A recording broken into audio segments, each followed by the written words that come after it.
Chapter 1811. Lu Yuan's expression immediately darkened. Was this why Lu Jin wanted to leave them? Because the enemy he was facing wasn't an ordinary person, but a conglomerate that truly controlled the world's financial lifeline. The resources and manpower these people could use were much more powerful than He Qingjin's. Lu Jin thought that they could escape He Qingjin's pursuit, but they couldn't escape the pursuit of these conglomerates that controlled the world's financial lifeline. Gu Nianji couldn't take her eyes off the TV. Her hands unconsciously balled into fists and covered her mouth as she nervously waited for their reactions. In fact, the small conference room was silent for a moment before a few chuckles rang out. Then, more and more people laughed. Although there were only 7 or 8 people in the room, the sound of everyone laughing together was still quite impressive. On the television, Lorraine seemed to be angered by everyone's reaction. He sneered, "Do you think it's funny?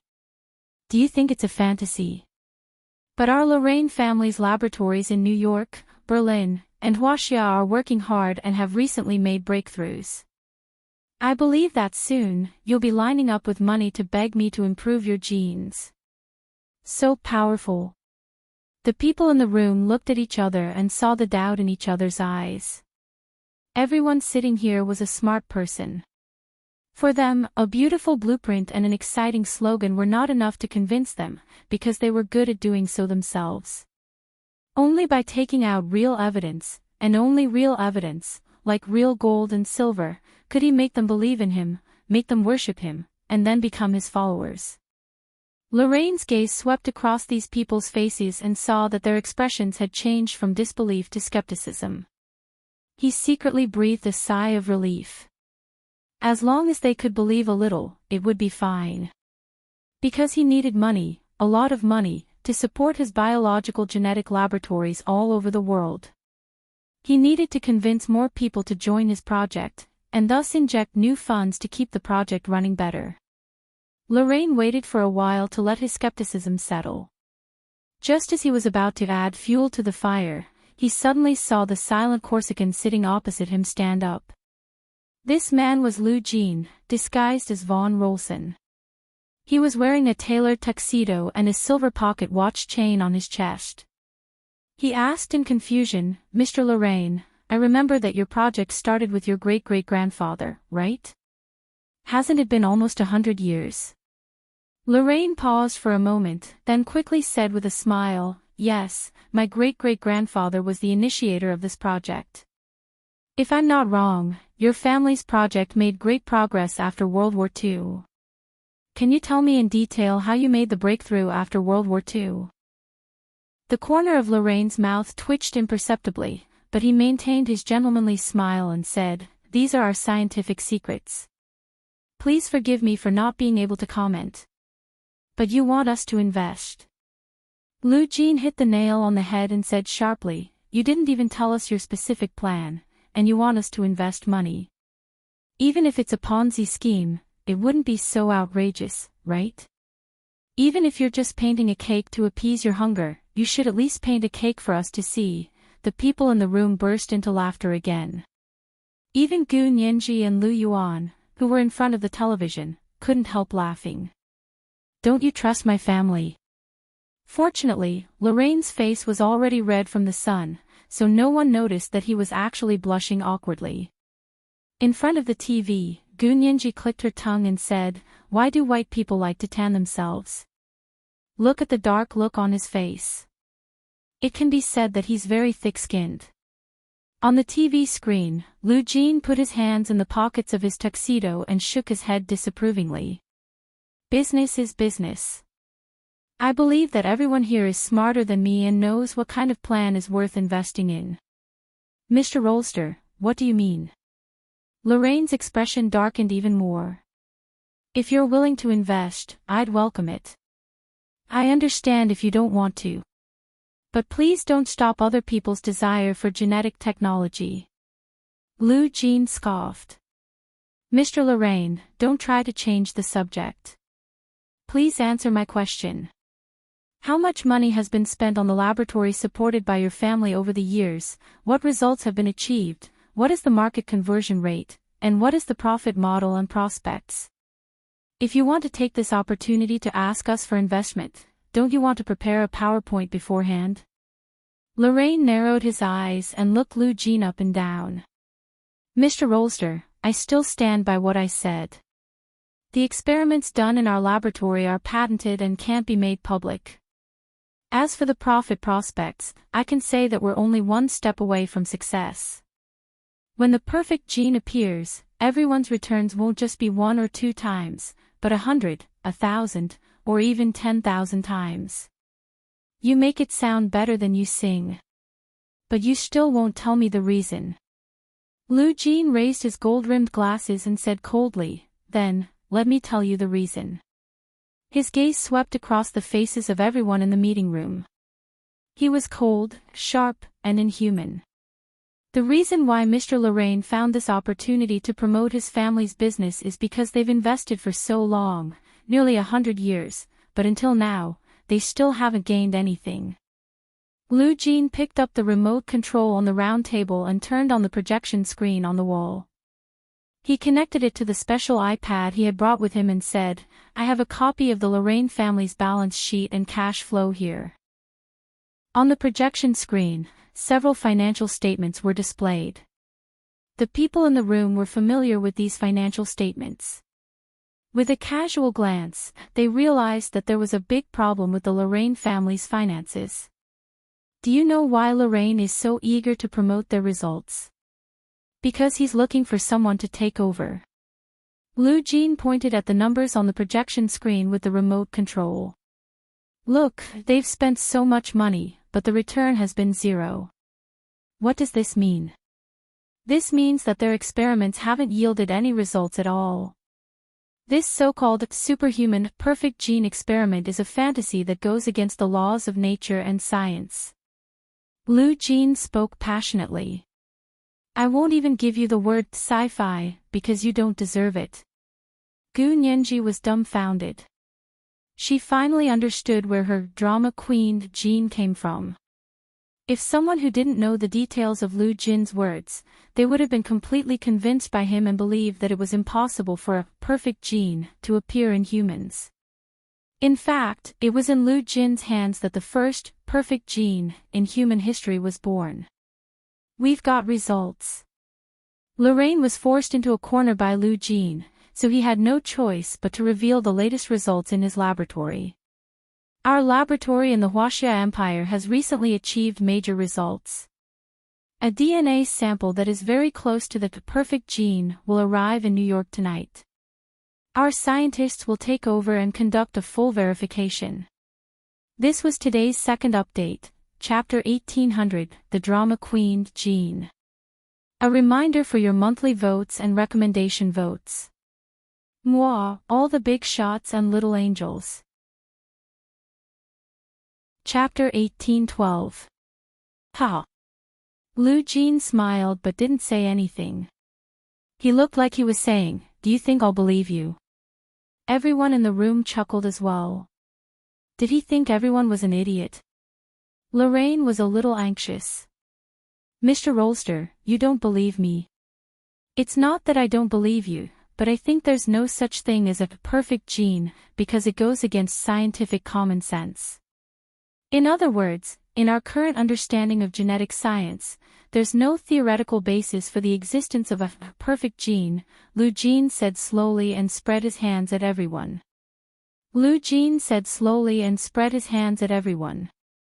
I've invested the most in biopharmaceuticals over the years, so I can say that I know this industry very well, so I also know a little about the Roll family's ancestral project.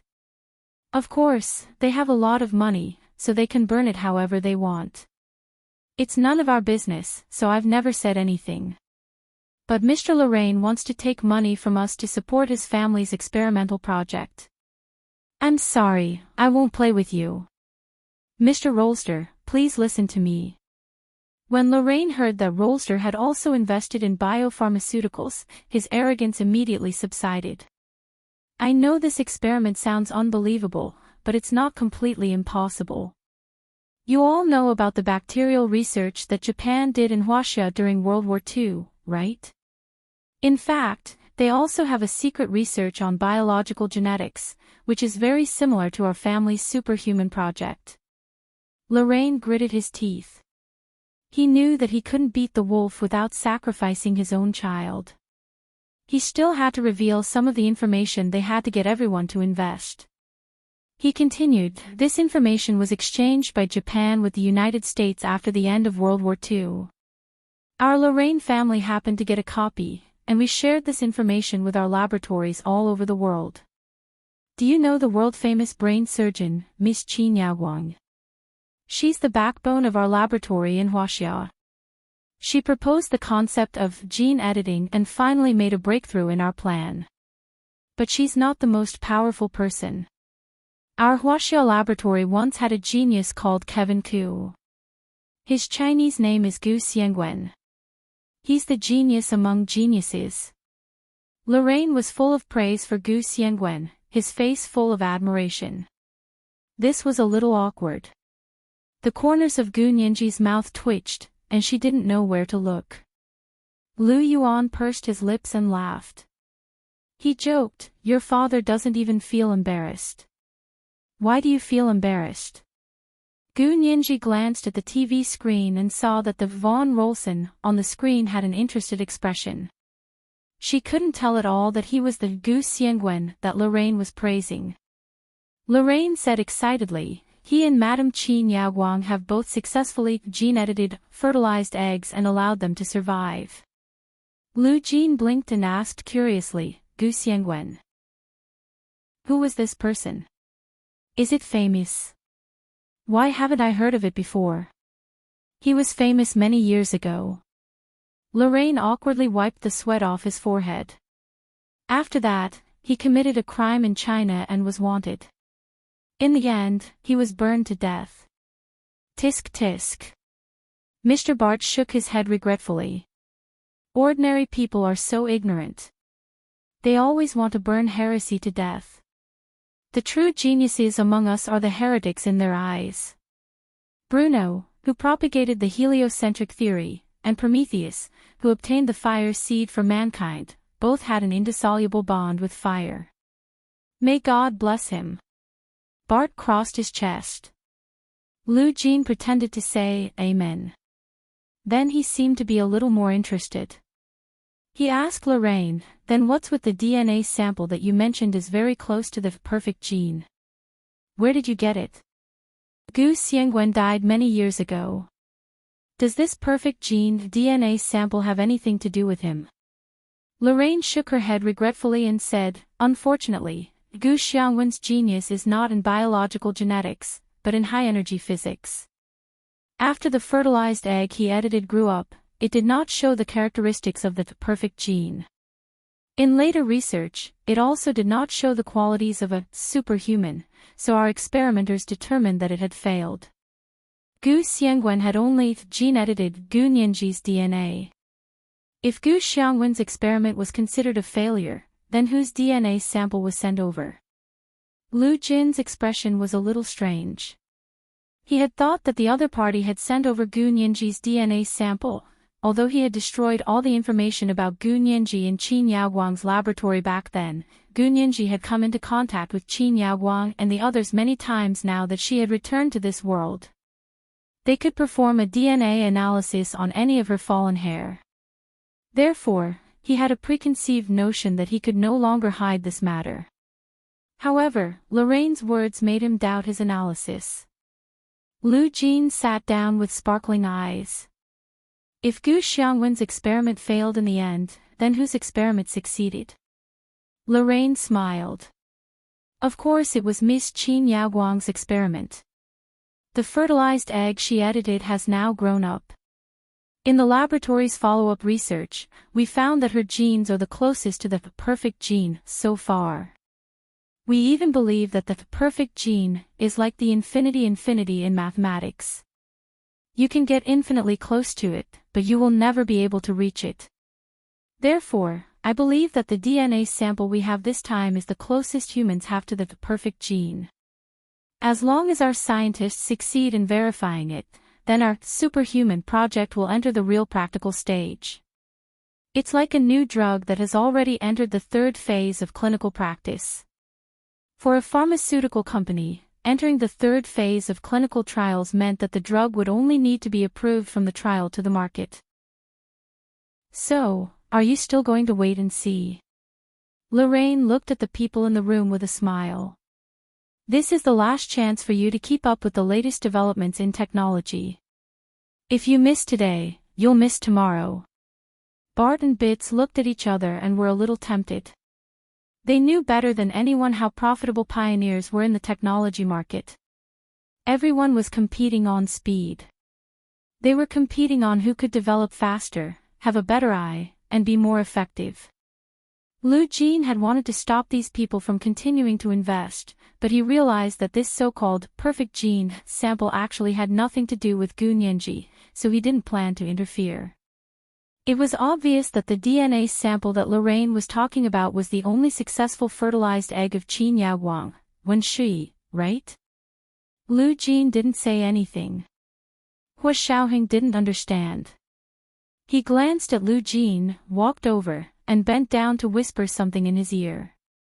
Lu Jin nodded and said to the people in the room, "I have a call to answer."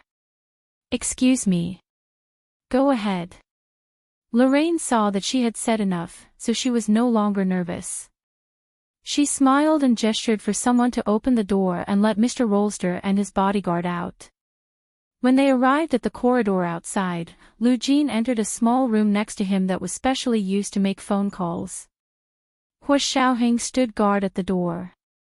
He turned on the electromagnetic shielding signal and then spoke to Lu Jin through his Bluetooth headset. That way, he wouldn't be afraid of being eavesdropped. "Why didn't you stop them?" Lu Jin held his phone in the room and looked at the charming Manhattan skyline outside the window. He smiled and said, "The sample they said has nothing to do with Gu Xiangwen, so it's definitely not Nianji. Why should I care?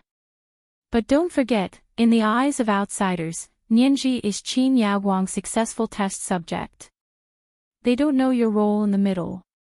Even the He family used to only think of Qin Yaoguang as He Zhichu's savior. And not many people knew about Wen Shui's existence back then.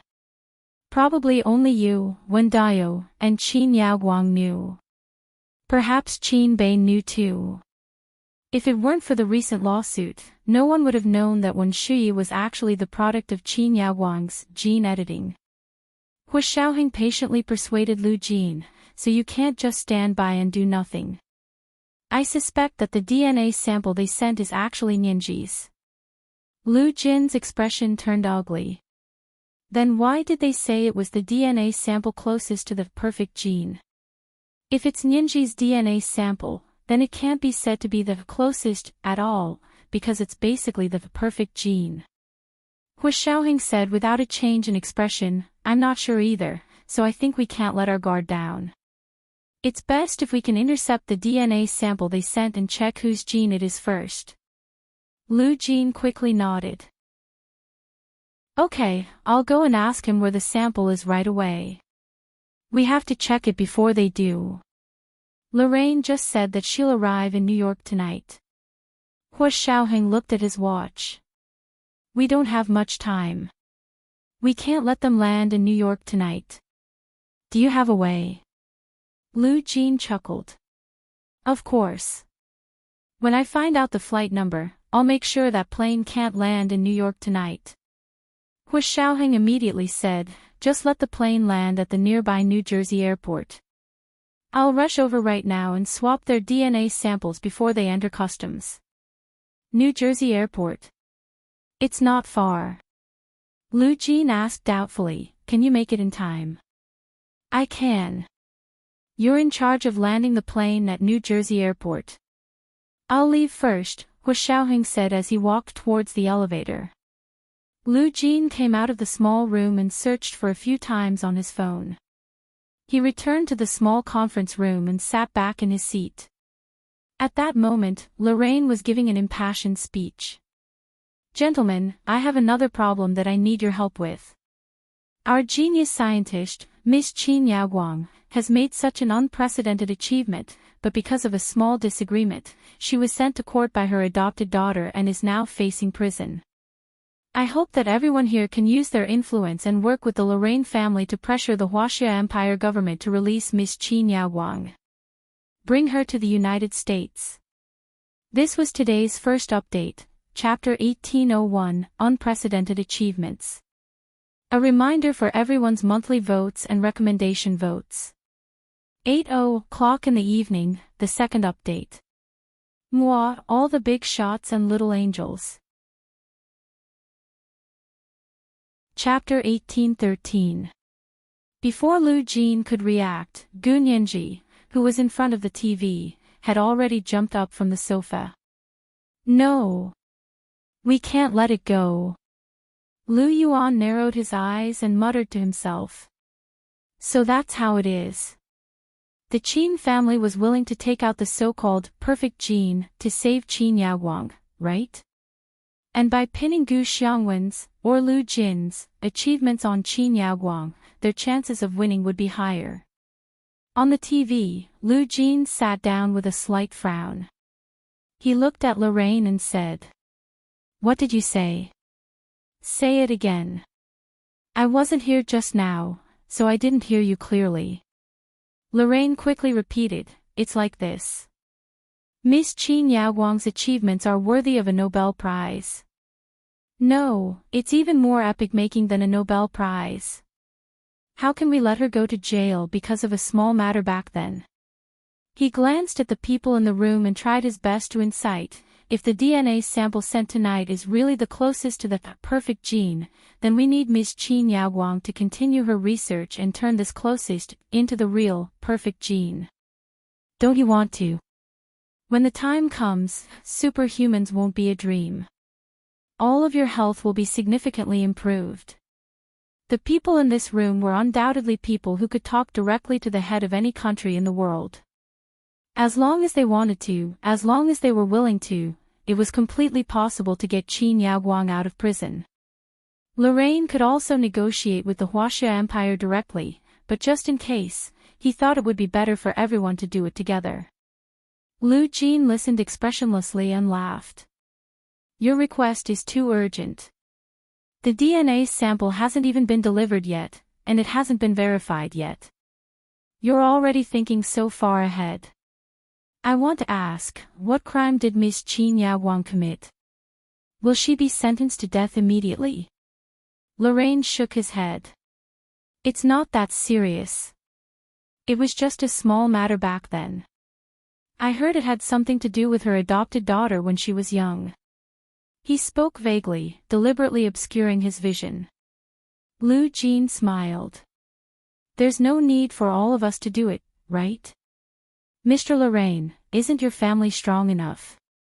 Lorraine forced a smile and said, "Of course it's enough, but it'll be safer if everyone does it together. As long as your family is strong enough, there's no need for all of us to do it together." Lu Jin made a decision for the people in the room. "It won't be too late for us to make a move when your family doesn't have enough power to get Miss Qin Yaoguang out. However, if even the power of the Lolo family isn't enough to get Miss Qin Yaoguang out of the Huaxia Empire's prison, then it means that Miss Qin Yaoguang's crime is definitely not a small matter. Mr. Lorraine, I don't think it's a good idea for you to hide this from me." The people in the room had already been encouraged by Lorraine. For them, getting a person back was just a phone call and a statement. They did not take it to heart at all. Now, at the words of this, Herr von Rolson, he was alarmed. Yes, Lorraine's words seemed to contradict himself. If it was just a small matter, the Rohrer family could have just stepped in. Why did they have to drag everyone down with them? If even the Luolei clan couldn't get Qin Yaoguang out, then what Qin Yaoguang had done was definitely not a small matter. Everyone possessed this bit of common sense and logical reasoning. Otherwise, they wouldn't have been able to become true plutocrats. Lorraine's face turned red from Lu Jin's words. Of course, it could also be from anger. He stared at Lu Jin for a while and nodded stiffly. "Okay, then we'll talk about it when the DNA sample arrives tonight. Lu Jin smiled slowly and said, "What time is the flight tonight? Will your scientists be waiting at the airport?" "As far as I know, if it's a blood sample, it needs to be stored at a certain temperature using special methods, or it might be contaminated." Lu Jin had just said that he had been investing in biopharmaceuticals, so it wasn't surprising that he knew this common sense. No one doubted him. Instead, they nodded in unison and said, "This is very important." Lorraine smiled smugly and said, "Don't worry, the flight at 9:00 tonight will land at JFK International Airport. It's still a few hours away. Of course, our scientists will be waiting at the airport. They'll start testing the samples as soon as they get them." "Is it flying straight from the Huaxia Empire?" Lu Jin pretended to be nonchalant as he tried to gather as much information as possible so that he could confirm the flight number and turn the flight around. "No, it's a direct flight from H City." Lorraine looked at the information in her hand. This matter was unusually important within their group, so Lorraine was personally involved in organizing and dispatching personnel. Lu Jin's expression froze. H City. Could that really be Gu Ninji's DNA? He immediately thought of Gu Ninji taking the bullet for Peter in M City. She had almost been torn apart by the anti-material sniper rifle and had been sent to H City for emergency treatment. At that time, he had performed a temporary surgery on Gu Ninji at the West Camp Hospital in H City and removed all the shrapnel. After the surgery, he had still erased the surgical equipment that was stained with Gu Ninji's blood. He had instructed Peter, who had been by Gu Ninji's bed at the time, to deal with the blood-stained clothes. Now that he knew that Peter was Hu Xiaoheng, he should have dealt with it very carefully, right? There couldn't be anything missing, right? Lu Jin pondered for a moment and asked calmly. "From H City. Is your Huaxia Empire laboratory headquarters in H City?" "That's not it." Lorraine chuckled and said, "Our Huaxia Empire laboratory headquarters is in Z City, but we can't fly directly from Z City to New York. Only H City has a direct flight to New York." Lu Jin nodded and didn't ask any more questions. When Bit saw that everyone had heard enough, he stood up and said, "This matter is very important. I have to discuss it with my board members before I can decide." Bart also said, "If I were to invest, it would be an investment that wouldn't be profitable for the time being, so I can't make a decision right away." Lorraine also knew that these people wouldn't listen to his words and immediately fork out the money. They would definitely go back to do all kinds of research and discussions. He smiled and nodded, then revealed, "Our group has been working with the CIA for years, so as you know, we have the CIA's most powerful agent escorting us this time." He deliberately wanted to show the importance of this experiment. Lu Jin lowered his head and sent the message to Hu Xiaoheng. After leaving the conference room at the Lorraine Center, Lu Jin sat in the car and locked onto the flight number based on Lorraine's words. He hacked into the airline's website and found the list of all the members on that flight. He quickly found the names and passport numbers of a few Americans. Actually, it would have been fine if Lorraine hadn't said that there would be an American CIA agent escorting them. If he had said it, he would have been giving Lu Jin his head. There were hundreds of people on the international flight, and most of the people on the flight from the Huaxia Empire were Huaxia people. It wouldn't be possible to find the person who was transporting the DNA samples in a short period of time. However, if there were CIA agents escorting them, then the scope would be much smaller. He first searched for the identities of the Americans on the flight. Even with Lu Jin's heaven-defying computer skills, it took him about 5 minutes to lock onto 2 Americans. Once the 2 Americans locked onto the Huaxia man sitting in the middle of them, there was a big problem. Lu Jin carefully looked at this man's information and found that he was a very smart and capable man. At first glance, he could tell that he was very skilled in China. He quickly pulled up the man's passport photo stored in the airline's back-end system. Lu Jin looked at it expressionlessly for a while, then sent the information of the 3 people to Hu Xiaoheng, including their passport photos, so that Hu Xiaoheng could confirm it. After confirming the flight number, Lu Jin directly hacked into the control panel of the plane that was flying and changed their flight route. At the same time, he found the information of another plane in the control panel of the New Jersey International Airport. It had arrived at almost the same time as this plane. He also changed the route of this plane and swapped the two planes. Therefore, without the people on the two planes and the ground control panel noticing, they swapped the airport to land at without anyone noticing. This was because the information in the computer had been changed. When the people on the ground control panel and the people on the plane confirmed each other's location, they confirmed it according to the information given by the computer. Therefore, they did not react for a moment. They still talked as usual to confirm the local temperature, air, and weather conditions so that it would be convenient to land. At the same time, Hu Xiaoheng was driving Lu Jin's modified SUV quickly on the road to the New Jersey airport. At this time, there were quite a few cars heading to New Jersey. They were all people who had left the city from New York and were returning to their residences in New Jersey. Hu Xiaoheng ran all the way. The cars on the road were so scared that they gave way. The car owners were unwilling to give up and honked at him. For a moment, the road was filled with murmurs that resounded through the sky. This was today's second update, Chapter 1802, Our Chances of Winning. A reminder for everyone's monthly votes and recommendation votes. P.S. Thank you Enigmaanxi for your 10,000 Chidian coins yesterday. Moi, everyone, little angels. Chapter 1814. Generally speaking, taking Route 95 from Manhattan to Newark International Airport in New Jersey would only take half an hour if there was no traffic. However, it was rush hour, and countless cars drove out of New York City and onto Route 95. Hu Xiaoheng's driving skills were top-notch. He could squeeze through even the smallest gap. The drivers on the road broke out in cold sweat and couldn't help but curse at him. Of course, Hu Xiaoheng didn't care about these people. Seeing that the car in front of him was getting slower and slower, he was burning with anxiety. If it was in his territory, he would have called a helicopter over right now.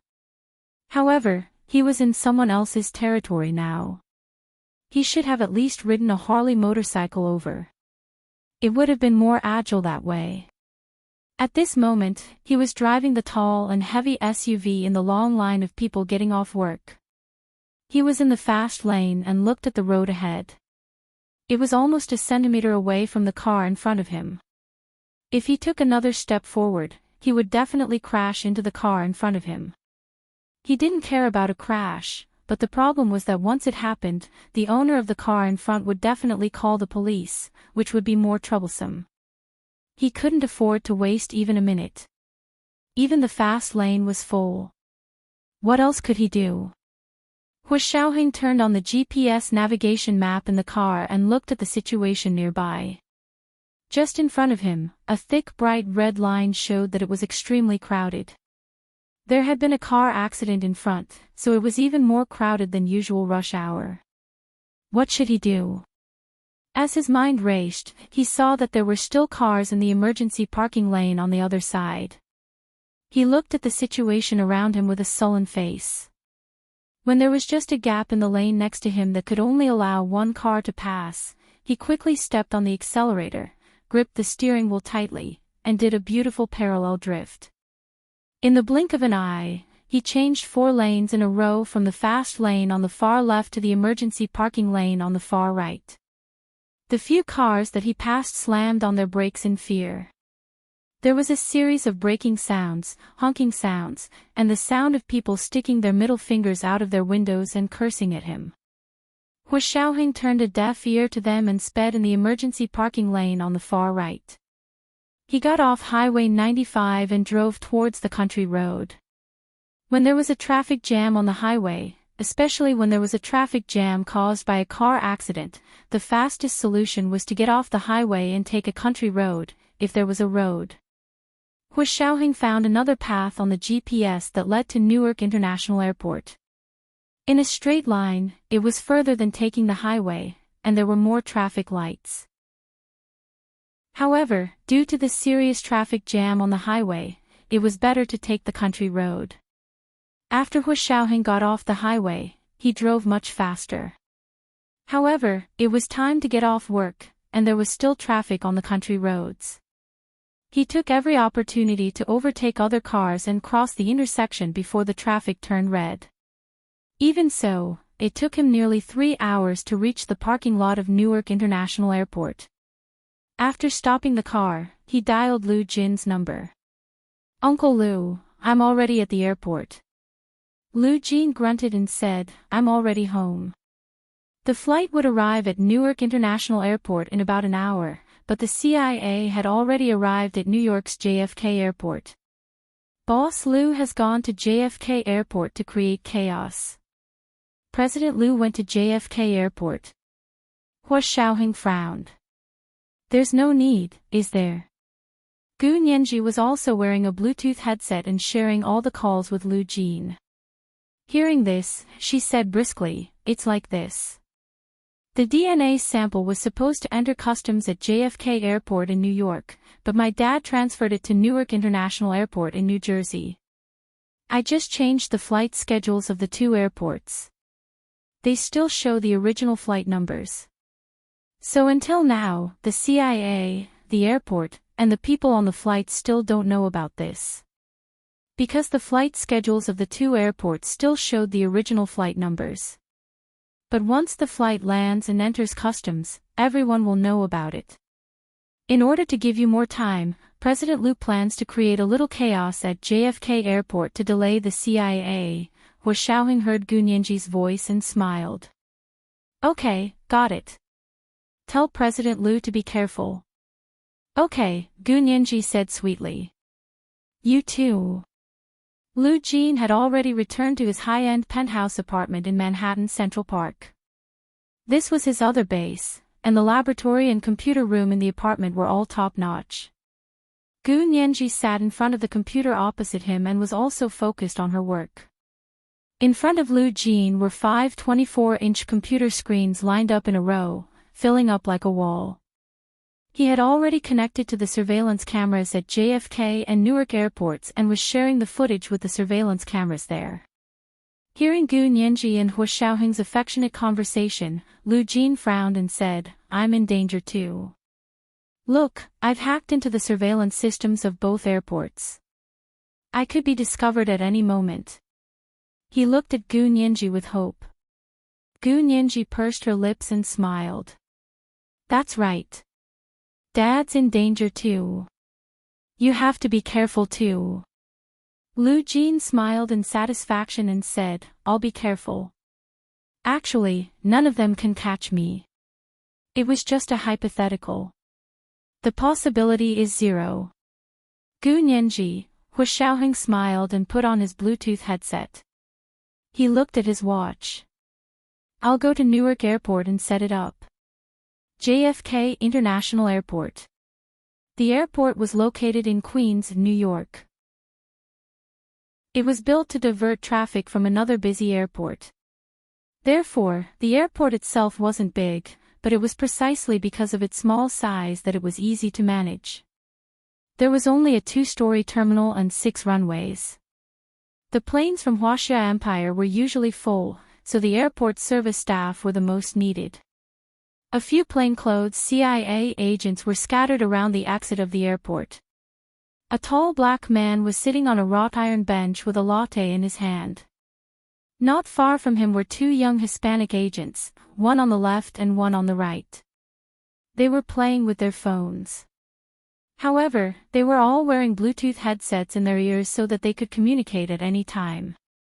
There were also 2 sniper teams lying in ambush not far away, aiming at the passageway that led out of the customs. If anyone made any strange movements, they would shoot without hesitation. The only order they had received was to eliminate anyone who tried to steal the target's suitcase. They didn't know what was in the suitcase. They only knew that it was the CIA's highest secret. Only the director and deputy director of the CIA knew about it. Logically speaking, when a secret of this level came to the United States, they should report it to the president. However, they couldn't trust the president who often tweeted, so they chose to remain silent. This was also a common practice in the history of the CIA. Usually, the head of the CIA would know more secrets than the President of the United States.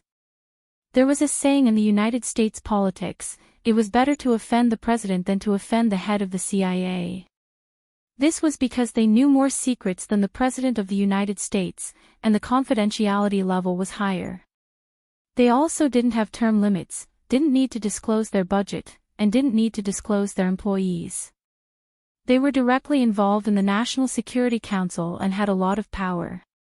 The photo that appeared on the phones of the two young agents was their target. It was a Huaxia man, but he was burly and strong, the type that looked like he could fight. He was carrying a suitcase in his hand. The suitcase was hidden in his sleeve and was connected to his wrist by a black tungsten carbide alloy chain. Tungsten carbide was known as the king of hardness and was known as the hardest metal. If someone wanted to steal the suitcase, they would have to cut off the person's wrist first. Attention, everyone. The plane will land in 5 minutes. The black supervisor, holding a latte in his hand, sat on a metal bench, reading a newspaper and giving orders in a low voice. The CIB agent, who was already nervous, became even more alert.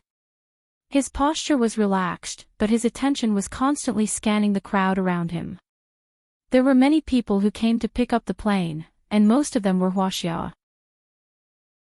There were also some whites, blacks, and Hispanics mixed in with the large number of Chinese. This flight was from the Huaxia Empire.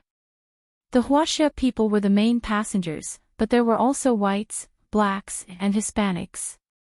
Everyone was looking forward to reuniting with their long-lost family and friends.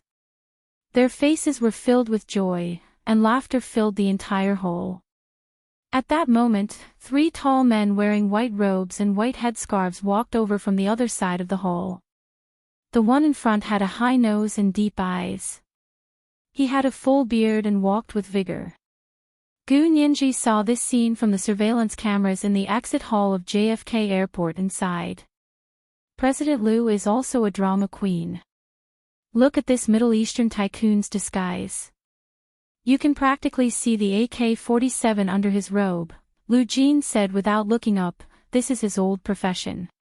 He hasn't given up on it for more than 10 years. Gu Nianji giggled. Dad, he also has his own ideals and pursuits. She stared at the screen and laughed for a while at the burly Middle Eastern man. Then she noticed that someone was also looking at the surveillance cameras. Her heart tightened. At that moment, 2 flights landed at Newark Airport and JFK Airport at almost the same time. The CIA quickly contacted the airport dispatcher and requested that their targets and colleagues get off the plane early. The airport dispatcher quickly contacted the captain of the flight and asked, "Can you let these 3 passengers get off the plane early?" As she spoke, she reported the 3 names that the CIA had given them. The flight attendant on the flight compared her information and said in surprise, "These 3 people aren't on our plane." Before the airport dispatcher could relay the news to the CIA, a series of gunshots that sounded like firecrackers rang out in the exit hall of the airport. Tongues of gunfire came from the shadows and first blew up the airport's flight schedule display screen. This was the first update of the day, Chapter 1803, All Blown Up. A reminder for the monthly votes and recommendation votes. Today was Monday, special recommendation votes. At 8:00 p.m., the second update. P.S. Chapters 2 to 10 have been completely revised. You can go and read them now. Just download these 9 chapters from the official website. Moi, everyone, little angels. Chapter 1815. Thick black smoke billowed from the LCD screen like the bottom of a pot that had been shot through and was stuck upside down on the wall. The CIA sniper team hiding in the dark was dumbfounded. Because the exit hall was in a complete mess. Countless people were running and crying. They could even hear the sirens of the police cars outside. The snipers couldn't even fire a shot at this time. There were people running everywhere in front of them. Where could they find a target to aim at? And where was the target? They didn't even see the shadow of the person before they found out that the other party had fired. Boss!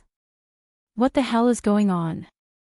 The black captain, who was sitting calmly with a cup of latte in his hand, raised his head calmly and pointed in the direction that the three Middle Eastern tycoons had just walked in. Tell the police that the three people in white robes who just passed by are very suspicious. The CIA couldn't intervene in domestic affairs and could only assist the police and the FBI. Their snipers were also aiming at people related to their mission. Of course, their mission wasn't domestic affairs, but foreign affairs that involved other countries. The CIA agent rushed out to contact the local police and report the clues and situation. The airport dispatcher finally came back to his senses and called the CIA. Sir, the three people you want to pick up are not on the flight. No. How is that possible? Did you make a mistake? The CIA liaison was stunned. And we already confirmed that they really got on the plane. The airport dispatcher didn't understand what was going on either. Seeing that the CIA was so sure, he didn't dare to let his guard down and immediately said, "Then I'll ask again." He contacted the flight again and said loudly, "These three people are very important." The other party confirmed that they got on the plane. They flew from the Huaxia Empire. At this time, the captain was stunned and said, "We didn't fly from the Huaxia Empire."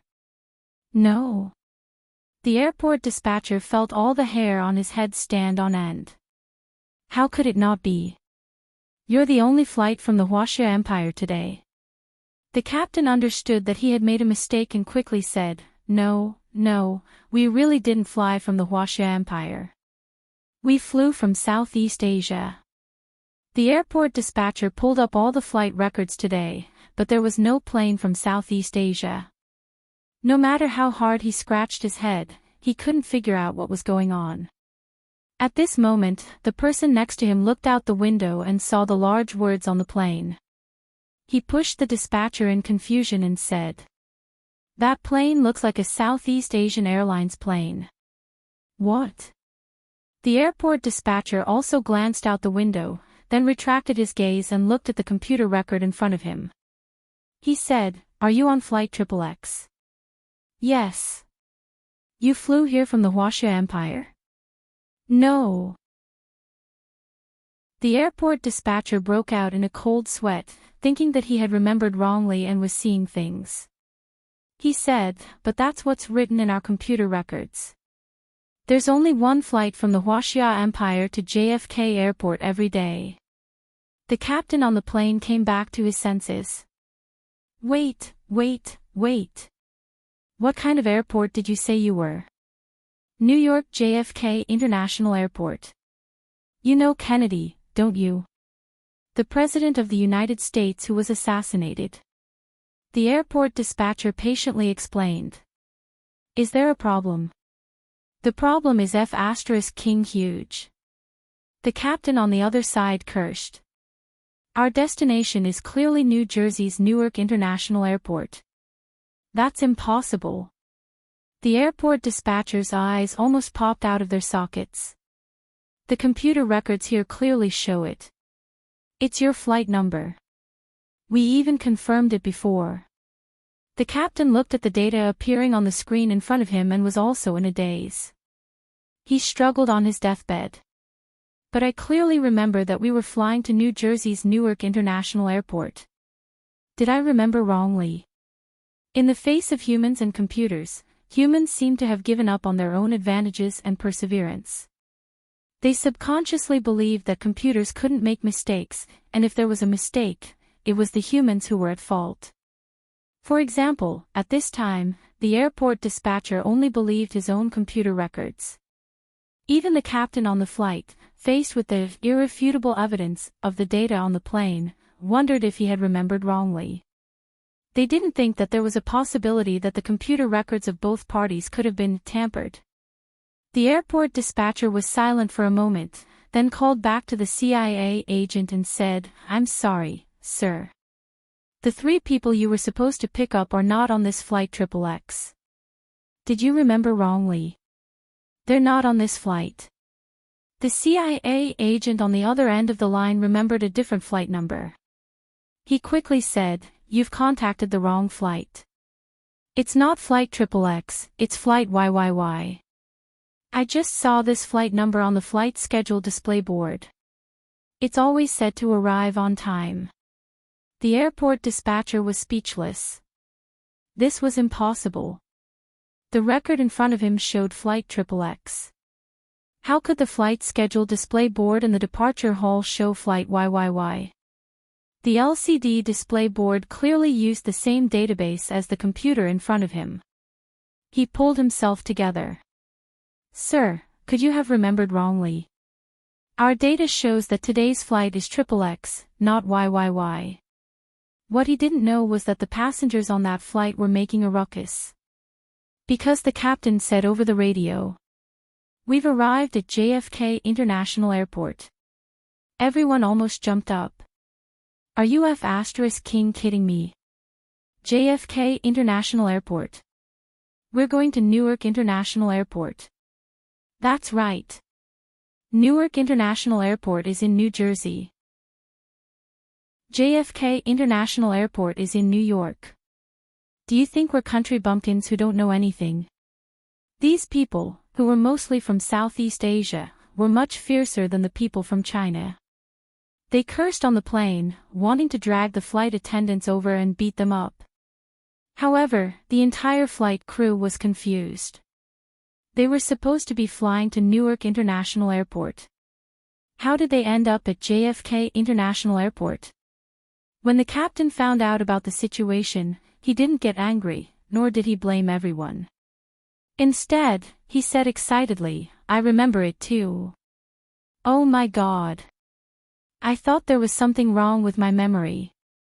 But looking at the data in front of him, his destination was still JFK International Airport. At this time, the captain understood. There were so many people on the plane. It was impossible for them to remember their destination wrong at the same time. There was only one possibility. There was something wrong with the data in front of him. But who was so resourceful that they could hack into his flight and tamper with the flight data? When he thought about this, he broke out in a cold sweat. Fortunately, they had landed safely.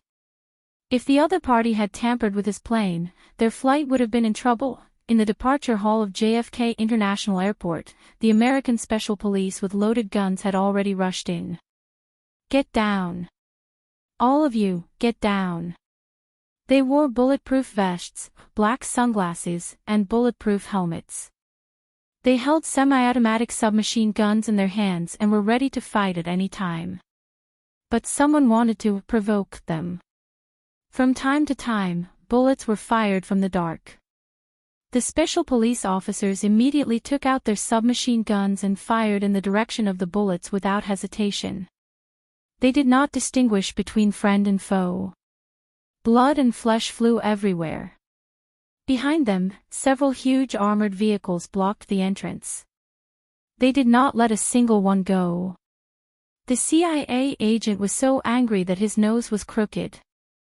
Was there a police officer who could cause trouble like this? This is today's second update, Chapter 1804, Trust the Computer or Trust the Human Brain. A reminder for everyone's monthly votes and recommendation votes. Today is Monday. Especially recommendation votes. P.S. The beginning of chapters 2 to 10 has been completely revised. You can re-download these 9 chapters from the official subscription website. Mwah, everyone, little angels.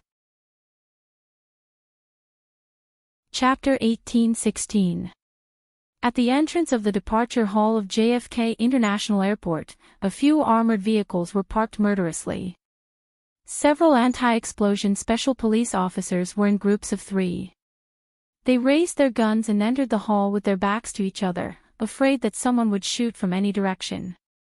They were all wearing bulletproof vests and helmets, and their backs were blocked by their own people. From the looks of it, it was indeed foolproof. However, this posture also blocked the exit tightly. The CIA agents were mixed in with the crowd at the departure hole. Their hearts were burning with anxiety, but they couldn't find a chance to get out. They knew that if they moved, the special police officers' semi-automatic submachine guns would shoot at them. At this time, the airport dispatch and the flight control were also in chaos. How many times have I told you? You have to be careful. Airport dispatch is such an important job, how can you make such a big mess? The director of the airport dispatch desk was scared out of his wits, but he still had to reprimand his subordinates patiently. People always make mistakes. You should trust the machines. Tell me, did you not use the automatic control system that our airport has just introduced? This automatic control system was the same as the control system of driverless cars.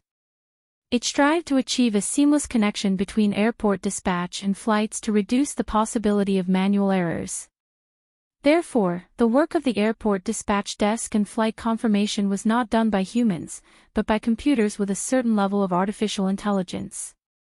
Similarly, the computer system on the flight confirmed the information with the ground. The staff at the airport dispatch desk were only responsible for maintaining the computers or dealing with additional requests and emergency measures. For example, at the request of a certain organization, priority was given to certain passengers to disembark from the plane. If it weren't for this, Gu Nianji and Lu Jin's plan wouldn't have been completed so seamlessly. The situation of the two planes was like those cars that had been led into the ditch by the automatic navigation system. They thought they were heading towards the right destination, but in fact, they had deviated from their destination and stopped in a strange place. The staff at the airport dispatch desk listened to the director's reprimand and said indignantly, "It was the artificial intelligence that made a mistake. If it was really a human, how could it have made such a mistake?" To be precise, it was both computers that had made a mistake, which was why both of them were kept in the dark. The director was shocked. No way. How could artificial intelligence make a mistake? Did you remember wrongly? Even if we all remember wrongly, what about the passengers on the plane? Did they also remember wrongly? How could he not even remember his destination? Besides, he has an electronic ticket in his phone. Wouldn't he know the destination by taking it out and looking at it? Now, the electronic tickets were all sent to the mobile phone. When boarding the plane, they would take it out to check the barcode. The previous paper tickets had been completely cancelled. In theory, the more advanced the automation, the less likely it was to make mistakes. But once he made a mistake, it would be an irreversible mistake. The airport dispatcher's face darkened, and he didn't speak for a long time.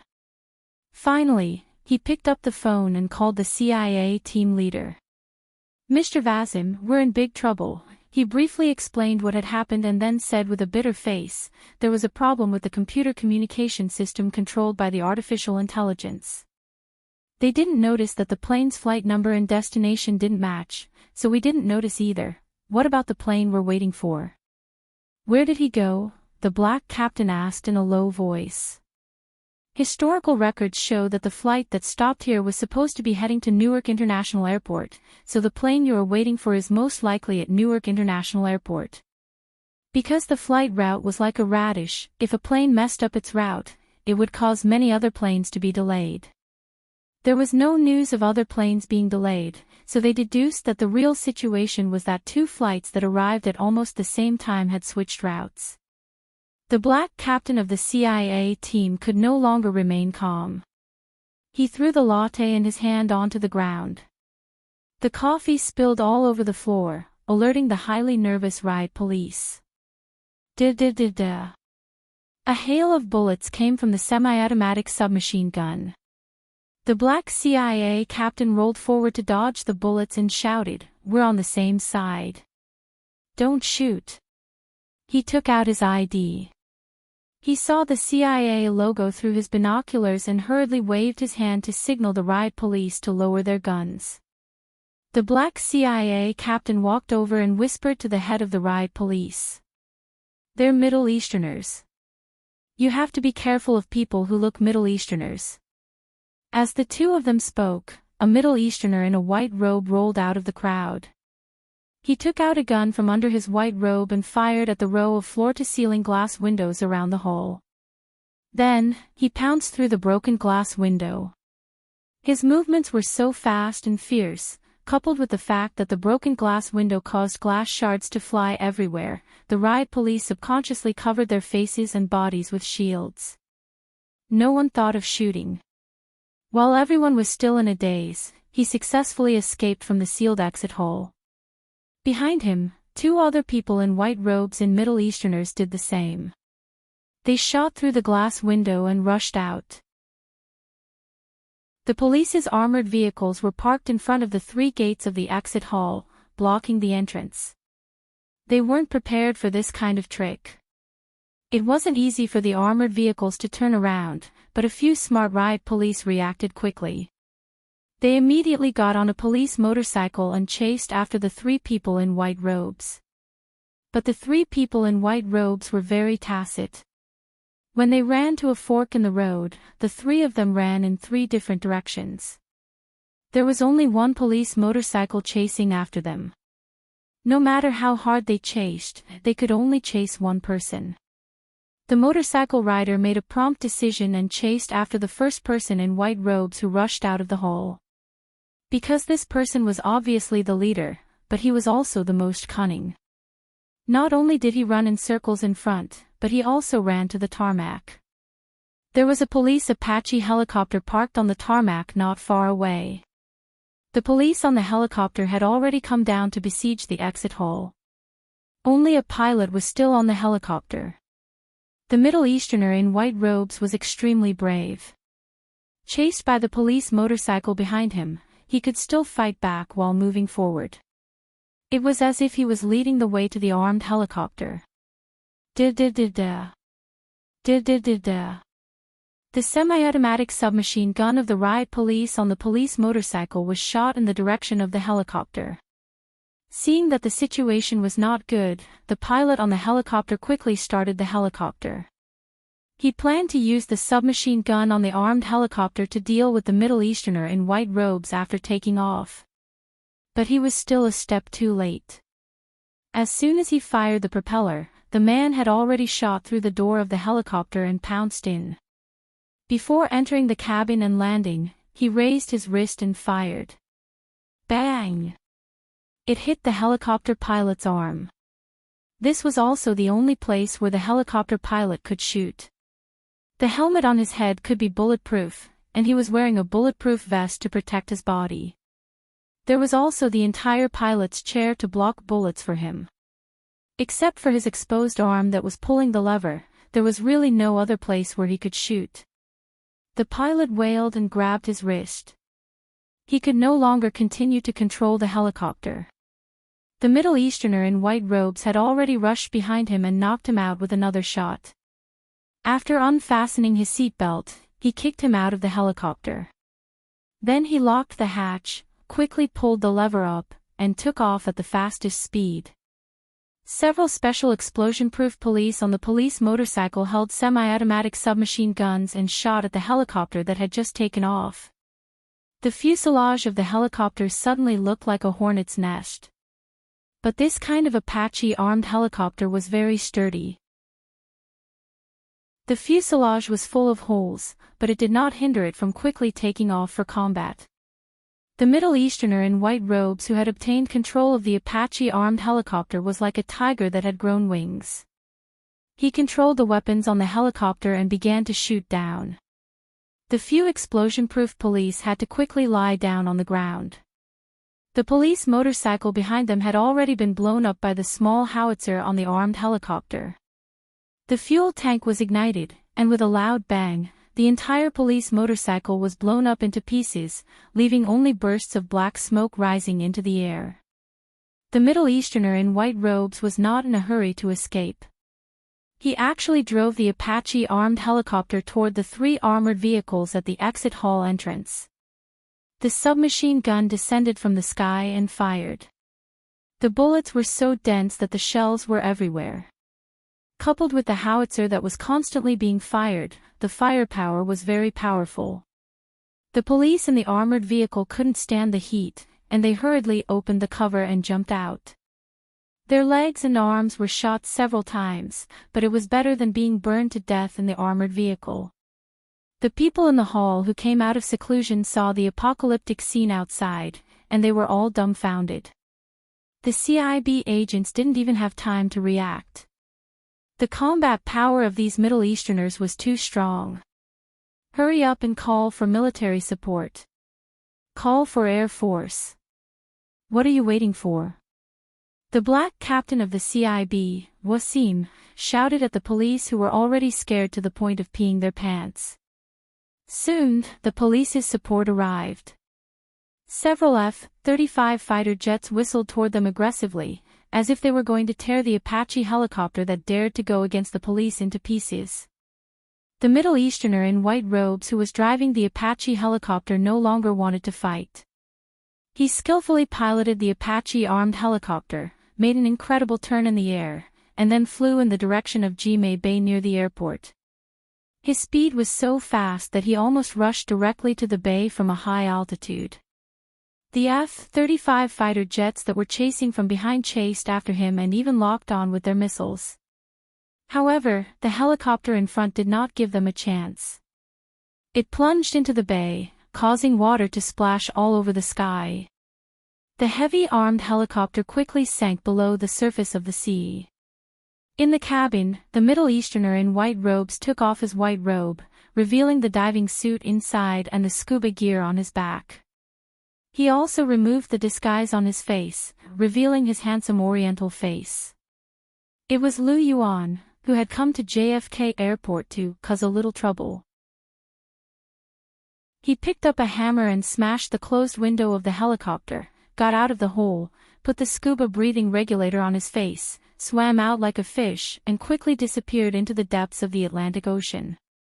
This was the first update of the day, Chapter 1805, Prepared.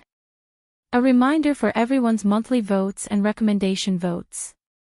At 8:00 in the evening, the second update. Moi, everyone, little angels.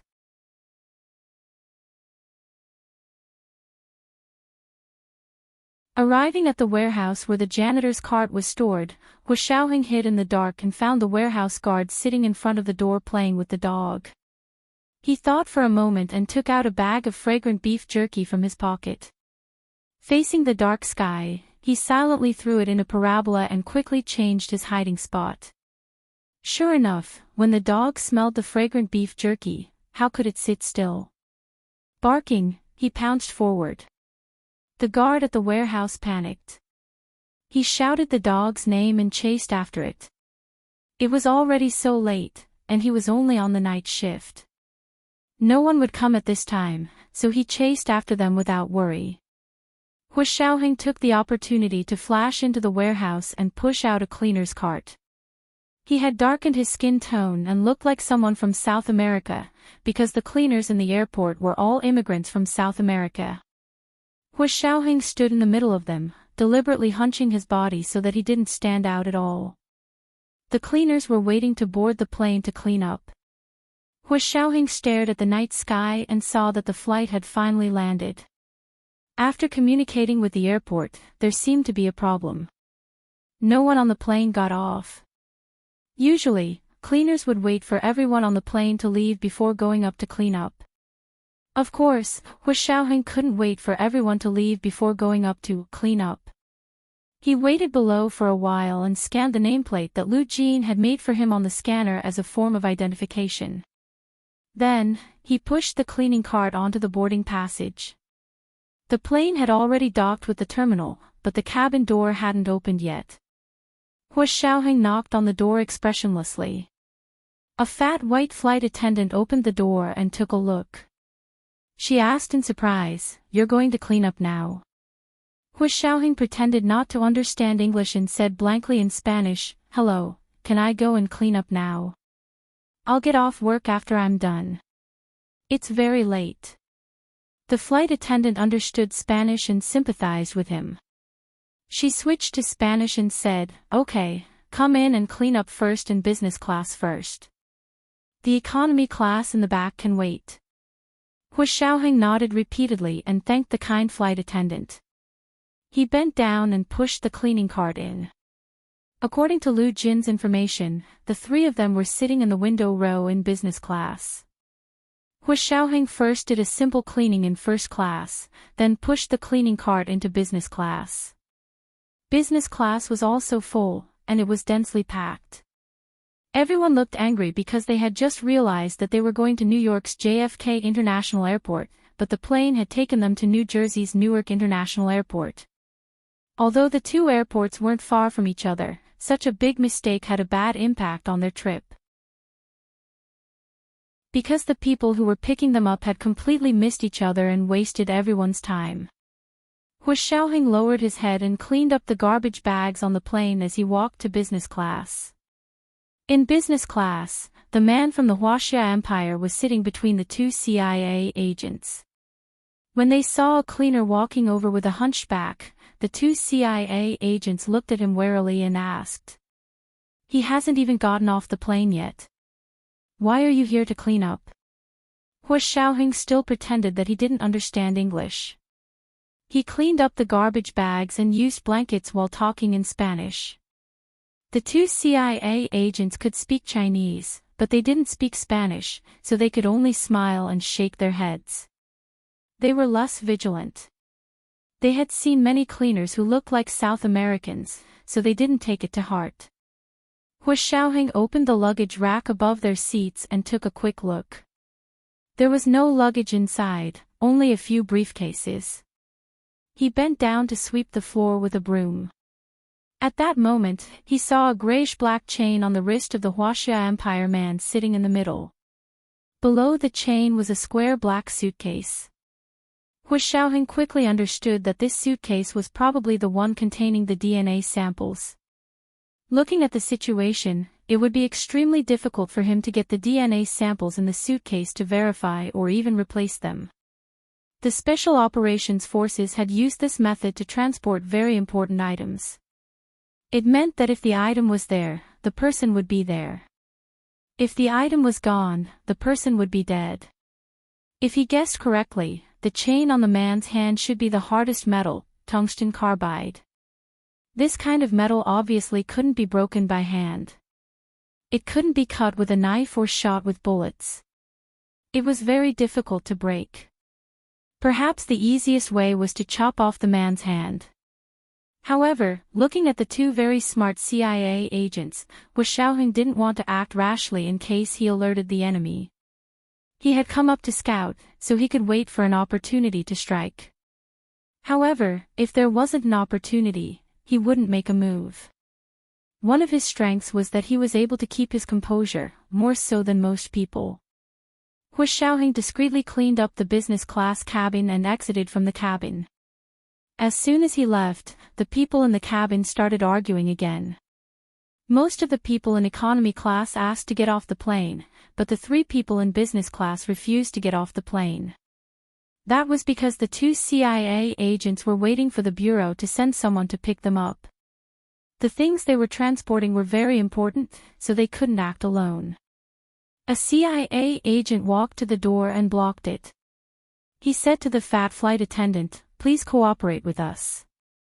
He showed her his Interpol ID. The CIA used fake IDs when they went abroad on missions. The flight attendant couldn't tell if it was real or fake, so she immediately said, "Okay, what do you need our cooperation?" The man said, "Just hold on for a while. After our people come to pick us up, we'll let the others get off the plane." The flight attendant frowned and thought for a moment before saying, "I'm going to ask the captain." She went to pass the message to the captain, and Hu Xiaoheng had already walked out of the check-in aisle. He whispered to Lu Jin through his Bluetooth headset, "The suitcase is handcuffed to that man's wrist. It won't be easy to get it off." "Then what should we do?" Lu Jin was a little anxious. The CIA is coming. Boss Lu has already jumped into the sea to escape. Hua Xiaoheng breathed a sigh of relief. It's good that you're fine. He composed himself and said, since the other party is keeping such a close eye on us, we have to change our method in order not to let them find out. Lu Jin quickly said, what do you want to do? This was today's second update, Chapter 1805, Change of Plan. A reminder for everyone's monthly votes and recommendation votes. P.S. Thank you to Moshi Momo for the 10,000 views she gave yesterday. The opening chapters 2 to 12 have been edited. You can download it from the official subscription website and read it again. Mwah, all the big shots and little angels. Chapter 1818. Hua Xiaoheng looked back at the exit and narrowed his eyes. He said, not only are they refusing to get off the plane, but they've also sealed off the entire plane. They're waiting for the CIA agents to come over. If the other party didn't get off the plane, they would have even fewer chances to do anything. Lu Jin was very confused. It's one thing for the three of them not to get off the plane, but why are they also stopping others from getting off the plane? Do they have nothing better to do? Hua Xiaoheng smiled faintly. This is their usual trick. They use civilians as cover, and the entire plane is their hostage and talisman. If someone is really targeting the DNA samples they're transporting, they'll use this method to ensure that the opponent is unlikely to use a suicide attack to destroy the DNA samples in their hands. Unless they blew up the entire plane. However, there weren't many people who could be so crazy. They were also betting on the odds. Lu Jin suddenly realized something and gasped. To be honest, it's indeed the right thing to do. Because if they want to destroy the DNA samples, only a high-intensity explosion is the perfect method. Otherwise, there will always be a little sample left. As long as there's a cell, it won't be a problem for a biologist to restore the entire DNA series. Gu Nianji's heart skipped a beat when she heard this. She quickly said, the other people on the plane are innocent. I know, so we have to think of another way. Hua Xiaoheng's voice was unusually low, and it had a calming effect. He then asked Lu Jin, are you free now? Can you come to the airport? Lu Jin quickly said, I'm fine. Do you need help? How many people do you need? I can get someone to find a car right away. Gu Nianji was uneasy and said anxiously, I want to go too. Dad, are you looking for someone to drive? I know how to drive. And I drive very well. No. No. Lu Jin and Hua Xiaoheng rejected Gu Nianji in unison. Gu Nianji's expression instantly collapsed. You can't leave me alone at home. What if the bad guys break in? Lu Jin, his apartment was heavily guarded. How could the bad guys break in? Hua Xiaoheng took a deep breath and thought that Gu Nianji's safety should be guaranteed in Lu Jin's penthouse apartment. Although he was also worried, if Gu Nianji came along, he was worried that the CIA would target them, so he rationally rejected Gu Nianji's suggestion. Hua Xiaoheng put away his smile and said in a low, magnetic voice, Nianji, listen to me. Your father and I need you to monitor the situation from afar. Otherwise, we'll all be wiped out. Gu Nianji's ears went numb the moment Hua Xiaoheng said, listen to me. She couldn't help but pinch her earlobe. Hua Xiaoheng's magnetic voice calmed her down. She lowered her eyes and nodded. She said softly, okay, I'll help you monitor the surroundings, but you have to let me see where you are and what you're doing. After the air conditioning was cooled down, the air was provided for the cabin passengers to breathe. Therefore, the so-called airtight plane wasn't completely sealed. Hua Xiaoheng put on his mask and came to the bottom of the plane where the air intake system was. He took out his tools, aimed at the small hole, and blew some brown particles into it. Then he quickly crawled out from the bottom of the plane and stood among the group of workers moving the luggage for a while. Then, he followed the others and left the place as if nothing had happened. Not long after, the people on the plane suddenly felt like there wasn't enough oxygen. Their breathing became labored, and it was accompanied by nausea and vomiting. Someone couldn't take it anymore and started shouting, "Let us get off the plane. We're out of oxygen." What lack of oxygen? If you're out of oxygen, then breathe. The two CIA agents said impatiently. With a swoosh, they pulled down the plane's oxygen masks and ordered everyone, "Put them on." The people on the plane didn't dare to say anything in the face of these two CIA agents who didn't look like kind people. They could only bitterly put on the oxygen masks. But the air in the oxygen masks was also affected. Not long after, more and more people began to feel uncomfortable. At that moment, according to their plan, Lu Jin used a hidden IP address to call the local Centers for Disease Control and Prevention, CDC, claiming that there was anthrax on a plane that had just landed at Newark International Airport in New Jersey and needed to be strictly controlled. The CDC staff on duty were very vigilant when they received the call. They first contacted the airport and quickly got through to the flight. In the end, they found that there were really symptoms of collective breathing discomfort on the flight. In addition to chest tightness, nausea, and vomiting, the flight attendants on the plane found brown powder particles that resembled anthrax spores in the air conditioning supply system. The CDC immediately took action. Not only did they contact the local police, but they also immediately declared a state of emergency at Newark International Airport. Other than the police and CDC paramedics, no vehicles or pedestrians were allowed to enter or leave the airport. At the same time, they sent a team of doctors and scientists with experience in biochemical defense to Newark International Airport. At this time, Lu Jin had already come to the CDC with his identity as a special scientist at the CDC and participated in the work of the advance team. He was dressed as a Jew, with a little black hat on his head and black-rimmed glasses that allowed him to do a live video broadcast. He silently followed behind the team with his medical kit. The doctors and scientists here were all temporarily transferred here, so no one was familiar with each other. They boarded the helicopter with their ID tags. After boarding the plane, the CDC officials handed out white protective suits to everyone to put on. After wearing them like this, no one could recognize each other. The news of an anthrax attack on an international flight made the local police feel like they were facing a formidable enemy.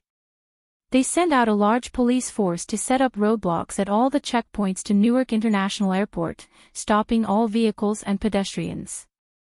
Before the CIA agents could get close to the airport, they found that the originally smooth road was blocked again. What happened? Why is there a traffic jam at this hour? However, the result of their inquiry was that there was a car accident ahead. This was actually a smokescreen set up by the local police to prevent panic among the people. They had no obligation to communicate with the CIA, so the CIA agents did not know what was going on. However, their years of intuition told them that this car accident was not ordinary.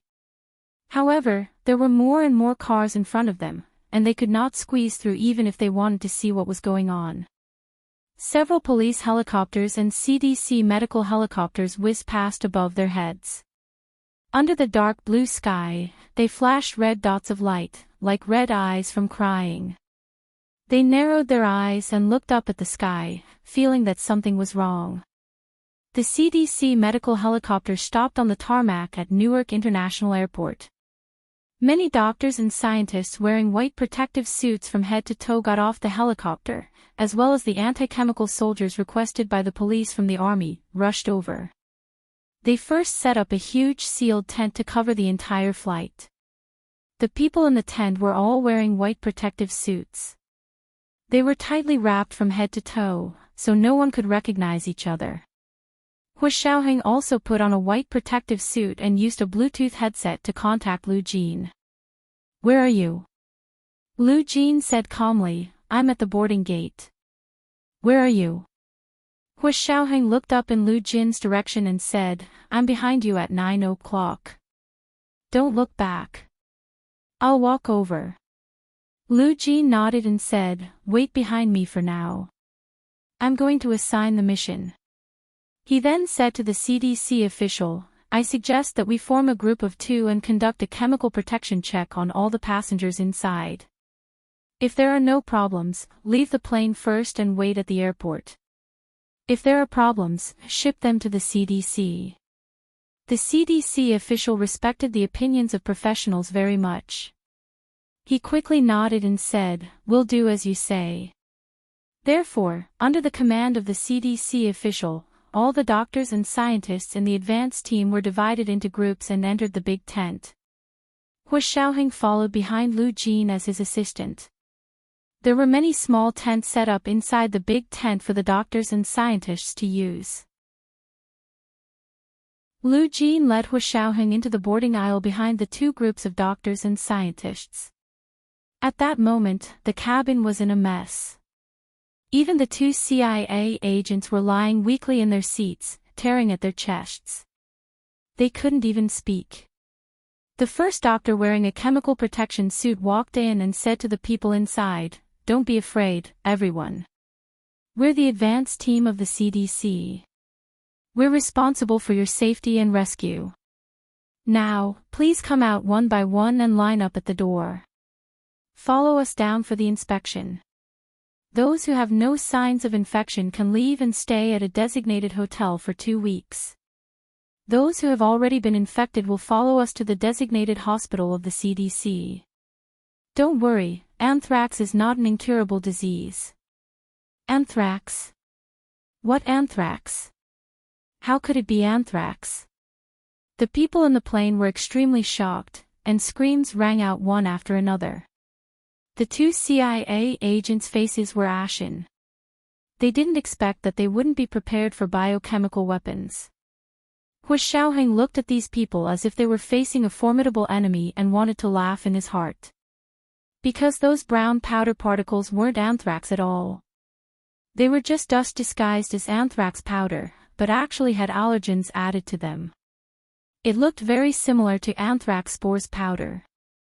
This was also one of the KGB's methods.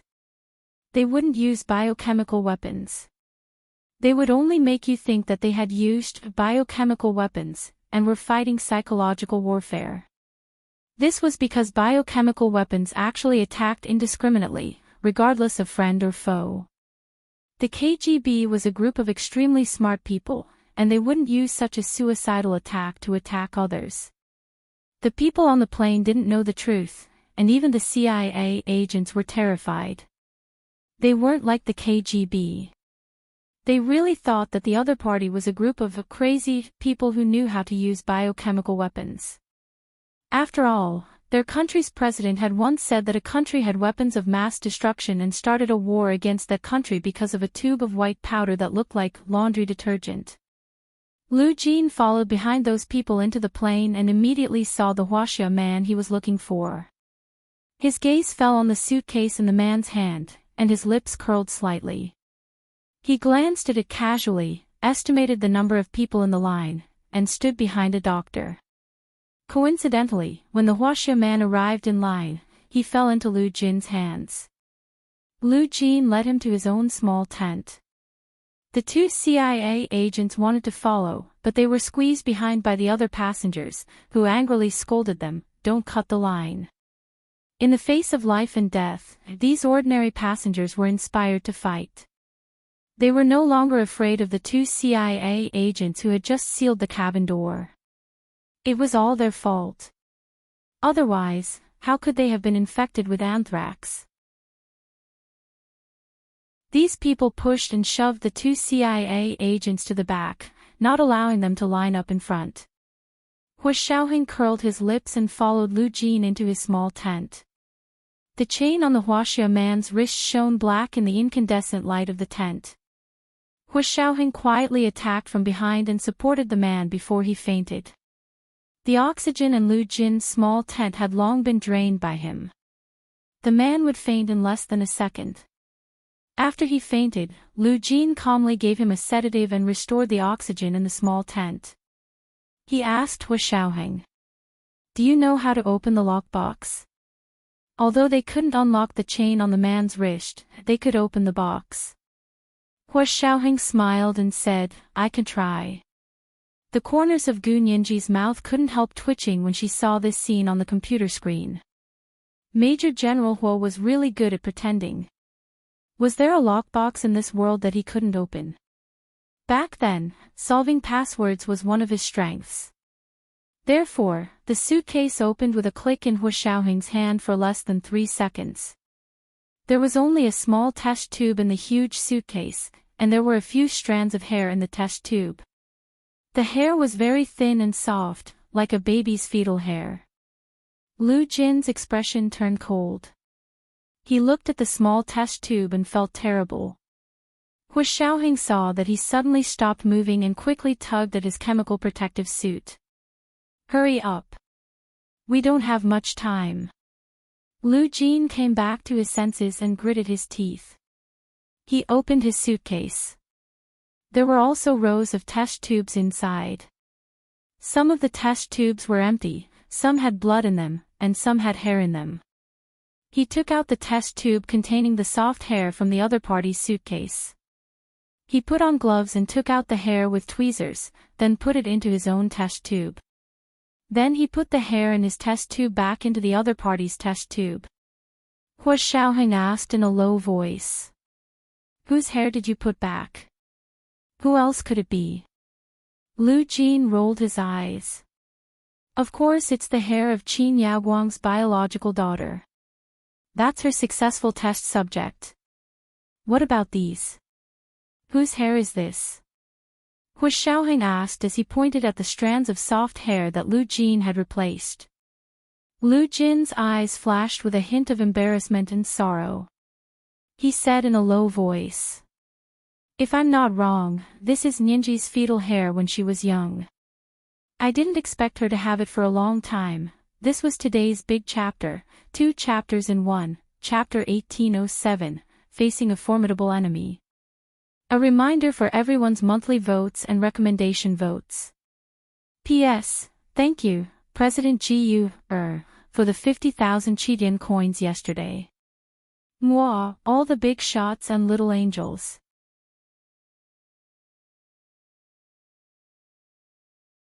Chapter 1819. Hua Xiaoheng smiled coldly. "Her. Qin Yaoguang. Don't forget that Qin Yaoguang is being locked up. Who can get the fetal hair and send it out?" Lu Jin revealed a sinister expression and pursed his lips. "Is there a need to ask? It must be that old thief, Qin Baioi. The Roller Corporation colluded with the Qin family long ago. It's been more than 100 years. The Qin family's first bucket of gold from opening an orphanage must have been funded by the Roller Corporation. So Qin Baioi isn't innocent at all. He's behind the scenes. Qin Yaoguang is just someone he pushed to the front of the stage." Hua Xiaoheng reminded Lu Jin. "Hurry up and put it away. We can't waste too much time." Lu Jin nodded and put the test tube with the soft fetal hair back into his suitcase. Then, he put on his gloves and closed the suitcase. He locked it and put it back in its original state. Then, he pretended to examine the Huaxia man and inhaled oxygen. Finally, he woke up. The first thing the man did when he woke up was look down at the suitcase locked to his wrist. Fortunately, the suitcase was still there. He was sure that no one could open his locked suitcase without knowing the password unless it was destroyed by force. But the suitcase was fine. There were no signs of it being damaged by force. The Huaxia man breathed a sigh of relief and wanted to talk to the 2 men in protective suits, but they pointed at the entrance of the tent and asked him to go out. They said that he had fainted from lack of oxygen and was not infected by anthrax. The man was overjoyed. Even the trace of doubt that had just arisen disappeared. He quickly came out of the tent with the suitcase and walked around outside for a while until the 2 CIA agents had been examined. Are you okay? The two men came up to him and said, "We've already contacted our own people. If you're fine, come with us." But didn't they just say that we have to stay in a hotel for a few days? The Huaxia man asked in confusion, not knowing who to listen to. No need. You're one of us.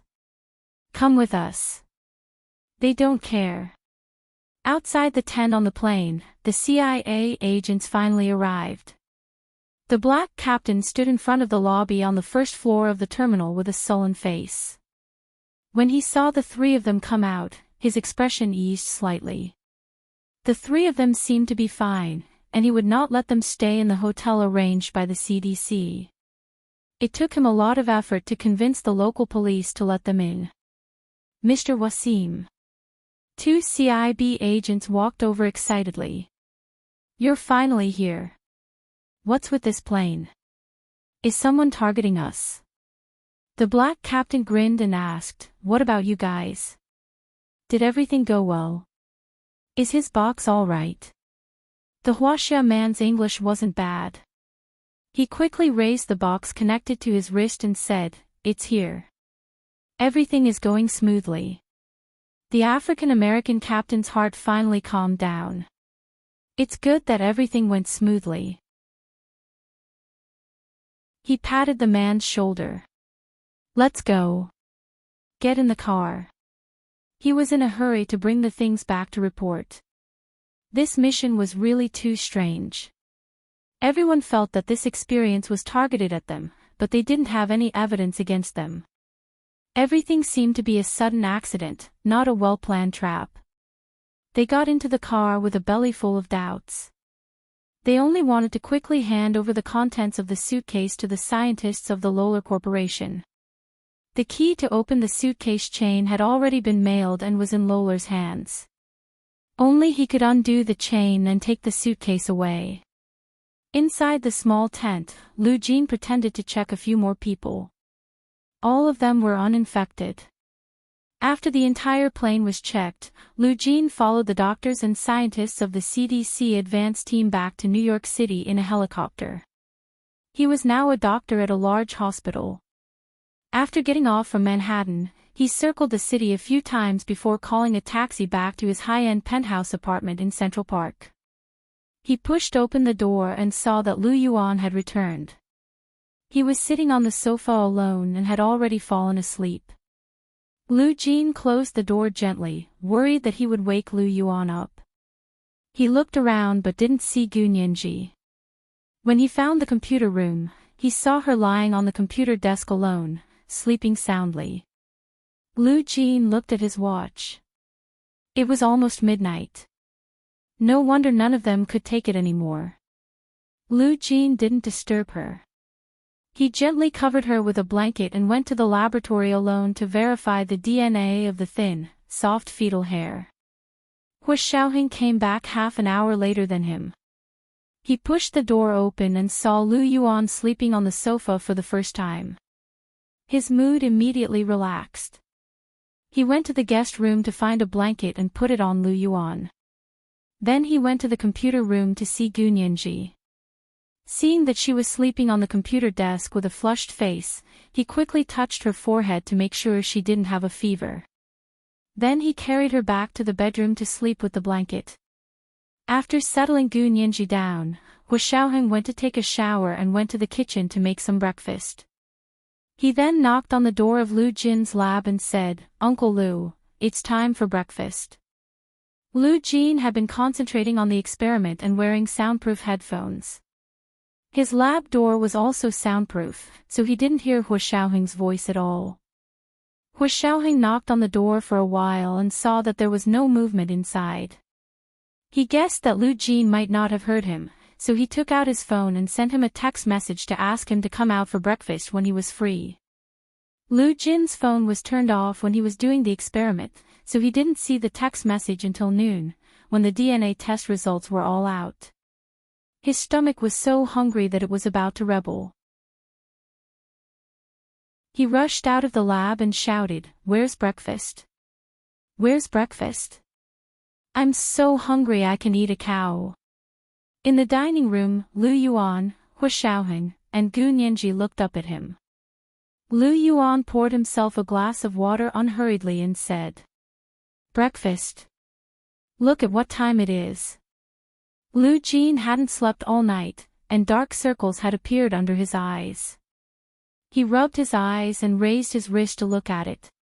He said in surprise, "Huh. It's already noon." "Really?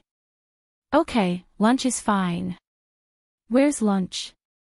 Gu Nianji quickly pulled out a chair for him and waved. "Dad, come and sit. What do you want to eat?" "I'll get you some rice." Lu Jin's mood instantly improved. He walked over and said with a smile, "My girl still loves me. Unlike some people, who have helped him for more than 10 years, and now that a relative is here, they'll turn their backs on me." Lu Yuan picked up the newspaper to block his line of sight. He didn't want to see Lu Jin's smug look, so he said calmly, "Same here." Lu Jin almost vomited blood at Lu Yuan's "same here." He looked at Gu Nianji as if asking for help and accused Lu Yuan, "Look at him. How dare he say that about me? How can I be the same as him? You're my daughter. Like my own daughter."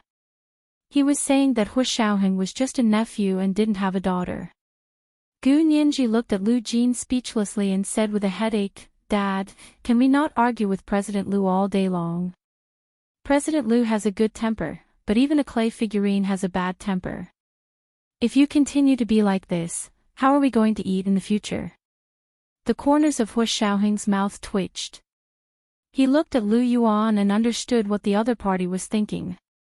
In the eyes of this father and daughter, their most important position was that of a chef. You can't not know your place. Lu Jin didn't listen to anything else, but he agreed with Gu Nianji's advice. He shook his head and said, "Do you think I don't know? If it weren't for the fact that he can cook well, would I have tolerated him for so many years?" Okay, Dad, eat more." Gu Nianji quickly picked up a piece of tender black pepper beef tenderloin for Lu Jin in an attempt to shut his mouth. Lu Jin was indeed hungry. He finally stopped talking and ate 3 bowls of rice in one go. In the end, he collapsed on the sofa in the living room with Gu Nianji, unable to move. The TV on the wall turned on. Not only the local TV station, but even the 3 major U.S. national TV stations were scrambling to report on the flight incident, as well as the subsequent anthrax incident. Although the anthrax incident proved to be a false alarm, the flight swap was real. What the hell was going on? Even the FBI, Federal Bureau of Investigation, had come out to investigate. Gu Nianji smiled and said, "If they can find out, you guys are good." Lu Jin scoffed. "Then they won't be able to find out even in their next life."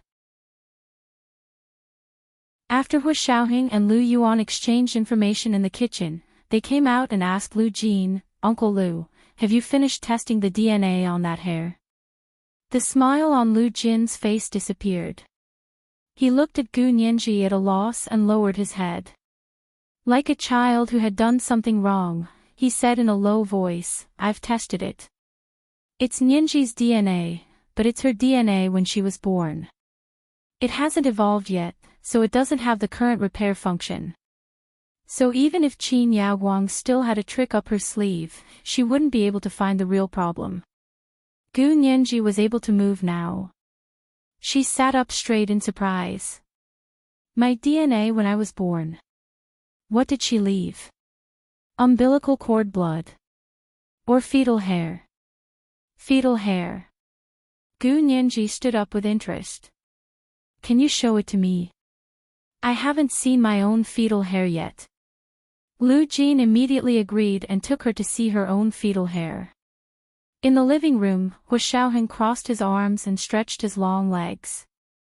He frowned and said to Lu Yuan, "Now they have Wen Shuyi's hair, but there's a difference between an adult's hair and a baby's fetal hair. Will they find out that it has been switched?" Lu Yuan didn't care about this. He shrugged nonchalantly. "Anyway, once the DNA test is out, the Qin family will know that it has been switched. As for what kind of hair it is, it doesn't matter. At that time, no one would care if it was an adult's hair or a baby's fetal hair. Because everyone would know that it had been switched. Hua Xiaoheng understood and frowned. He immediately said, "Then does Uncle Lu have a backup plan to deal with the Rawl family's counterattack?" When the time came, they would find that their last glimmer of hope had been shattered. A beast struggling on its deathbed was the most vicious. This was the first update of the day, Chapter 1808, their most important position. A reminder to everyone for their monthly votes and recommendation votes. 8 p.m., the second update.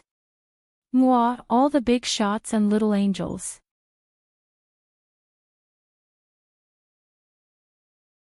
Chapter 1820. Lu Yuan spread his hands. I don't know if he has a backup plan. Based on my understanding of Lu Jin, he's the kind of person who would be willing to be cut to pieces to bring down the emperor. He's not good at getting along with people, and he always does things based on his bravery. Hua Xiaoheng smiled bitterly and thought to himself, so Gu Nianji's bravery, when she got angry, was hereditary. In Lu Jin's laboratory, Gu Nianji looked at the thin, soft, and even slightly yellow fetal hair. She pursed her lips. This is my fetal hair. Why is it so yellow? She touched her hair and smiled. Fortunately, my hair is growing well now. It was indeed very good. Now, her hair was black and shiny, and there was a lot of it. It was much better than the few thin, soft yellow hairs she had when she was a baby. Lu Jin's gaze also fell on her hair, but he was thinking about Qin Suwen's beautiful hair. Qin Suwen's appearance had been very ordinary after surgery, but her hair was rare. Gu Nianji turned around and happened to see Lu Jin's gaze. Her heart skipped a beat, and she thought to herself that it was that kind of gaze again. It was as if he was looking at someone else through her. Gu Nianji's heart skipped a beat. She lowered her eyes and muttered. Dad, did you already know that Qin Yaoguang wasn't my biological mother? Lu Jin was a little confused by Gu Nianji's thoughts.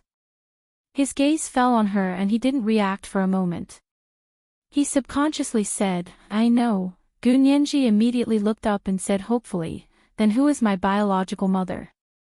Lu Jin came back to his senses and looked away uncomfortably. He muttered. It's hard to say, Gu Nianji. If she knew, then she knew. If she didn't know, then she didn't know. What did he mean by it was hard to say? She glared at Lu Jin, her big eyes unblinking. Her gaze was very intimidating. Lu Jin looked up at the ceiling, then looked around and said. There are a lot of things to do later.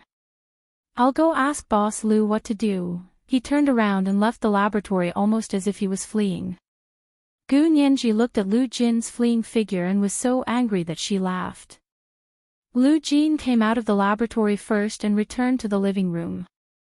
He saw Lu Jin and Hua Xiaoheng still sitting on the sofa in the living room, looking at him seriously. As long as he didn't face Gu Nianji, Lu Jin had nothing to be afraid of. He smiled and sat down on the sofa in front of Hua Xiaoheng and Lu Yuan. Have you finished cleaning the kitchen? Lu Yuan had long known Lu Jin's character. He snorted and said, I was waiting for you to ask me. What if they find out that you've swapped things? Lu Jin spread his hands. At most, I'll find out that this gene isn't a perfect gene. I won't be able to cheat money. How noble do you think those capitalists are? Would he really fight for the future of mankind? I'm being amused. It's more like it's for my own future. But the Rower clan has been made a fool of. Will he just let it go? Hua Xiaoheng reminded Lu Jin tactfully, with their family's power and connections, they can do a lot of things. Lu Jin frowned. Their family is almost emptied because of this experiment. Otherwise, why would they convene this meeting and trick others into paying for it? How can a capitalist be called a capitalist when he has no money? You can't say that. Lu Yuan knew that Lu Yuan was thinking too simply. A skinny camel is still bigger than a horse. No matter how emptied the rower clan is, they won't be like ordinary people who have nothing. Have you ever thought about what if they go crazy and fight back? This was Hu Xiaoheng's question. Lu Yuan had asked it himself because he didn't want Hu Xiaoheng to be too aggressive in front of Lu Jin. After all, he was his son-in-law, and there were some things that he couldn't say. Lu Jin scratched his head and blurted out, "At most, we'll perish together with him. This rower is the happiest in their family. Everyone else can't wait to close the laboratory that burns money like a bottomless pit." This was your original plan, right? Gu Nianji happened to walk over and asked with a livid face, "Who the hell is rower? Does he deserve to perish together with you?" Hu Xiaoheng, Lu Yuan, they agreed with the first half of Gu Nianji's words, but what did she mean by the second half? Lu Jin regretted it as soon as he finished speaking. He was blaming himself, but when he heard Gu Nianji's words, he immediately beamed. It was as if he had drunk a cup of iced plum wine to relieve the heat in the dog days.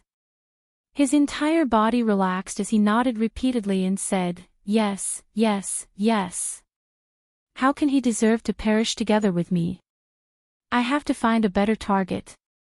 Baw baw baw. Gu Nianji sat down beside Lu Jin and glared at him unhappily. "Can we not use such a frustrating method like perishing together? You're a genius. A genius only has this much IQ. Can't you think of a way to make all his previous efforts go to waste, make his life a living hell, and also make him not know who his opponent is?" Wasn't this too difficult? Not only did she want the other party's 100 years of hard work to go to waste, but she also wanted Rower to live a life worse than death, and she also wanted him to not know who was messing with him. Lu Jin was dumbfounded. "You really have high standards for me. Then there's nothing I can do."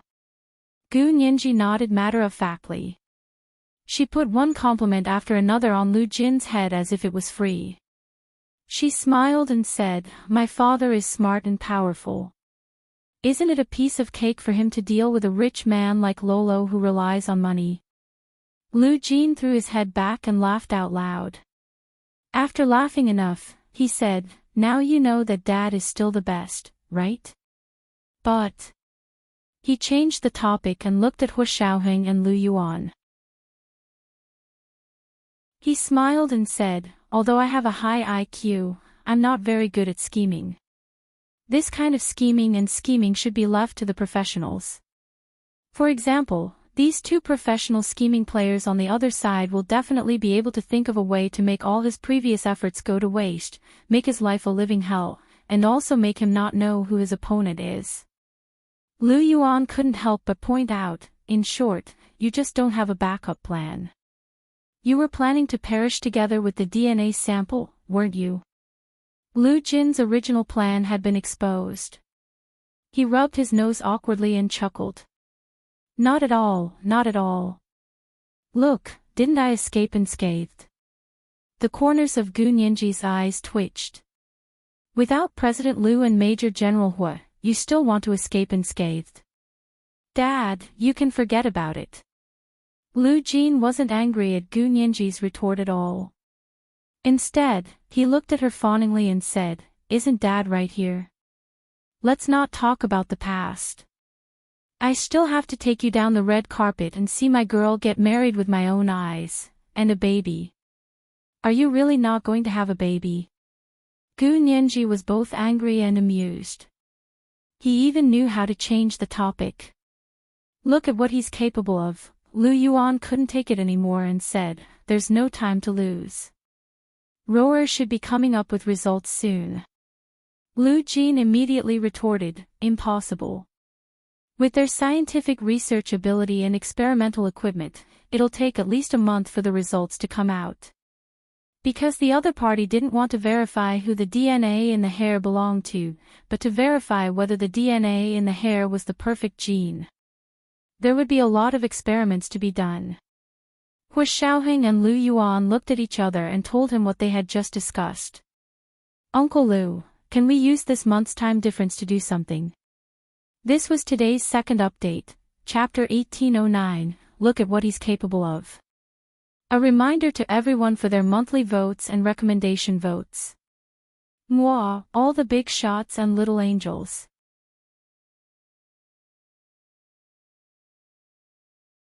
Chapter 1821. What do you want to do? Lu Jin looked at Hu Xiaoheng warily.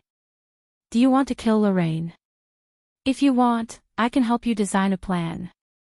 Gu Nianji, if they wanted to set up a trap to kill, Hu Xiaoheng and his uncle, Lu Yuan, who was sitting next to him, were experts among experts. Lu Jin was really showing off in front of Guan Yu. Gu Nianji tapped Lu Jin's shoulder with a headache and said weakly, Dad, we want to defeat Lorraine legally. Can you stop fighting and killing so easily? You're making a fool of yourself. She pouted at Hu Xiaoheng and Lu Yuan. Hu Xiaoheng narrowed his eyes and smiled. He tried to smooth things over. Nianji is a little girl. She's kind and soft-hearted. She doesn't like to hear things that are too ruthless. Lu Jin frowned and said seriously, it's fine. I've already thought about it. There are many ways to make him die naturally. The simplest way can be calculated mathematically. Chaos mathematics. Gu Nianji suddenly felt a little guilty.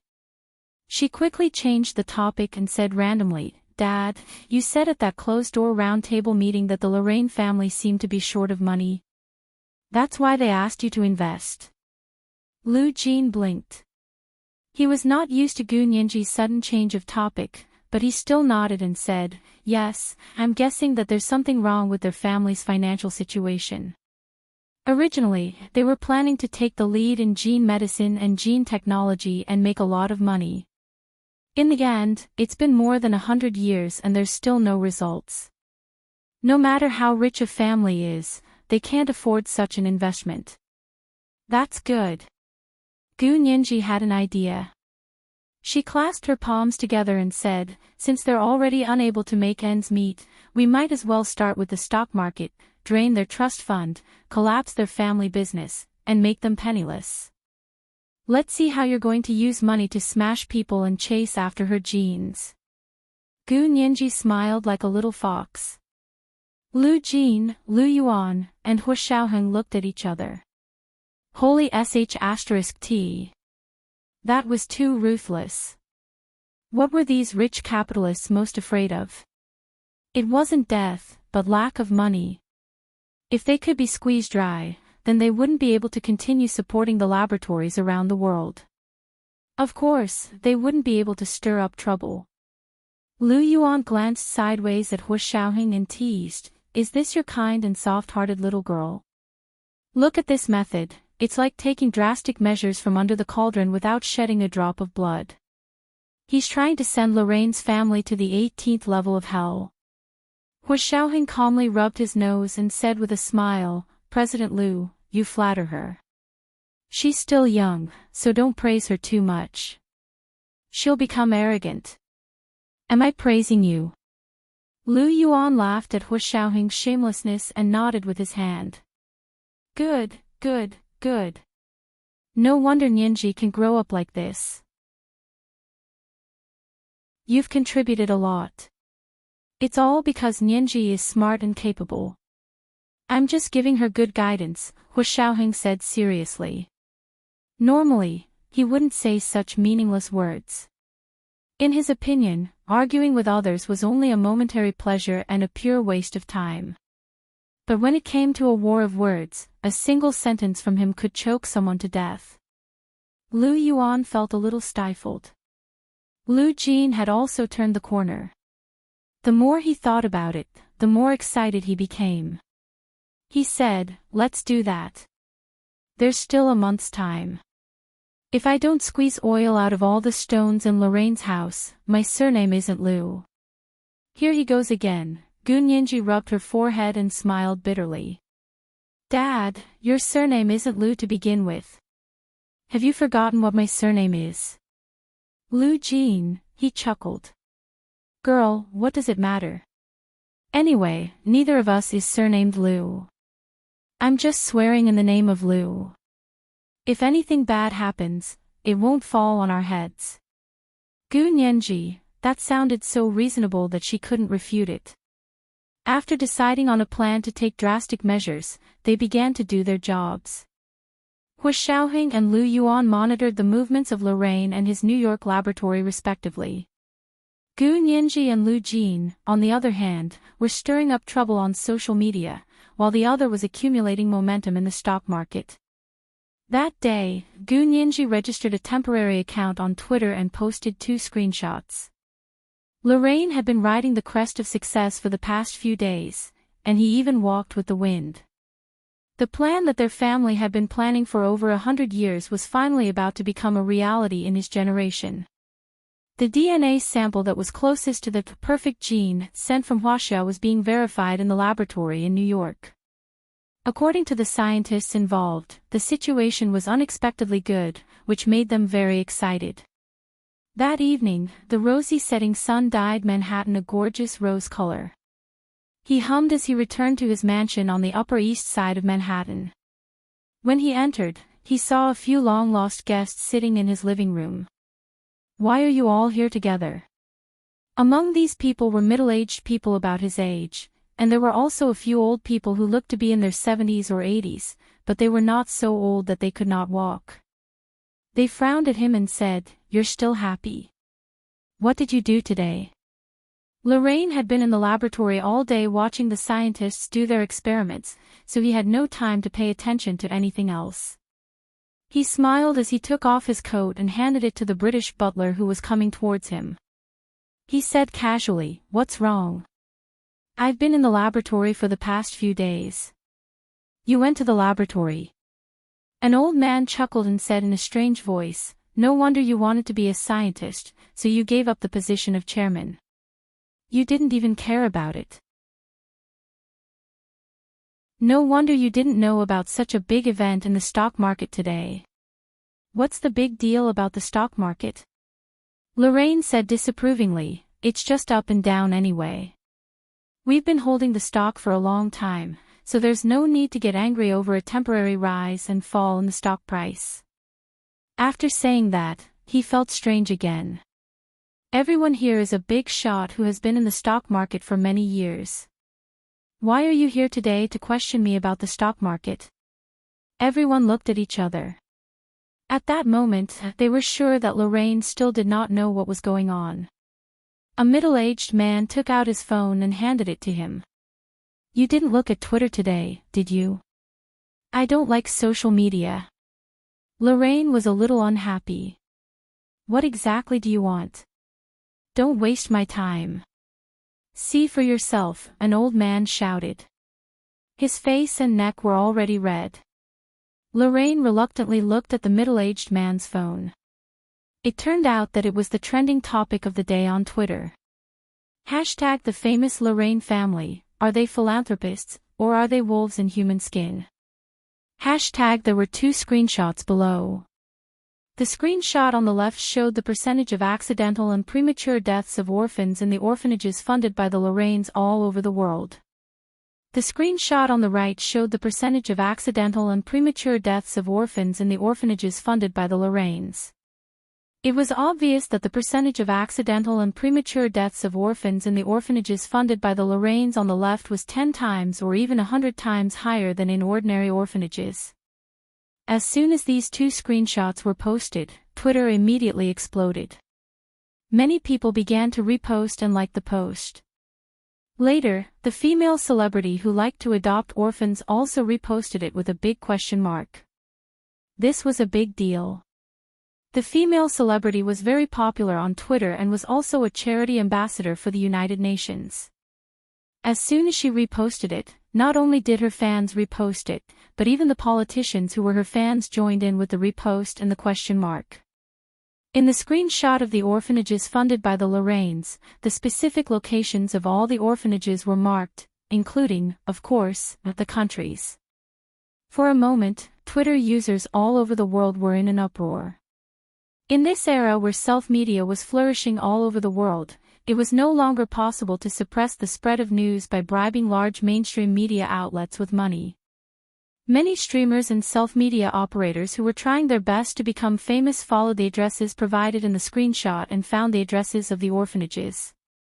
They tried every possible way to find out about the situation here, but the more they dug, the worse it got.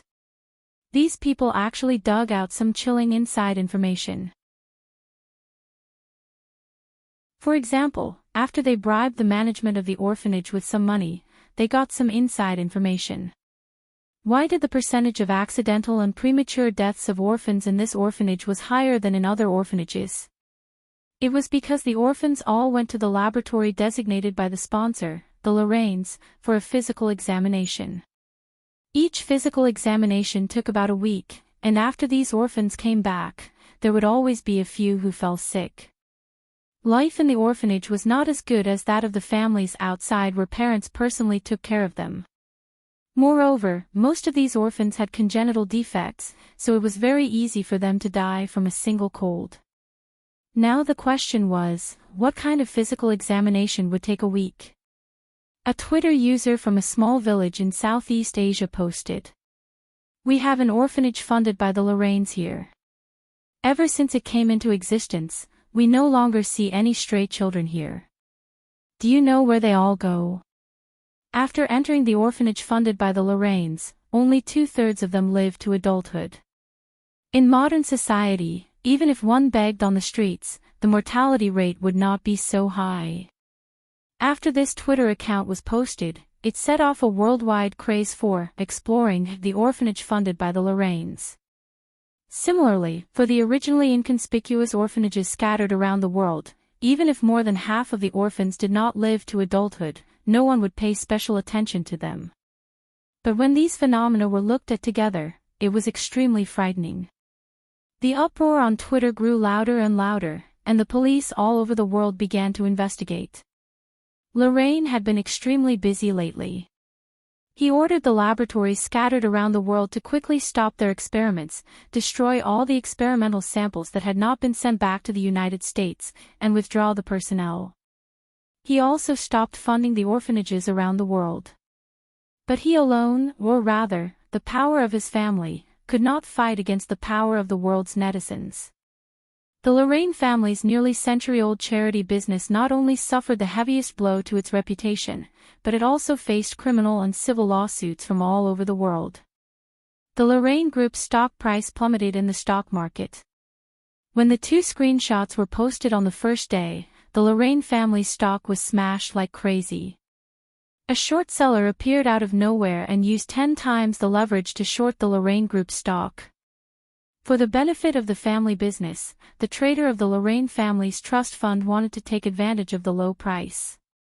He used the Lorraine family's trust fund as collateral to borrow money from the bank. On the first day, the market was evenly matched, and the stock price basically stabilized, only dropping a little.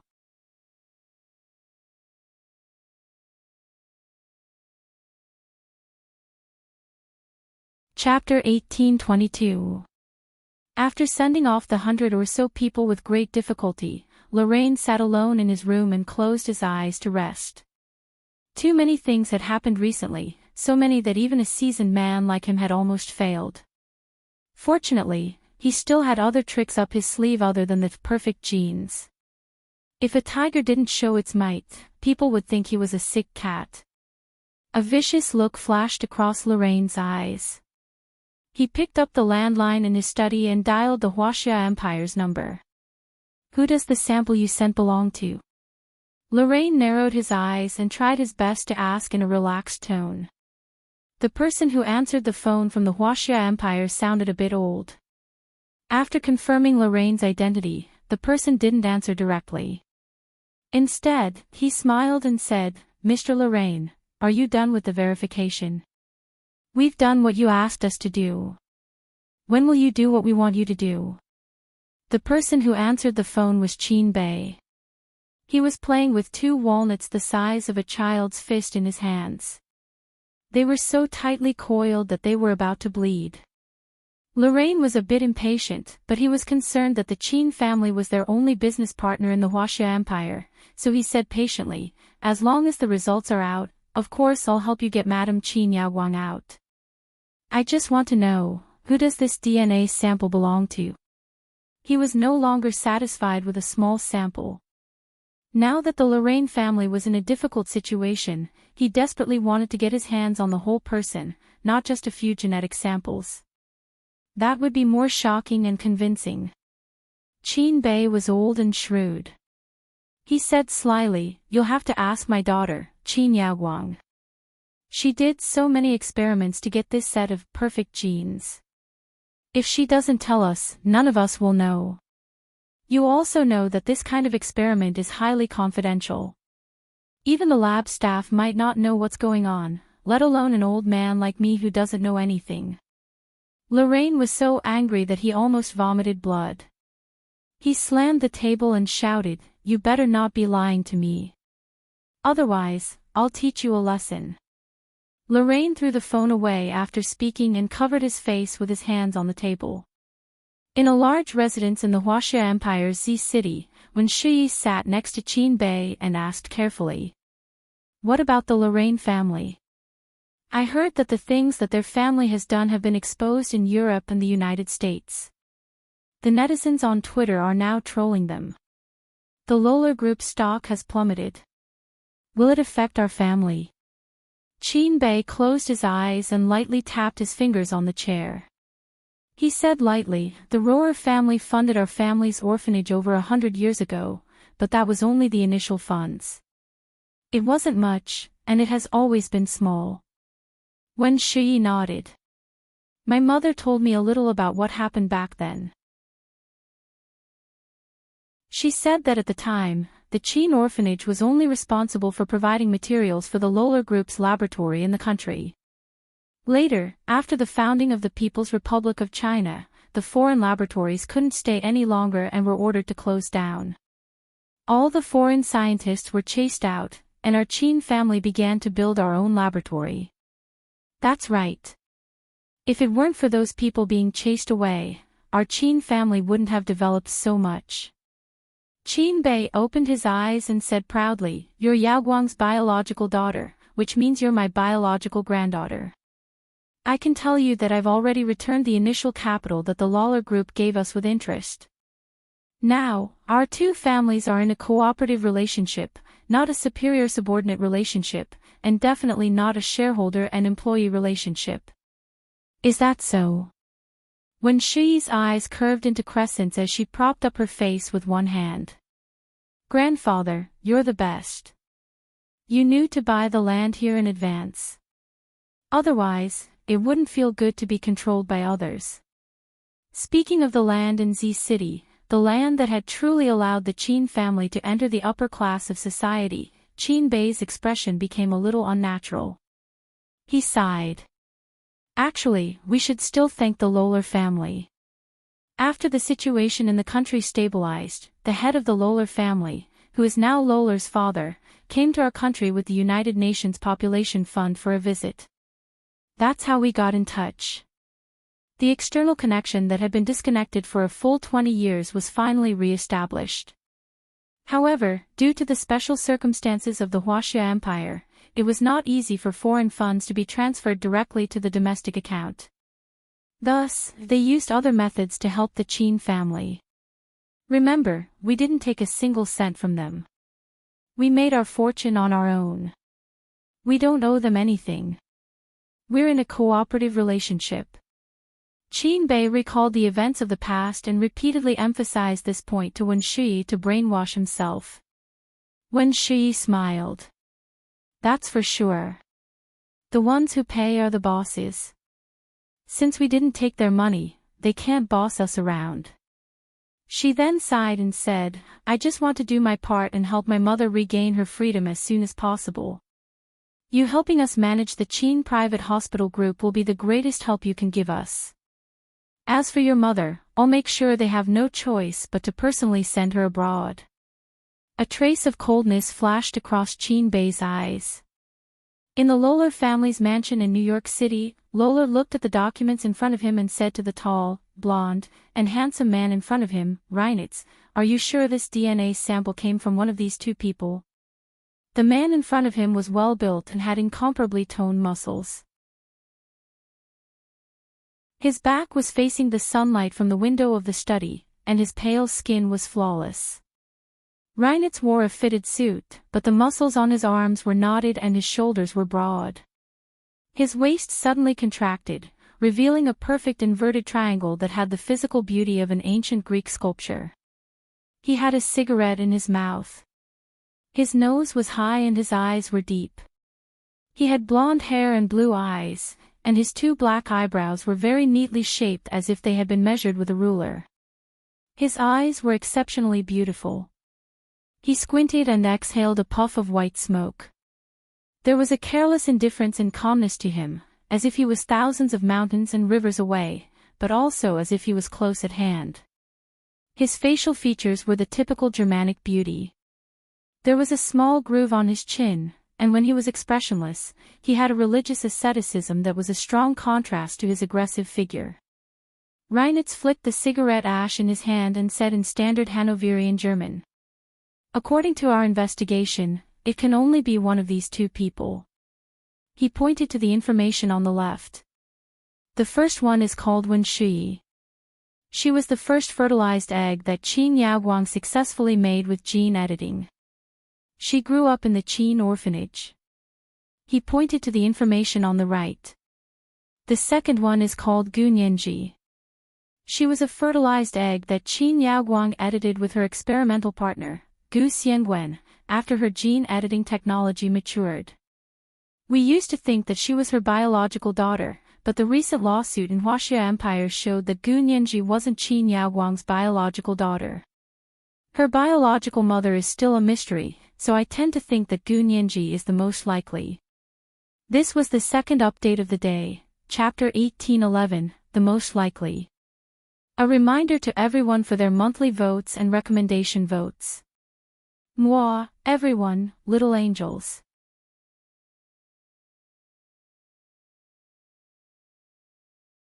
Chapter 1823.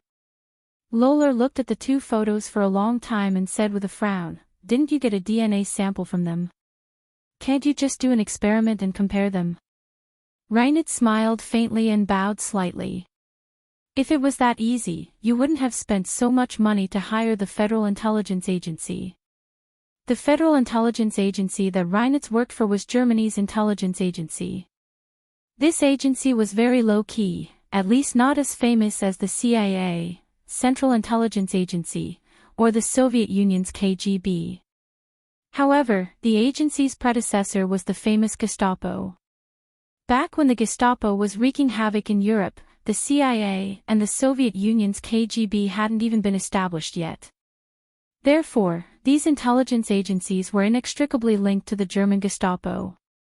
This was because many of their training methods were inherited from the Gestapo. The Federal Intelligence Agency of Germany, which inherited the Gestapo's true core resources, was full of hidden talents. There were some things that the Soviet Union's KGB and CIA couldn't handle, so the Federal Intelligence Agency of Germany was bound to be surprised. As the head of one of the world's top 10 plutocratic families, LoveLore was no stranger to this. Therefore, he didn't put all his hopes on the CIA agents. Instead, he secretly hired Reinitz, an elite agent from the Federal Intelligence Agency of Germany, to help him investigate the perfect genes. The reason he asked Reinitz to help investigate the LoveLore family's biggest secret was because the perfect genes weren't a secret to the Germans, especially the Germans, who were once known as the noble race. Hitler had done something similar back in the day. The Germans didn't succeed, and they thought this method was too ridiculous. Therefore, after World War II, the Germans gave up on this research and gave all the information to the Americans. However, the Federal Intelligence Agency of Germany still kept all the original information. However, the original information was scattered and stored in the vast ocean of Gestapo data. Only a few people among them still held the keys to the information. These keys were passed down from generation to generation, and now they were in Reinitz's hands. He was already the next director of the Federal Intelligence Agency. He would take over as soon as his immediate superior, Li Dishi, retired next year. It was not hard to imagine how much Lorraine had spent to hire him. LoveLore had mortgaged his family's mansion on the Upper East Side of Manhattan to the bank to get that much money to pay the Federal Intelligence Agency. As soon as Reinitz made his move, it proved that he was worth it. It only took them 10 days to narrow down the clues to Wen Shui and Gu Nianji. Reinitz's fingers caressed Gu Nianji's photo as he replied dryly, "I'll investigate her situation first. Then I'll have to trouble you." Lorraine gratefully reached out to shake Reinitz's hand. Reinitz slowly put away the 2 photos and said, "I was paid to do this. You don't have to thank me."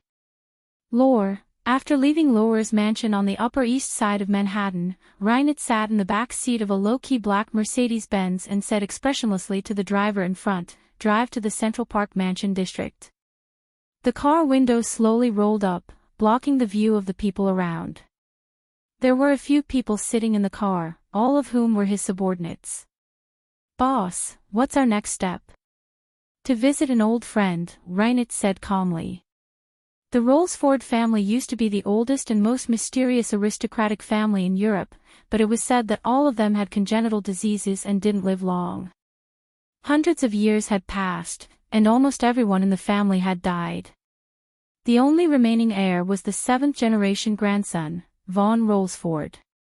He actively invested in biogenetics and biopharmaceuticals, and it was said that it was to cure the Rolls-Ford family.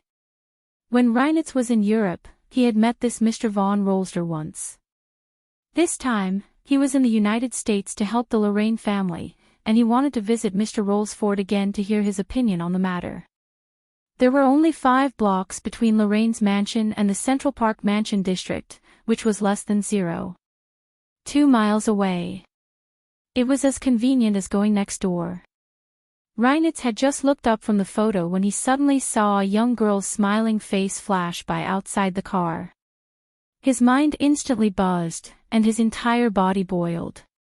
He quickly looked out and saw that the young girl had already run into the entrance of a luxury apartment building in Central Park. Wasn't that the girl in the photo he had been looking at? Had Gu Nianji come to the United States? Reinitz narrowed his eyes and looked up at the luxurious apartment building in front of him. What a coincidence that she lived in the same building as Mr. von Rolls-Ford. Then he remembered that Mr. von Rolls-Ford was also investing in biogenetics and biopharmaceuticals, and the situation suddenly became delicate. Reinitz's instincts told him that there was something wrong, so he immediately changed his mind and asked the driver to stop, but he didn't get out. Several people sat quietly in the pitch-black car and stared at the entrance of the apartment building. But they waited from afternoon until night, and they didn't see that beautiful, elf-like girl appear again. Reinitz's driver yawned and said, "Boss, are we still going to wait?" "We waited all afternoon and did nothing," one of his subordinates muttered. Reinitz chuckled and shook his head. He said meaningfully, "Of course it's not useless. She didn't come out all afternoon, which means that she probably lives here. That makes it much easier. Let's go." Reinitz waved his hand, and the driver finally started the car and drove away excitedly. Reinitz rolled down the window and let the cool night wind blow on his face. His feverish mind also gradually cleared up. With the light from the street lamps, he looked at the photo in his hand and thought that the girl was really not photogenic. She was much more beautiful in person. Of course, she was also a beauty in the photo, but this kind of beauty couldn't compare to the liveliness of the real person. It was only a glimpse, but the liveliness of the smiling face were reflected in his mind. Reinitz curled his lips. "Miss Gu, nice to meet you." After Gu Nianji used 2 screenshots to expose the LoveLore family's background over the past 10 days, she quietly watched from the sidelines. Now she didn't need to do anything. Internet celebrities and self-media practitioners from all over the world who couldn't wait to use their lives to gain more fans jumped out. They went to the orphanage funded by the LoveLores to interview and posted all kinds of sensational gossip. Between the real and the fake, they created an atmosphere of everyone adds firewood. In the end, the police from all over the world intervened and filed various civil and criminal lawsuits against the LoveLore family. The whole thing finally reached its climax. Lu Jin took advantage of this opportunity to short the LoveLore group all the way. When the LoveLore group's stock fell below $10, he began to close his position. He was very cautious, but because he had shorted too much, the LoveLore group's stock was on the rise now. So he could only slowly buy and close his position bit by bit according to plan. Before the market closed at 3:30 p.m. that afternoon, Lu Jin finally bought all the stocks he had shorted and closed his position. However, when he had sold them, they had all been around $1,000 to $500. Now, it had only cost him about $10 to close his position. The difference in the middle was his huge profit. Gu Nianji watched excitedly from the side. When the stock market closed at the last minute, Gu Nianji jumped up happily and said, "I'll go buy something good for you." She had recently found out on the internet that a Huaxia Empire person had opened a Rujiamo shop not far from here. It was said that the Rujiamo inside was very authentic. Hu Xiaoheng and Lu Yuan hadn't been back for a few days. She and Lu Jin had been eating Western takeout for a few days and couldn't take it anymore. They planned to buy some delicious Huaxia Empire snacks to improve their lives. She carried the lunchbox bag with the Rujiamo into the house and shouted, "Dad! The Rujiamo is here." Lu Jin came out of his computer room and said excitedly, "How many did you buy? Is it delicious?" "It must be delicious. I can smell it." "Of course it's delicious." Gu Nianji proudly placed a few Rujiamos on an exquisite bone china plate with gold rims. "Look, the green coriander, the red meat with soy sauce, the brown sauce, and the soft baked bread. I'm drooling just by looking at it." Lu Jin swallowed a mouthful of saliva and said, "Then why didn't you buy a few more? There are only 4. Is that enough? I've already eaten 2. You can eat all 4. Gu Nianji pushed the plate and said magnanimously. Lu Jin laughed. "I can't eat 4. 3 is about right." He picked up the Rujiamo and ate it in big mouthfuls. As he ate, he kept praising it. Gu Nianji smiled and said, "Dad, why did you close out all your positions in the stock market today?" Lu Jin glanced at her and smiled. "Because LoveLore is going to announce his discovery tomorrow." "How do you think the market will react then?" Gu Nianji rolled her eyes. "Is he going to announce the success of the perfect gene experiment regardless of everything? What do you think?" Lu Jin took a big bite of the Rujiamo and chewed it slowly with a look of enjoyment on his face. After swallowing it, he took another sip of water and said, "They usually use this trick to speculate on the stock price. First, use a piece of news to suppress the stock price so that they can buy it at a low price. Then, use a piece of news to raise the stock price again, and they can sell it. I'm doing the same thing now, but in the opposite direction. I'm selling short before the stock price is suppressed. Then, before the news comes out, I'll quickly close out my positions and buy a batch at a low price. Tomorrow, he'll announce big news. I'll let him be smug for a few days and let the stock price rise. After I sell all the stocks I have, I'll teach him a lesson." Trick. It was all a trick. This was a trick. Gu Nianji was amazed and smiled. "Dad, you're making money on the side and making money on the side. You flatter me. It's all the power of knowledge."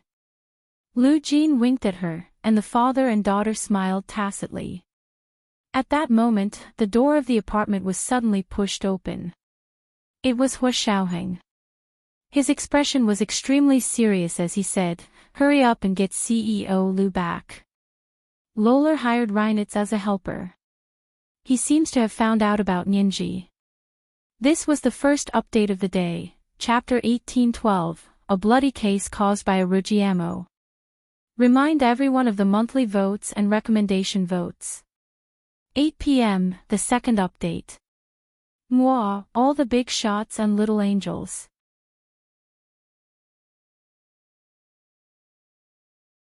Chapter 1824. Reinitz. Gu Nianji felt like a lifetime had passed when she heard the name again. She asked in surprise, "How did he get here?" Hu Xiaoheng walked over and flicked her forehead with his finger. "What are you thinking about?" "Of course it's Reinitz here. Reinitz over there is a priest in the church." Gu Nianji covered her forehead and breathed a sigh of relief. She smiled and said, "That's good. As long as it's not Reinitz over there, who's afraid?" But after saying that, she thought of a few more questions and quickly asked, "But how did he recognize me? I've never seen him here. Also, how did you find out about him?" Hu Xiaoheng pulled out the dining chair next to Gu Nianji and sat down next to her. He took out his phone to text Lu Yuan and said, "I'm monitoring Lorraine. I happened to see him meeting an important guest at his house today. It turned out to be someone we know, Reinitz." Gu Nianji understood and snorted disdainfully. "How can that be considered knowing? At most, I know that face. He's not Reinitz from across the street." Hu Xiaoheng slowly raised his head and looked at her with a half-smile. Disappointed? Still thinking about Reinitz from across the street?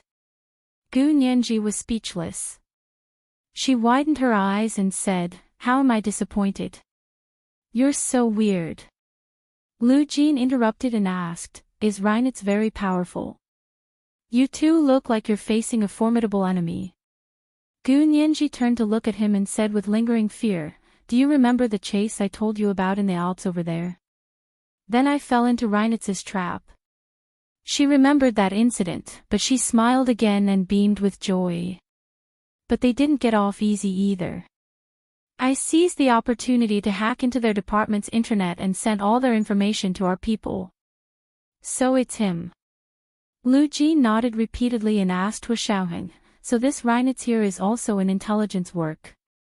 Hu Xiaoheng said thoughtfully, "I looked up Reinitz's information on the way back. Yes, he's in the same position as Reinitz over there. They're both core figures in the German Federal Intelligence Agency." "How did he recognize Ninji?" "I can only guess that Lorraine provided the relevant information." After a pause, he added, "And Lorraine's information, without a doubt, was obtained from the Qin family in the country." Lu Jin agreed with this speculation and quickly said, "Lorraine has been working with the Qin family for so many years. They've known about Ninji for a long time. However, they had previously thought that Ninji's genes were not the perfect genes that they had envisioned. Because she had not displayed these abilities, they did not continue to pay attention to her. But all the initial data should be there." Gu Nianji sat to the side, her eyes sparkling as she suddenly said, "This time, he doesn't know I know him." Hu Xiaoheng and Lu Jin looked at her and asked in unison, "What do you want to do?" Gu Nianji froze for a moment, then smiled. "You two have the same idea." Lu Jin couldn't help glaring at Hu Xiaoheng before saying to Gu Nianji, "The further you stay away from such people, the better. They're all ruthless people." Hu Xiaoheng actually agreed with Lu Jin's opinion. He nodded and said, "Indeed, don't contact him."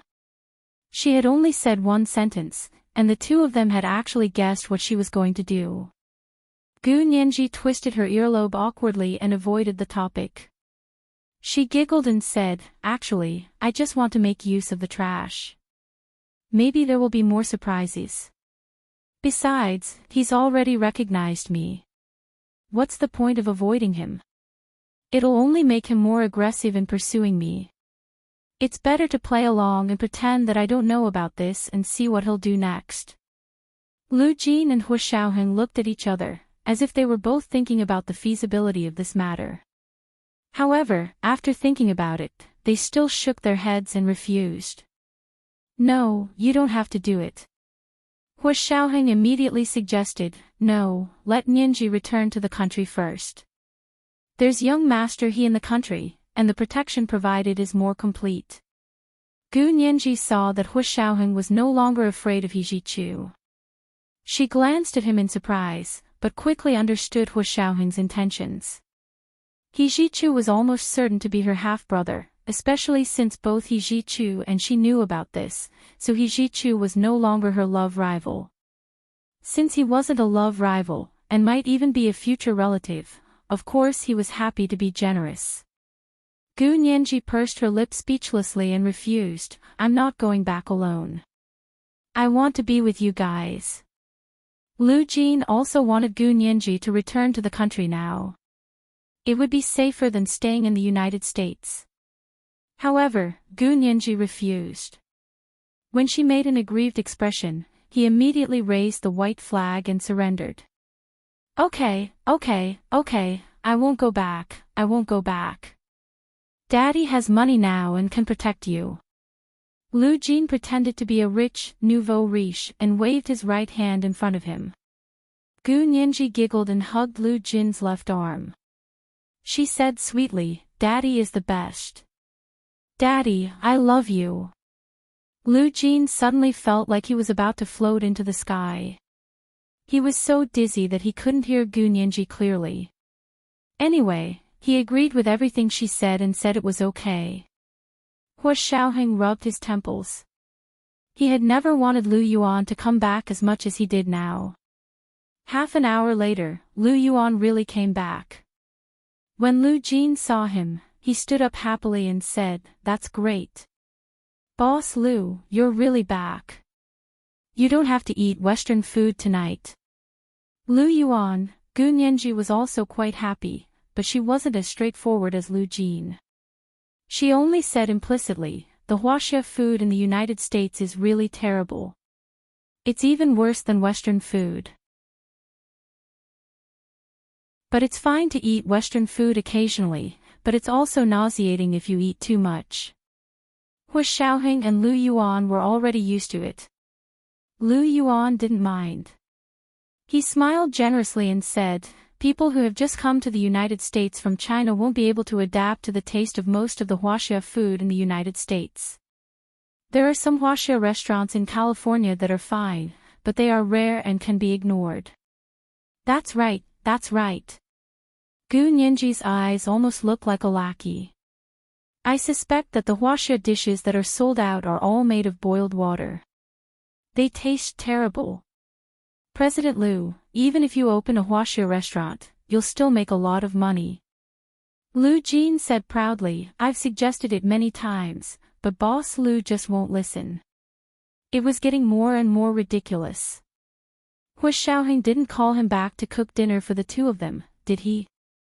Lu Jin looked at Hu Xiaoheng. Hu Xiaoheng curled his lips and stood up. President Lu, please have a seat. He then said to Gu Nianji, Tell President Lu what we just said. I'll go to the kitchen to cook dinner.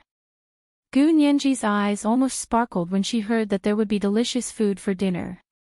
She looked at Hu Xiaoheng in admiration and nodded repeatedly. Major General Hu, go do your work. I'll talk to President Lu. In her eyes, Reinitz wasn't as important as a delicious dinner. Hu Xiaoheng laughed, but his mood improved again. He turned around and walked towards the kitchen. Lu Jin sat down where Hu Xiaoheng had just sat and quietly listened to Gu Nianji. Gu Nianji was eloquent. She recounted the situation like pearls falling on a jade plate, then said, I wonder if Reinitz here is as good as Reinitz over there. Lu Jin continued, if they do the same job, they should be equally good. Lu Yuan hadn't expected this kind of development and was speechless for a long time. He had been monitoring the movements of LoveLore's laboratory outside for the past few days. He had been wandering around LoveLore's laboratory in New York for a long time, but he still hadn't found an opportunity to secretly install cameras and eavesdropping devices in LoveLore's secret laboratory. He stroked his chin and said slowly, "LoveLore's laboratory in New York is extremely heavily guarded. I suspect that the results of their family's experiments over the past 100 years are kept in their laboratory in New York. Now they've hired the head of German intelligence to track down Nianji. They're really determined to get Nianji." Lu Jin exploded when he heard this. "I told you guys not to interfere. If I had followed my plan, they would have had to rebuild on the ruins." Gu Nianji's hair stood on end when she heard this. She quickly tugged at the corner of Lu Jin's shirt and said pitifully, "Dad, we agreed that you wouldn't abandon me." No, Dad was just saying." Lu Jin quickly coaxed Gu Nianji.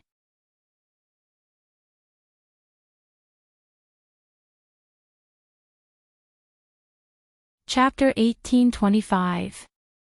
This Reinitz is the Lolo family's counterattack? Gu Nianji asked with slight confusion.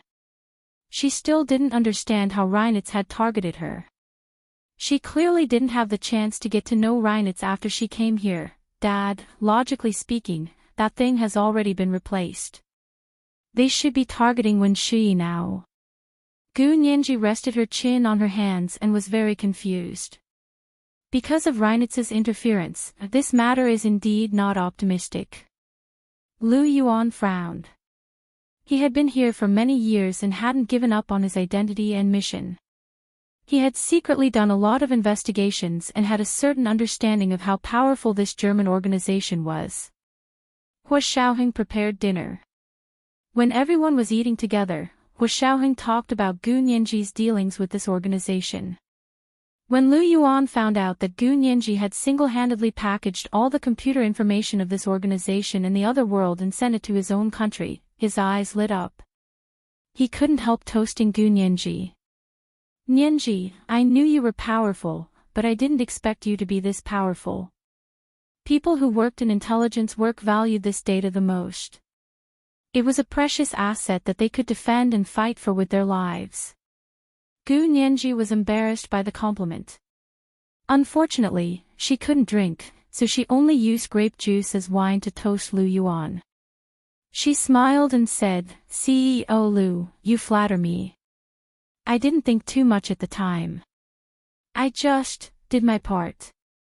Hua Xiaoheng knew that she was determined to die at the time, so she did it without a care for anything else. He felt extremely guilty and reached out to hold Gu Nianji's hand under the table. Gu Nianji smiled slightly and glanced at him without batting an eyelid. Her eyes were watery, like the ripples on the surface of the jade water that had been stirred by the branches of green trees in spring. The corners of Lu Jin's mouth twitched when he saw this. He knocked on the bowl and said, "Eat properly. Don't talk when you eat or sleep." Where did all the rules go? Clearly, Lu Jin didn't care about these rules. Gu Nianji knew that he was feeling uncomfortable. She smiled and scooped a bowl of soup for Lu Jin. "Dad, have some soup. This is dried bamboo shoots and old duck soup that Hua Xiao specially prepared for you. Look at how clear and mellow this soup is. The duck meat isn't old at all. Instead, it's full of soup and is soft and tender." Lu Jin was in a better mood. He glanced at Hua Xiaoheng proudly and turned to Gu Nianji. "Nianji, you eat too. I remember that a few days ago, you said you wanted to eat salted duck, especially salted duck cooked with potatoes." Hua Xiaoheng had no choice but to say, "I'll make salted duck tomorrow and cook it with potatoes." That, Hua Xiaoheng had no choice but to say. Lu Yuan smiled and continued to praise Gu Nianji. "Shareholder Lu, don't be so critical of Nianji. TSK, if I had a daughter like her and made such great achievements, even if I didn't know how to cook, I would still learn good cooking skills and cook delicious food for my daughter every day." Gu Nianji thought of his cheap daughter, Hua Jialan, and blushed subtly. She whispered, Actually, CEO Lu, you're flattering me. Although I got the information, the amount is too large. They're still sorting out all the content, so there's not much effective information. Lu Yuan didn't seem to remember that he had a cheap daughter at all. His chopsticks paused, and he said, yes, if it's all the content of the German Federal Bureau of Investigation, it would definitely be a huge amount of data. It would probably take many years to retrieve it all by hand. But there's a shortcut. What shortcut? Gu Nianji was overjoyed and quickly asked, CEO Lu, do you know how to get there? I don't know how to get there. Lu Yuan smiled. But I know that the German Federal Intelligence Agency has a rule for storing their important information. In order to find their most confidential information in their vast database, we need their key index. Hua Xiaoheng understood immediately. He said in surprise, so this is how the German Federal Intelligence Agency keeps their secret information. Their method of encryption was like hiding a needle in a huge pile of straw. It wasn't difficult, but even if someone else took the pile of straw away, they wouldn't think that the tiny needle was the most important thing inside. Or even if they knew, they wouldn't be able to find it. But it was different with a key. It was like a locator, or a magnet. It could suck out anything that contained iron. They just needed someone to have the key. Gu Nianji perked up and immediately thought of something. She said, does Reinitz know about the key?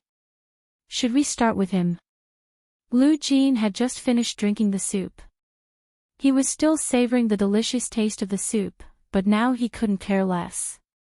He said loudly, Nianji, they're looking for you, and you're going to send yourself to them.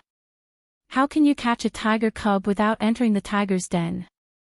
Gu Nianji was eager to try. She clenched her fists and said excitedly, they're allowed to plot against us and chase us from behind, but they're not allowed to fight back and collect some interest. I'm guessing that the keys to both worlds should be the same, right? Lu Jin thought about it. It might not be exactly the same, but the rules and logic of the keys should be the same. That's even better. We can't let go of this opportunity. Gu Nianji put down her chopsticks and rolled her eyes. She said sweetly, actually, I'm not saying this to show off. I've thought it over carefully. She counted with her fingers. First of all, if we can get the key from Reinitz here, we can unlock the most important secret in the huge amount of information on the other side of the world. This is for the national interest. Lu Yuan couldn't help but be moved when he heard this. Although Hua Xiaoheng didn't want Gu Nianji to show up, he was moved by her words and wanted to give it a try. Gu Nianji saw that the two of them were still as unmoving as mountains and had no intention of agreeing to her, but she could still see their interest from their slightly flickering eyes. Gu Nianji's smile became even sweeter. She turned to look at Lu Jin and said, secondly, we also have a major advantage. Although there are only 4 of us, each of us can fight against 10 or 100 people by ourselves. Someone like my father can fight against an entire army by himself. When the famous Qian Shuosen wanted to return to China, the U.S. military refused to let him go. They claimed that he could fight against 5 divisions by himself. Gu Nianji felt that her father was even more powerful than Qian Shuosen, so she upgraded him to an army. The corners of Hua Xiaoheng and Lu Yuan's mouths twitched at the same time. Lu Jin, on the other hand, was laughing so hard that he was dizzy from Gu Nianji's slap. Gu Nianji saw that she had settled Lu Jin, so she looked at Hua Xiaoheng and Lu Yuan. She gave Lu Yuan a thumbs up. Also, our President Lu's abilities are unfathomable. He can single-handedly toy with the elite agents of the U.S. police and the CIA. They still don't know who the Middle Eastern man, who stole the Apache helicopter and threw it into the sea is. They're still guessing if it's the KGB. As the saying goes, a powerful dragon can't suppress a local snake. But our President Lu is a powerful dragon in the Huaxia Empire. He can even suppress the local snake in New York. How can he not defeat the local snakes of the German Federal Intelligence Agency? No matter how calm and collected Lu Yuan was, the corners of his lips curled up slightly when he heard Gu Nianji's unreserved praise. Gu Nianji secretly made an okay gesture to herself in her heart. All right, President Lu had been settled. Only Hu Xiaoheng was left. Gu Nianji looked at Hu Xiaoheng with a smile. Hu Xiaoheng stared at her warily and shook his head. It's useless. It's useless no matter what you say. No means no. Is it really impossible? Gu Nianji sighed as if she was very regretful. She rested her chin on her hand and leaned against the dining table. She said in a low voice. I thought you would want to help me get revenge. At the foot of the Alps, you saw me being electrocuted by them with your own eyes. What? What? Lu Jin and Lu Yuan roared in unison. Lu Jin was so excited that he almost flipped the table over. Electrocuted? You didn't say that she was electrocuted. Lu Jin roared at Hu Xiaoheng, his expression ugly. What else are you hiding from me? Lu Yuan clenched his right hand into a fist and said coldly, if it's true, then we really can't let him off. Hu Xiaoheng stared at Gu Nianji and the corners of his mouth twitched. He really wanted to remind the two indignant elders that the person who electrocuted Gu Nianji was in another world, not here. And the person who electrocuted her had already been killed by him. But he didn't say a word. Because it was undeniable that Gu Nianji's words had hit his soft spot. Indeed, Gu Nianji's experience of being missing, captured, and electrocuted in Germany was a knot in Hu Xiaoheng's heart. He couldn't forget how he felt when he saw the video of her being electrocuted, and he definitely didn't want to do it again. Hu Xiaoheng's expression darkened. It's precisely because you suffered so much at Reinitz's hands over there that I can't let you take the risk.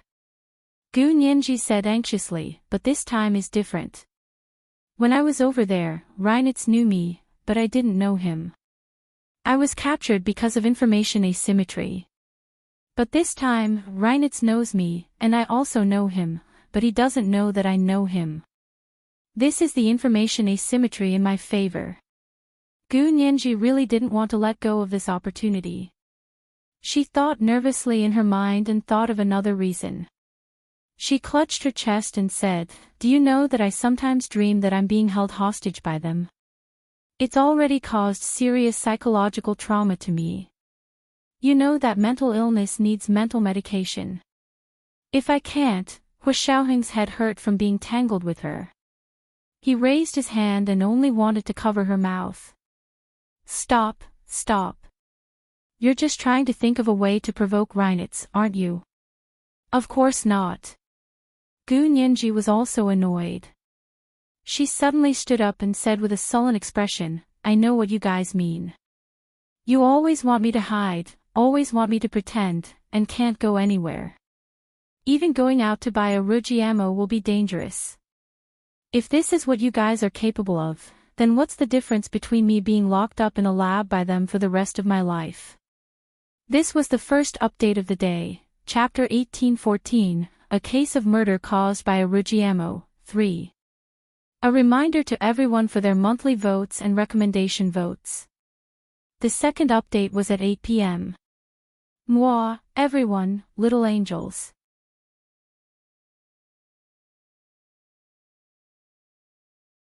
Chapter 1826. Gu Nianji's words were too harsh. She actually regretted it as soon as she said it, but she really didn't want to be in a state of restricted freedom. The three people in the dining room looked at her in silence, and they all felt very uncomfortable. Because Gu Nianji wasn't wrong at all.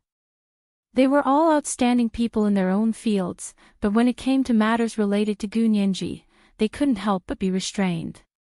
Gu Nianji saw that no one was speaking and was a little flustered. She was worried that her words would be too harsh and hurt their self-esteem, but she also felt wronged. Her eyes gradually turned red, and she was about to cry. Hu Xiaoheng stood up and walked over to put his arm around her shoulder. He let her head rest on his chest and patted her back to comfort her. "Don't worry, we'll think of a way together. We won't keep you locked up in the room forever." His feelings were also very complicated. If Gu Nianji took the initiative to attack, the risk to her safety would definitely increase.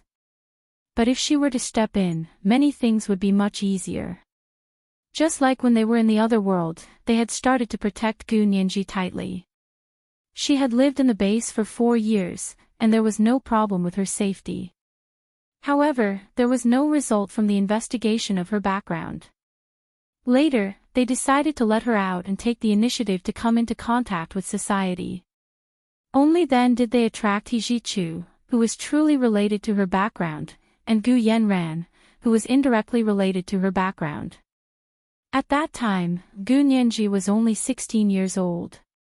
When he made a decision, he didn't show any mercy at all. He was completely based on the maximization of their interests. Now that Gu Nianji was 20 years old and was about to turn 21 this year, he was filled with misgivings and wasn't as open as before. He looked down at Gu Nianji's little face, which was biting her lip to hold back her tears. His heart was filled with pity and reluctance. Lu Yuan was shocked by Gu Nianji's words and admired his nephew's wife even more. He nodded and praised, as expected of a girl who grew up in our army. This courage and tenacity did not let down the army's years of nurturing and education. Lu Jin looked at Gu Nianji in a daze. After a while, he said, "I told you guys to follow my plan, but none of you listened. If I had followed my plan, Nianji would have been able to sleep soundly by now." Gu Nianji came back to her senses, and the tears in her eyes disappeared. She hugged Hua Xiaoheng's arm and poked her head over to Lu Jin. "Dad, you're here again. We have a better way. Don't act on your own." Lu Jin looked at her worriedly and said, "But are you really going to get close to that Reinitz? They're the Gestapo, they always turn their backs on us." Gu Nianji looked at the 3 people in the room and saw only concern on their faces. She knew they had tacitly agreed, so she relaxed and smiled. "It's not that I want to take the initiative to approach him, but I want to wait for him to approach me. I am Jiang Taigong fishing, those who are willing to take the bait." Hua Xiaoheng, Lu Yuan, and Lu Jin looked at each other and reluctantly nodded. "Then we have to plan carefully." A few days later, the LoveLore Group stock price gradually rose as it fluctuated. It had almost broken the $15 mark. The analysts of the stock market said that as long as a share broke through the $15 barrier, the next price breakthrough would be $20. This price was a travesty for the LoveLore Group stock, which was still $1,000 a share a month ago. However, compared to the $10 share price 10 days ago, it had risen by 50%. For those takers who bought stocks under $10, this return was extraordinarily high. Lu Jin and Gu Nianji watched from the sidelines and did not continue what they had been doing before. In other words, Gu Nianji did not send new screenshots, and Lu Jin did not stir up trouble in the stock market. They just waited quietly for the results. Lu Jin held a batch of LoveLore Group shares that he had bought a few days ago at around $10. He was not in a hurry to sell them. LoveLore had been even more nervous these past few days. Because the DNA samples sent from the Huaxia Empire were going to be officially released today. The goal that he and his family had been working on for over 100 years was finally going to be realized today, wasn't it? That day, he put on his most fitting black tuxedo and cleaned up his face. He first went to his family's laboratory in New York. This laboratory was indeed the largest in his family, with the largest number of people and the strictest security. The results of his family's investment in genetic science for over 100 years were all here. The driver parked the car in the laboratory's parking lot, got out of the car, went around to the other side, and opened the door for LoveLore. LoveLore walked to the elevator as soon as he got out of the car. From this elevator, he could go directly to the 6th floor underground of the building. Their family's laboratory was built underground. He pressed his palm on the palm print sensor at the door of the laboratory, and the silver-white stainless steel door of the laboratory slowly opened. This door was extremely heavy, and it was said to be able to withstand a nuclear bomb attack. LoveLore walked in and nodded to the receptionist at the door to greet him. The ordinary researchers in the laboratory were also very excited. For the past month, it was as if they were in a dream. They had done this magical gene test and seen many things they had never seen before. However, the main scientists in the laboratory were not so optimistic. When LoveLore walked into the conference room, they were still arguing. "What's wrong? Are you still discussing?" LoveLore sat down with a smile. "How much is the difference between this DNA sample and the perfect gene?" The Huaxia Empire claims that it is the sample closest to the perfect gene. The scientists looked at each other and pushed their glasses up the bridge of their nose in unison. The chief scientist of the laboratory, Mr. Rum, said seriously, "Mr. LoveLore, I want to emphasize that we don't know what the perfect gene is, so we don't know how to define the difference between it and the perfect gene." It was like comparing two people's height. If you didn't know how tall the person you were comparing with was, how could you compare? LoveLore frowned. "Don't you have any idea what the perfect gene is?" The scientists shook their heads in shame and said that the perfect gene needs theoretical support and guidance. "Unfortunately, we are still exploring the definition of the perfect gene." "Then, based on the information that you already know, how much overlap does the DNA sample this time coincide with the conclusion that you came up with after your exploration?" It was easier to explain this way. The chief scientist, Rum, turned off the lights in the conference room and pulled down the projection screen on the wall. He then turned on the computer and connected it to the projector, wanting LoveLore to show the results of their test. "Mr. LoveLore, please take a look. Human genes are all on these 23 pairs of chromosomes, a total of 46. The coding system of human genes is also completed by these chromosomes. Every chromosome is a deoxyribonucleic acid, which is also a DNA molecule. And every DNA molecule has multiple gene fragments. These gene fragments control the hereditary characteristics of humans." As Rum spoke, he used his laser pointer to point at a gene fragment that looked as small as a silkworm. But not every gene fragment is healthy and normal. If we use a person's appearance and physique as an analogy, then some people are healthy, some are weak, some are tall and beautiful, and some are short and ugly. These are all determined by genes. On the genetic level, you see, isn't it the same as the appearance of humans? Some gene fragments are obviously much shorter and more fragile than normal people. These gene fragments are very unstable, and it is very easy for diseases to occur. And the perfect gene, we envision, should be one that eliminates all unhealthy and fragile genes, leaving only healthy, strong genes that won't suffer from hereditary diseases. People who grow up under the expression of such perfect genes should be the pinnacle of human evolution, which means that they are very close to the superhumans that our predecessors in the laboratory proposed. Lorraine was very excited. He rubbed his hands and said, "Good, good, good. Then what are we waiting for? Can you use this perfect gene sample to create a new zygote?" Rum hesitated. He did not want to discourage Lorraine, but he had to say it. In the field of science, there was no room for faking. Fakers could fool others for a while, but they could be exposed at any time. "Mr. Lorraine, the problem is, we feel that there is something wrong with this gene sample. Every gene fragment seems to have undergone gene editing, deleting the mutated and weakened genes, and replacing them with normal gene fragments. But the problem is, the normal gene fragments that were added later still suffered the same mutation and weakening." The smile on Lorraine's face disappeared. "What do you mean? Explain clearly."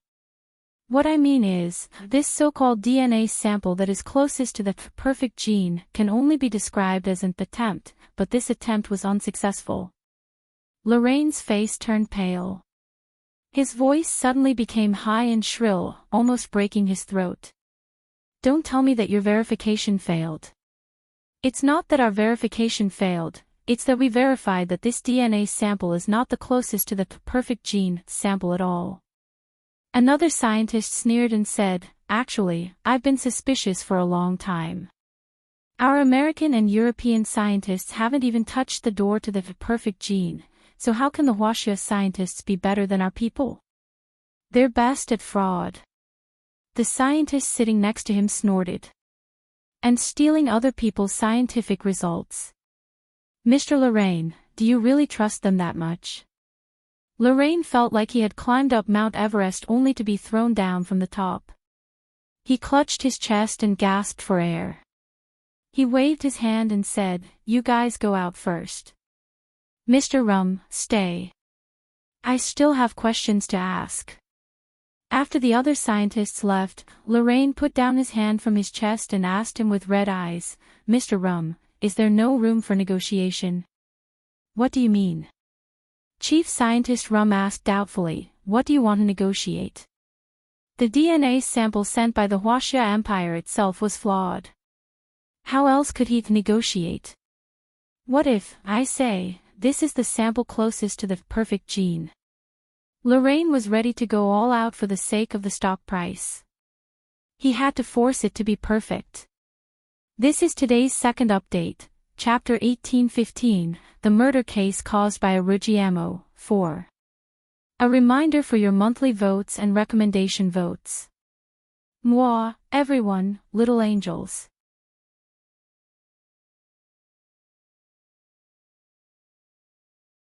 Chapter 1827. But it isn't. Chief Scientist Rum insisted. He was a white German man in his 60s. He was bald and beardless, but this made him look more intelligent. I know. Lorraine kicked the seat next to him in frustration. I'm just letting you hold on for a few days. It's not like we're going to apply for a patent right away. What's the rush? As long as it's not time to make it public, won't people believe whatever you say? Lorraine took a deep breath and patiently persuaded the chief scientist, Rum. Also, I won't let you take responsibility for nothing. As long as you help me weather this storm, if the stock price can reach $500 by tomorrow, I'll give you stock options. Chief Scientist Rum's pupils shrank sharply, and he immediately asked shrewdly, options? How much? This number. Lorraine wrote a number on a piece of paper and pushed it in front of him. If the stock price goes up to $500 tomorrow, you'll be a billionaire. For Rum, although the field of science was fascinating, only the charm of money could not be resisted. Deal. He immediately high-fived Lorraine and took the note that Lorraine had just written. Of course, he did not forget to have Lorraine sign it. After Rum left, Lorraine sat alone in the conference room for a while. The expression on his face kept changing, just like the weather in New York in June. He was the last to leave the conference room. When he walked out of the conference room, his face had already changed into a warm and elegant smile. His arms were swinging unhurriedly as he calmly left the New York laboratory. Tomorrow, he would go to the New York Stock Exchange. He would give an important speech there. It would be an important speech for the whole world and mankind. The New York Stock Exchange was located at 11 Wall Street in Lower Manhattan, New York. It was a 10-story building with ancient Greek Renaissance style. At 7:00 the next morning, the street lamps on both sides of the street were still dimly lit. Lorraine rode the bulletproof Rolls-Royce Phantom to the entrance of the New York Stock Exchange. This was the stock exchange with the largest trading volume in the world. It was also the stock exchange with the longest history. This building alone had a history of more than 100 years. Of course, the history of stock trading itself was even longer, at least 200 to 300 years. There was no doubt that Lorraine's speech here would have a huge impact on the world.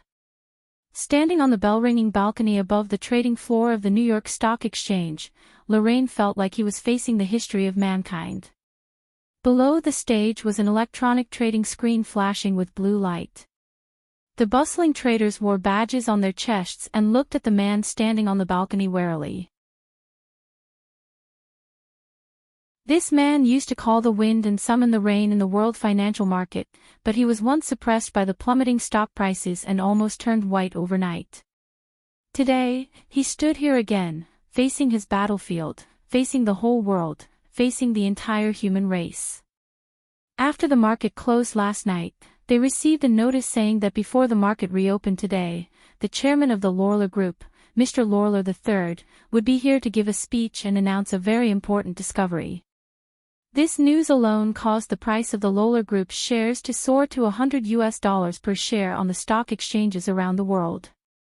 This far exceeded the $20 barrier that stock analysts had once estimated. It even made their forecast of $30 a joke. Trading before the market opened this morning also showed a lot of shorting. The traders were frantically closing out their positions. Everyone's mood was just like the stock price of the LoveLore Group before the market opened, rising steadily. LoveLore noticed it as well. This was all within his expectations. He already knew that as long as the perfect genes became a reality, the bears who shorted the stock market would all lose money. However, his expression was still very calm. It was the kind of indifference and gentleness that came from someone who had been through a lot. Only he knew that in order to achieve this, the sharp awl in his palm had already pierced himself until he bled. Because his calmness was completely achieved through the intense pain. Otherwise, he was afraid that he would not be able to control his racing heartbeat and jump off the small balcony. At 9:00, LoveLore calmly held a small hammer and knocked on the control panel in front of him. The bell rang and lasted for a total of 10 seconds. When the bell ended, the stock market opened. All the traders began to multitask. On one hand, they stared at the stock price in front of them, while on the other hand, they listened to the white-haired middle-aged man, LoveLore, who stood on the balcony of the trading floor. Not long after, his English with a British accent rang out in every corner of the New York Stock Exchange floor.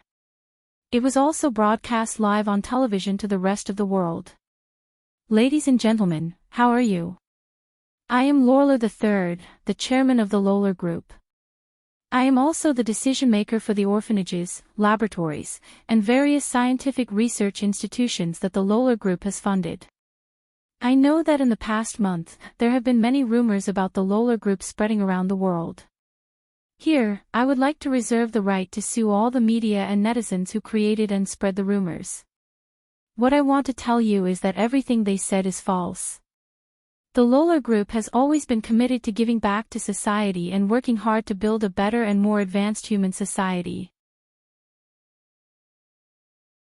Our orphanages have taken in tens of thousands of orphans.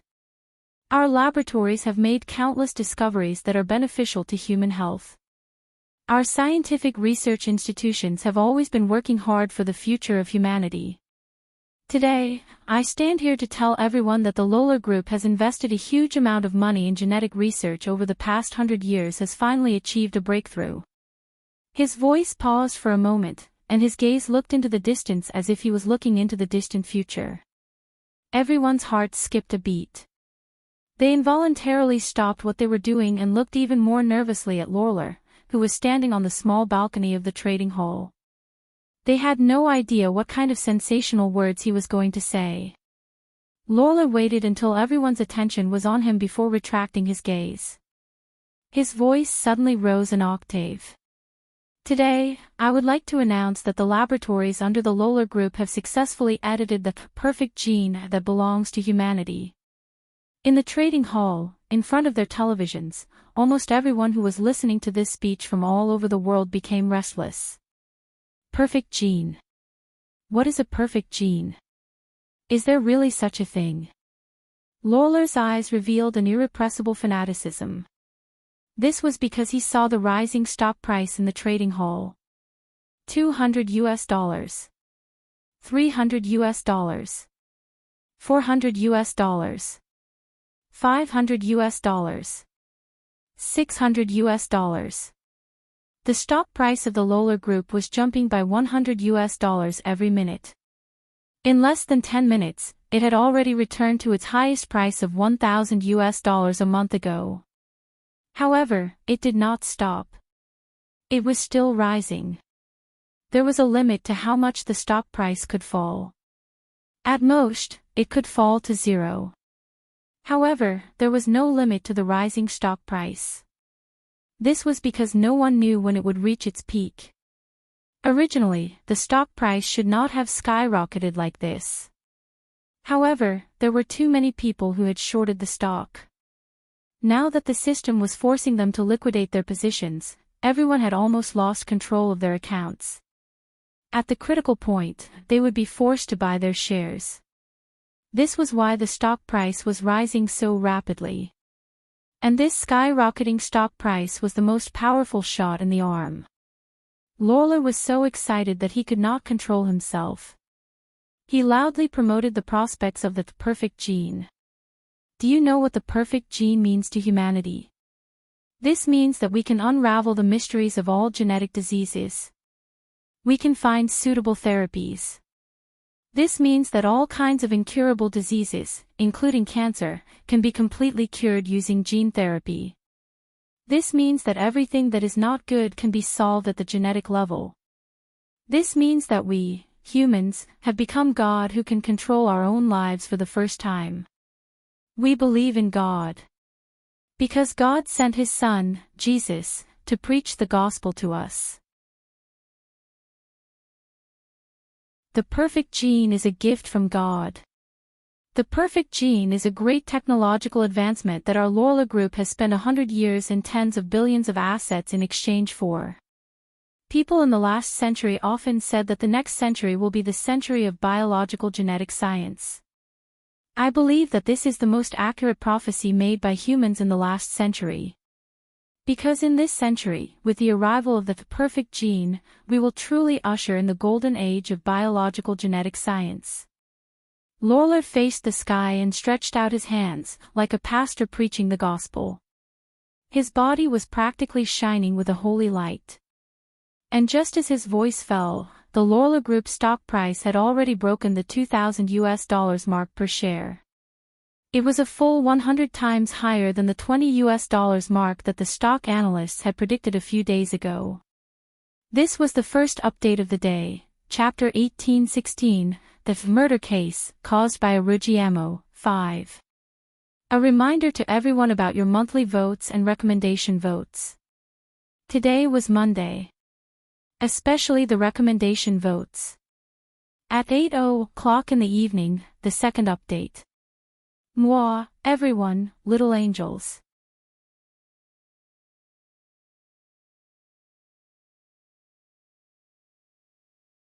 Chapter 1828. The fund managers who had gritted their teeth and refused to sell the LoveLore Corporation's shares were overjoyed and cheered in front of their computers.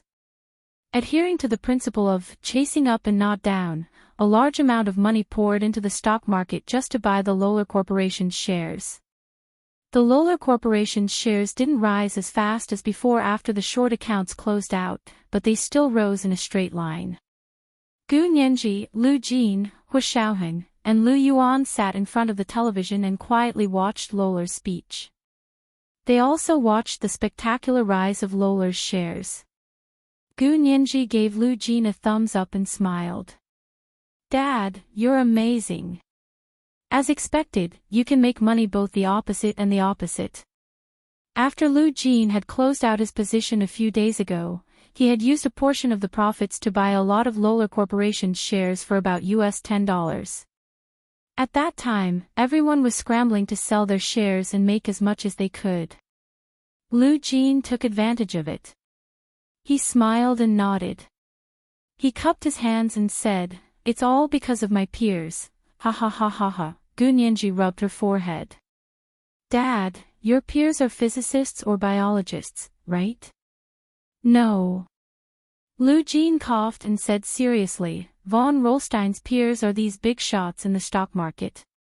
Although his expression was serious, his eyes flashed with a teasing light. Gu Nianji was amused and cupped her hands. Okay, Mr. Von Rollstein, you're too amazing. Please accept a bow from my daughter. Hu Xiaoheng and Lu Yuan didn't speak for a long time.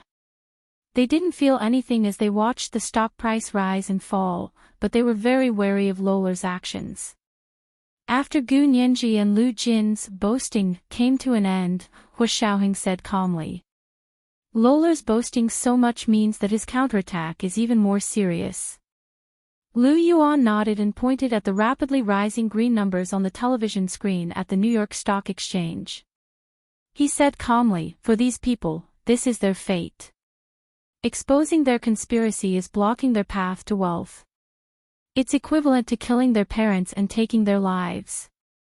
Gu Nianji turned around and said disapprovingly, I'm taking their lives. Are they allowed to take my life, and I'm not allowed to take theirs? Lu Jin, Nianji, didn't you say that you studied law and didn't do anything illegal? Lu Jin couldn't help asking. Gu Nianji smiled lightly. I didn't break the law. When I said I want their lives, I want their money. If they don't have money, won't they lose their lives? Hu Xiaoheng didn't smile and said, Reinich should be appearing soon. Nianji, have you really thought about it? Gu Nianji looked at him calmly. If I can fight him once, I can fight him again. The first time, I didn't have any help. I didn't know any information, but I was still able to heavily injure them. This time, I have you guys with me. I have the foresight to see the situation first. Why should I be afraid of them? Hu Xiaoheng would be lying if he said he wasn't worried, but he didn't say anything to stop her. Since she wanted to try, he had to let her go no matter how worried he was. When he returned to the guest room that night, Hu Xiaoheng couldn't sleep, so he got up to work on his plan. Lu Yuan knocked on the door and asked, Xiaoheng, are you asleep? Hu Xiaoheng got up and opened the door, then turned to the side to let Lu Yuan in. Lu Yuan was wearing olive green pajamas as he walked to the sofa in his room and sat down. Why aren't you sleeping so late? Hu Xiaoheng brought Lu Yuan a glass of water and placed it in front of him. Lu Yuan smiled. Aren't you unable to sleep either? Hu Xiaoheng sat opposite him and tapped the table with one hand. He said calmly, I'm making a plan of action. Nianji wants to take the initiative to attack, so I can only be her external help. Do you really think this is a good idea? Lu Yuan thought about it again and again, but still felt that he couldn't be impulsive. I admire her courage, but she's not in our line of work after all. She won't be able to achieve her goal with just her cleverness and momentary courage. Hu Xiaoheng looked down at the coffee table in front of him and said in a low voice, I was negligent. If I had known earlier, I would have made them more delicious food and put it in the fridge. They wouldn't have gone out to buy things. It's not your fault. Lu Yuan came back to his senses and wondered, we came to the United States on Lu Jin's private plane, and we weren't followed along the way. How did Reinitz find us here? And he recognized Nianji. Did he know her before? Hu Xiaoheng said with certainty, Reinitz definitely didn't know Nianji before. As for how he found us here, I've been analyzing it for several days. When I was watching the stock market trading this morning, I suddenly remembered. What's the reason? Hu Xiaoheng slowly said a name. Von Rollster.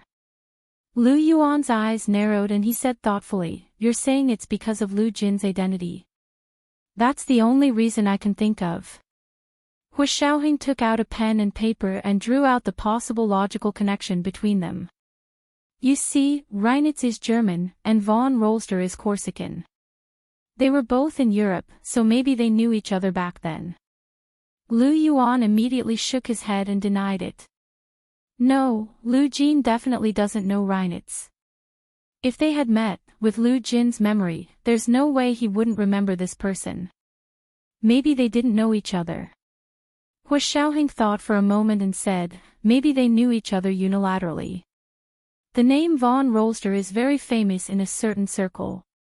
As the successor to the director of the German Federal Intelligence Agency, Reinitz must have a detailed understanding of the European plutocrats and nobles. That was quite a reasonable argument. Lu Yuan nodded and agreed. That's more likely. This means that Reinitz might have come to find von Rollercoasters, but Nianji happened to go out to buy Ruji ammo and met Reinitz. Now we only have one question left. How did Reinitz recognize Nianji? As Hua Xiaoheng thought about it, he drew another logical diagram on the paper. He pointed at the name with an arrow and said, if we extrapolate backwards, Reinitz was a helper hired by LoveLore. LoveLore had a close relationship with the Qin family, so we can infer that Nianji's photo had been passed down from the Qin family to LoveLore, or LoveLore already had Nianji's photo. It's normal for LoveLore to show Reinitz the photo. Lu Yuan asked in confusion, but we've already changed the DNA sample. Why are they still targeting Nianji? That's very simple. Hua Xiaoheng put down his pen and crossed his hands on his crossed legs. He said calmly, they should have already discovered that the DNA sample wasn't the real, perfect gene. It wasn't even the closest to the perfect gene. So, when they were fooling others, they didn't give up looking for the real, perfect gene. The faint smile on Lu Yuan's face gradually disappeared. He said solemnly, this means that they've actually been paying attention to Nianji. From the time she was born until she came back from the other side. Hua Xiaoheng nodded. I think so too. So they have Nianji's photo and her information. Maybe they also have genetic samples from when she was a baby. If that's the case, they should also have Wen Shuyi's genetic samples. A strange expression appeared on Lu Yuan's face. Do you think they'll make the best of a mistake? We can't rule out that possibility. Hua Xiaoheng's eyes narrowed. That depends on whether the Qin family will cooperate. At that moment, LoveLore's mansion on the Upper East Side of Manhattan was brightly lit. Almost everyone in the LoveLore family was here, as well as many friends and colleagues. They were all here to attend a grand party. To celebrate the LoveLore Corporation's stock hitting a new high. Everyone's faces were brimming with excited smiles. Everyone swayed their bodies on the dance floor, drank cocktails made by the best bartenders in Manhattan, ate sweet lobsters flown in from Maine, and sang and laughed at the full moon in the sky. However, LoveLore himself wasn't partying with everyone. Instead, he sat in his study and was talking to Reinitz. Thick, light gold velvet curtains with a soundproof layer covered the entire window. They hung like flowing water all the way to the ground. The light in the room was very dim. There was only a white hand lamp on the corner of the desk. One could barely see the letters on the keyboard. LoveLore said to Reinitz with a dark expression. Your mission now is to get Gu Nianji for me as soon as possible. I'll also send someone to the Huaxia Empire to invite Wen Shuyi over. I want to find out whose genes are the perfect genes. LoveLore didn't tell anyone that the so-called perfect genes experiment hadn't succeeded at all. Reinitz was cold and reserved. He nodded indifferently. Okay, I'll arrange the operation as soon as possible. This was the second update of the day, Chapter 1817, A Murder Case Caused by a Ruji Ammo, 6. A reminder to everyone for their monthly votes and recommendation votes. Today was Monday, so recommendation votes were especially important. Moi, everyone, little angels.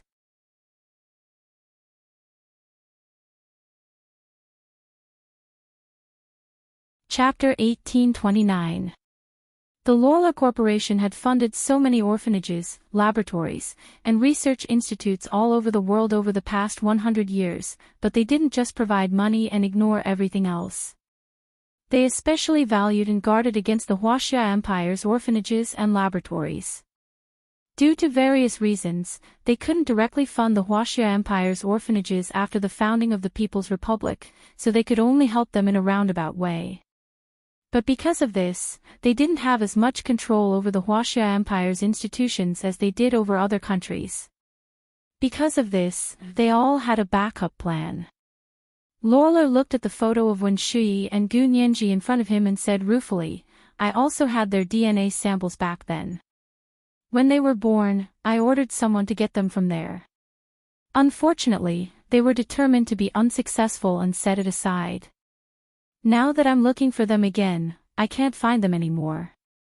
That's why I can only give you their photos and simple identification materials. Actually, not only could they not find the DNA samples from back then, but even the test records from back then were gone. Of course, the computer system 20 years ago was relatively simple, and the internet had just come into existence. Encryption and antivirus software hadn't even hit the market yet, so they didn't even know when the records were lost. The LoveLore Corporation's New York laboratory was very large, and they conducted many experiments. They didn't care about the experiment records from 20 years ago that were determined to be a failure.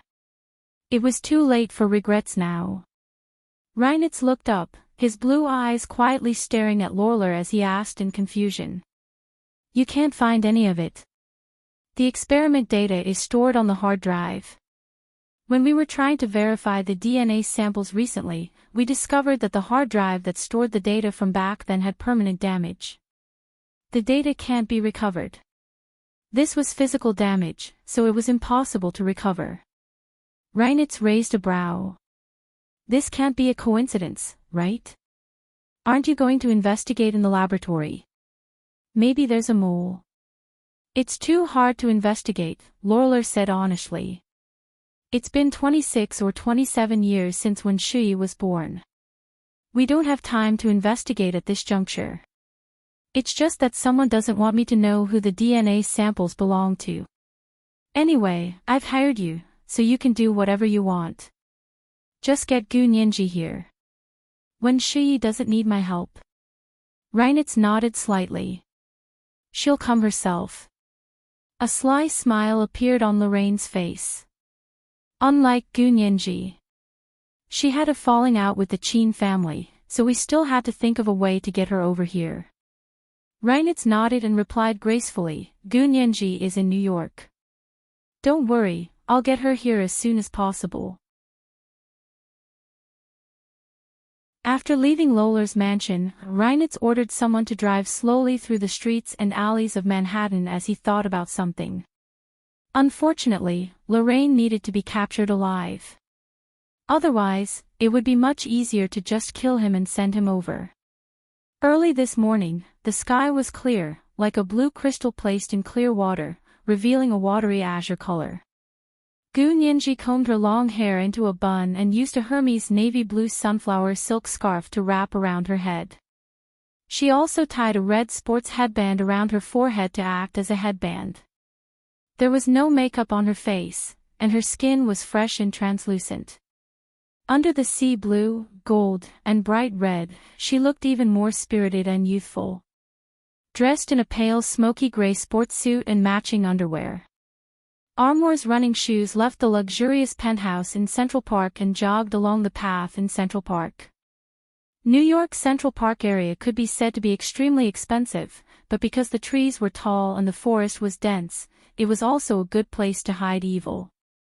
Drug addicts, chickens, and ducks who traded in the flesh business, all conducted their transactions in this secret place. There were also murders from time to time. Therefore, New York locals no longer ran there. Most of the people who came to play and run were foreigners like Gu Nianji who had just arrived in New York. Of course, Gu Nianji's main purpose for coming here wasn't to run. She wore a Bluetooth headset in her ear, and there was a small camera in the center of the 4 cm wide and 1 cm thick sports headband on her forehead that could transmit images back to Lu Jin's apartment. Gu Nianji actually hated running the most, but in order to participate in this operation, she didn't even care about running, which she hated the most. She had been jogging there for several days, and on this day, her prey finally arrived. Right across the path she often ran, a black man suddenly jumped out from around the corner. With a flip of his palm, a black pistol appeared, and he aimed it at Gu Nianji. Gu Nianji immediately stopped in her tracks and looked at the man calmly. What? Doi, what do you want? The Negro waved his pistol nervously and mumbled, money. Give a money. Money. I want money. Gu Nianji nodded, her voice calm. Okay. She put her hand into her pocket and fumbled around inside. At that moment, she felt someone sneaking up on her from behind, causing the air to flow and the hair on the back of her neck to stand on end. Gu Nianji instinctively dodged to the side, and the black man opposite her immediately fired a shot out of reflex. Bang! The people behind her also pulled out their guns and fired back. The gunshots were like firecrackers crackling in the quiet forest. The birds were startled awake and flew into the sky. Gu Nianji covered her head and hid on the side of the road. Although these people pulled out their guns and shot randomly, they miraculously avoided where she was standing. She quickly understood. It was a trap, and it was aimed at her. More and more footsteps could be heard approaching, and the sirens of police cars could be heard not far away. Gu Nianji tried her best to move towards the bushes behind her. Not far away, Hu Xiaoheng was leaning against a tree in the same jumper as the black man and observing carefully. His hood was low on his head, and the collar in front of him was raised to cover his entire face. He held a pistol in his hand and aimed it at Gu Nianji. As long as the group of black men dared to shoot at Gu Nianji, Hu Xiaoheng would not hesitate to shoot them from behind. However, the group of black men seemed to have discussed it. No one really shot at Gu Nianji. However, they gradually joined forces and surrounded Gu Nianji. Gu Nianji took a step back and stood up with the help of the small tree. She took out the anti-wolf spray that Lu Jin had specially made for her from her pocket and sprayed it at the group of black men in front of her. A thick white smoke sprayed out from the small lipstick-like object in her hand, almost blurring everyone's vision. These black men were all old foxes who had committed many crimes. How could they take a mere anti-wolf spray seriously? They charged forward without a care in the world. However, as soon as they came into contact with the white smoke, they suddenly lost all their strength. Not only did they lose their strength, but their eyes also ached, as if they had encountered tear gas. A few of the black men with asthma even held their throats and began to roll their eyes. Fortunately, these people with asthma all carried asthma sprayers with them. They quickly took them out and sprayed them into their mouths a few times to relieve the symptoms. However, they could no longer muster up the strength to pursue. They leaned against the tree trunk and panted heavily. Their hands were sore and weak, and they could barely hold their guns. What they didn't know was that if they could walk out of the woods alive, they would find that they would have permanent male dysfunction, which meant that they would never be able to violence against women again. However, they couldn't wait for that day.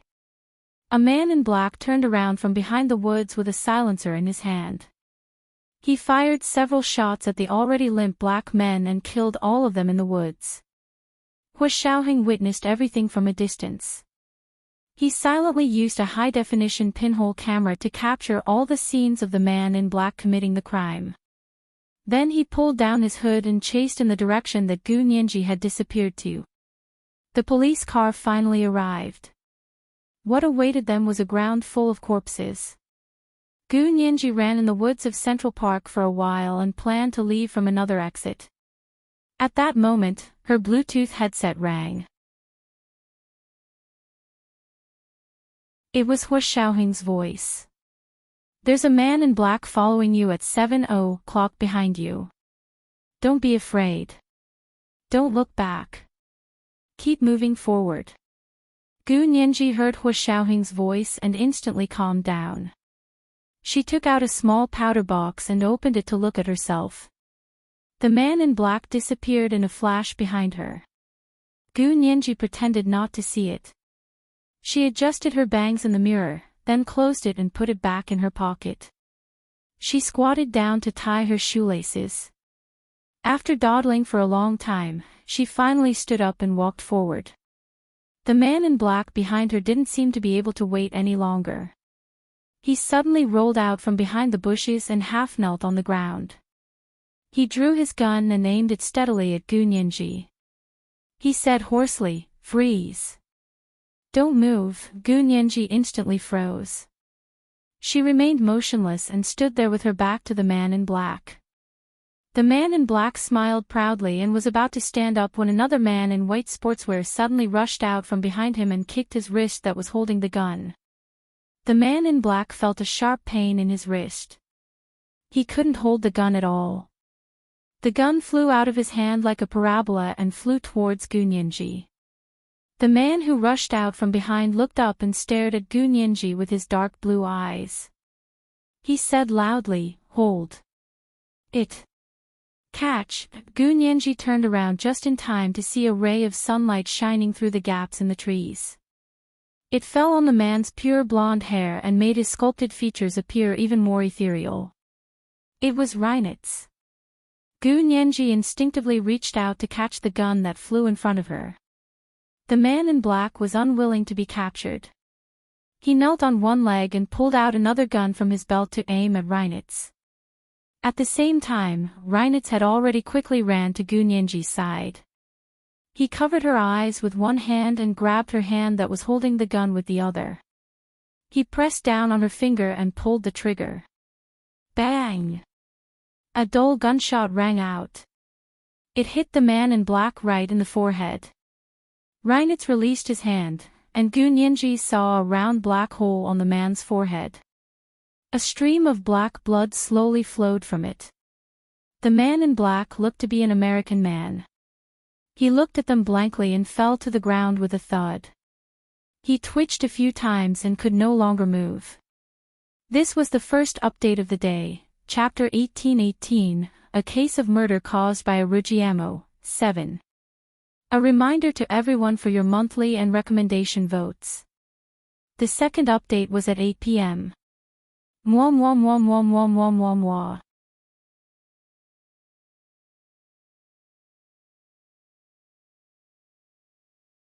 Chapter 1830. Fresh green forests, tender green lawns, and golden rays of the morning sun shone through the treetops. Reinitz stood sideways and maintained the position of holding Gu Nianji's hand. His warm palm felt soft and smooth, but it was a bit cold, like he was holding a piece of jade. His gaze gradually fell on Gu Nianji's head, which was wrapped in a scarf, and he pondered how to pull a strand of hair without alerting Gu Nianji. Not far away, the shouts of the police came from all directions. Gu Nianji didn't waste even a second. She quickly stuffed the gun into Reinitz's hand and rubbed it.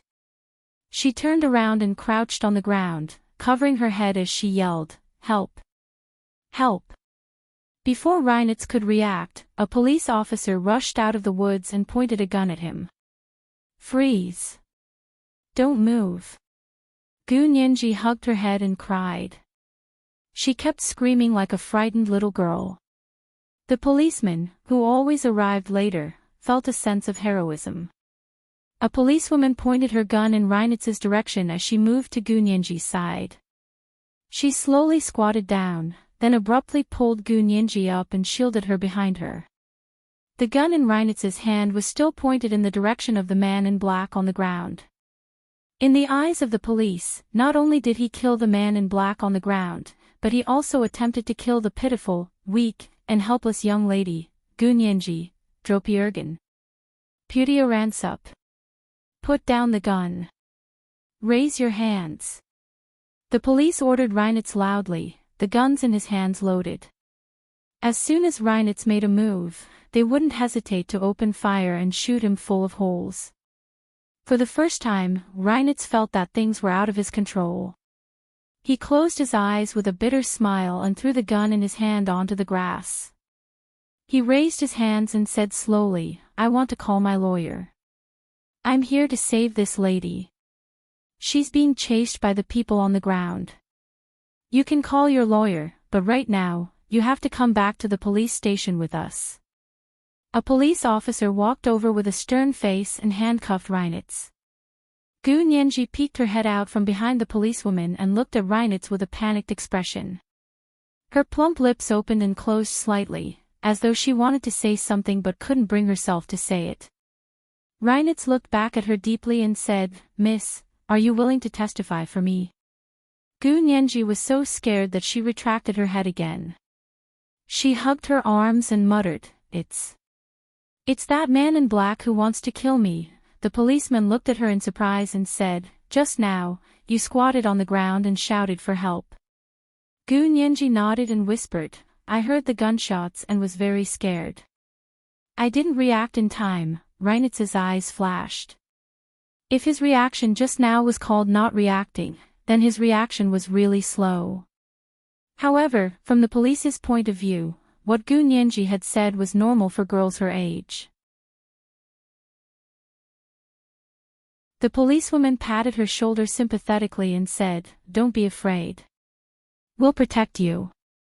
However, because of what Gu Nianji had said, the police were much more polite to Reinitz. They didn't point their guns at him anymore and also removed his handcuffs. Because Gu Nianji was considered a witness and was also at the scene, she was taken by the police and Reinitz to the nearby police station. "Can you repeat what happened just now?" Because Reinitz refused to say anything, the police had no choice but to cross-examine Gu Nianji as a witness. Gu Nianji bit her lip and turned pale. She began to recount what had happened in broken English. She didn't blame everything on Reinitz. After all, she wanted to initiate the attack. If Reinitz was sent to jail, how was she supposed to act? Therefore, she truthfully recounted everything that had happened before. She only left out the part where Reinitz pressed down on her finger and killed the man in black. She only said that Reinitz had snatched the gun from the man's hand and shot him to death. When Gu Nianji stuffed the gun back into Reinitz's hand, she had already wiped off the fingerprints on it. The police could only find Reinitz's fingerprints on the gun. As for the man in black, Gu Nianji remembered that he seemed to be wearing gloves. She had indeed set Reinitz up by doing this, but wasn't Reinitz also setting her up by pressing her finger and shooting her? If it weren't for her quick reaction, she and Reinitz would both be suspected of murder now. Now that she was a witness and could prove that Reinitz had saved someone and defended himself, his problems would be much smaller. The police didn't completely believe her, but they didn't doubt her either. Several people took turns interrogating her. Gu Nianji was annoyed. She thought to herself, "If I don't speak, you won't dare to ask. Are you picking on the weak?" However, she was now pretending to be a pitiful, weak, and helpless, ignorant girl. She couldn't show off her full aura and act like a lawyer. Just as she was feeling regretful, she suddenly heard the door to the interrogation room open with a click. Lu Yuan, dressed in a suit and leather shoes, walked in like an elite. He was accompanied by two serious-looking white men in the same suit and leather shoes. The two white men were holding briefcases in their hands. One of them said, "This is the CEO of our Lu Corporation, President Lu. I'm his lawyer." The other said, "I'm the lawyer hired by President Lu to represent this lady. Please don't continue to break the law and pester my client." Lu Yuan's face was livid. "Is this the level of the NYPD? What law did my friend break? Instead of arresting those who tried to hurt her, you interrogated her as a suspect." Gu Nianji burst into tears and threw herself into Lu Yuan's arms. The NYPD police officer was very embarrassed and quickly said, "This lady is a witness. We just want to figure out what happened." Since when can a police officer be a judge? If you want to figure out what happened, shouldn't you investigate it yourselves? My client has suffered a great shock. After we go back for a psychiatric evaluation, we'll discuss how to sue the NYPD for improper law enforcement. The lawyer Lu Yuan had hired for Gu Nianji said righteously. Gu Nianji tugged at Lu Yuan's shirt and whispered, "A man saved me today, but he was arrested as a suspect." "Oh. Really?" Lu Yuan quickly pretended to be concerned. Who is it? Can I see him? I want to thank him. The police officer who had interrogated Gu Nianji said reluctantly, he's a major suspect. He can't see anyone right now. Oh. He can't even see a lawyer. One of the white lawyers standing next to Lu Yuan said sarcastically. Gu Nianji whispered again, I heard that man say he was going to call his lawyer, the police officer. Lu Yuan snorted and led Gu Nianji out of the interrogation room. When they arrived at the parking lot and were about to get into the car, they saw Reinitz's lawyer pick him up. The two of them walked in their direction as they spoke. Gu Nianji pointed at Reinitz and said, that's the person who saved me. Lu Yuan smiled and walked over. He reached out his hand to Reinitz and said, thank you, sir, for saving my friend. He then took the initiative to say, Miss Gu came to New York with me. We live in an apartment near Central Park. Please come to my house when you have time. I'll definitely treat you well. This calmly explained the reason why Gu Nianji had appeared in the top-of-the-line luxury area near Central Park. Reinitz looked up at him and didn't shake his hand. He just nodded casually and said, you're welcome. As a man, I would have saved someone in that situation. He looked at Gu Nianji, who was cowering behind Lu Yuan, and asked with a faint smile, you two live together. Is she your girlfriend? Lu Yuan laughed heartily. Of course not. Look at our age. How could we be boyfriend and girlfriend? Actually, Miss Gu is a partner of our company. She came to New York for an inspection. This was today's second update, Chapter 1819, The Murder Case, Caused by a Rugiamo, 8. A reminder for everyone's monthly votes and recommendation votes. Moi, everyone, little angels.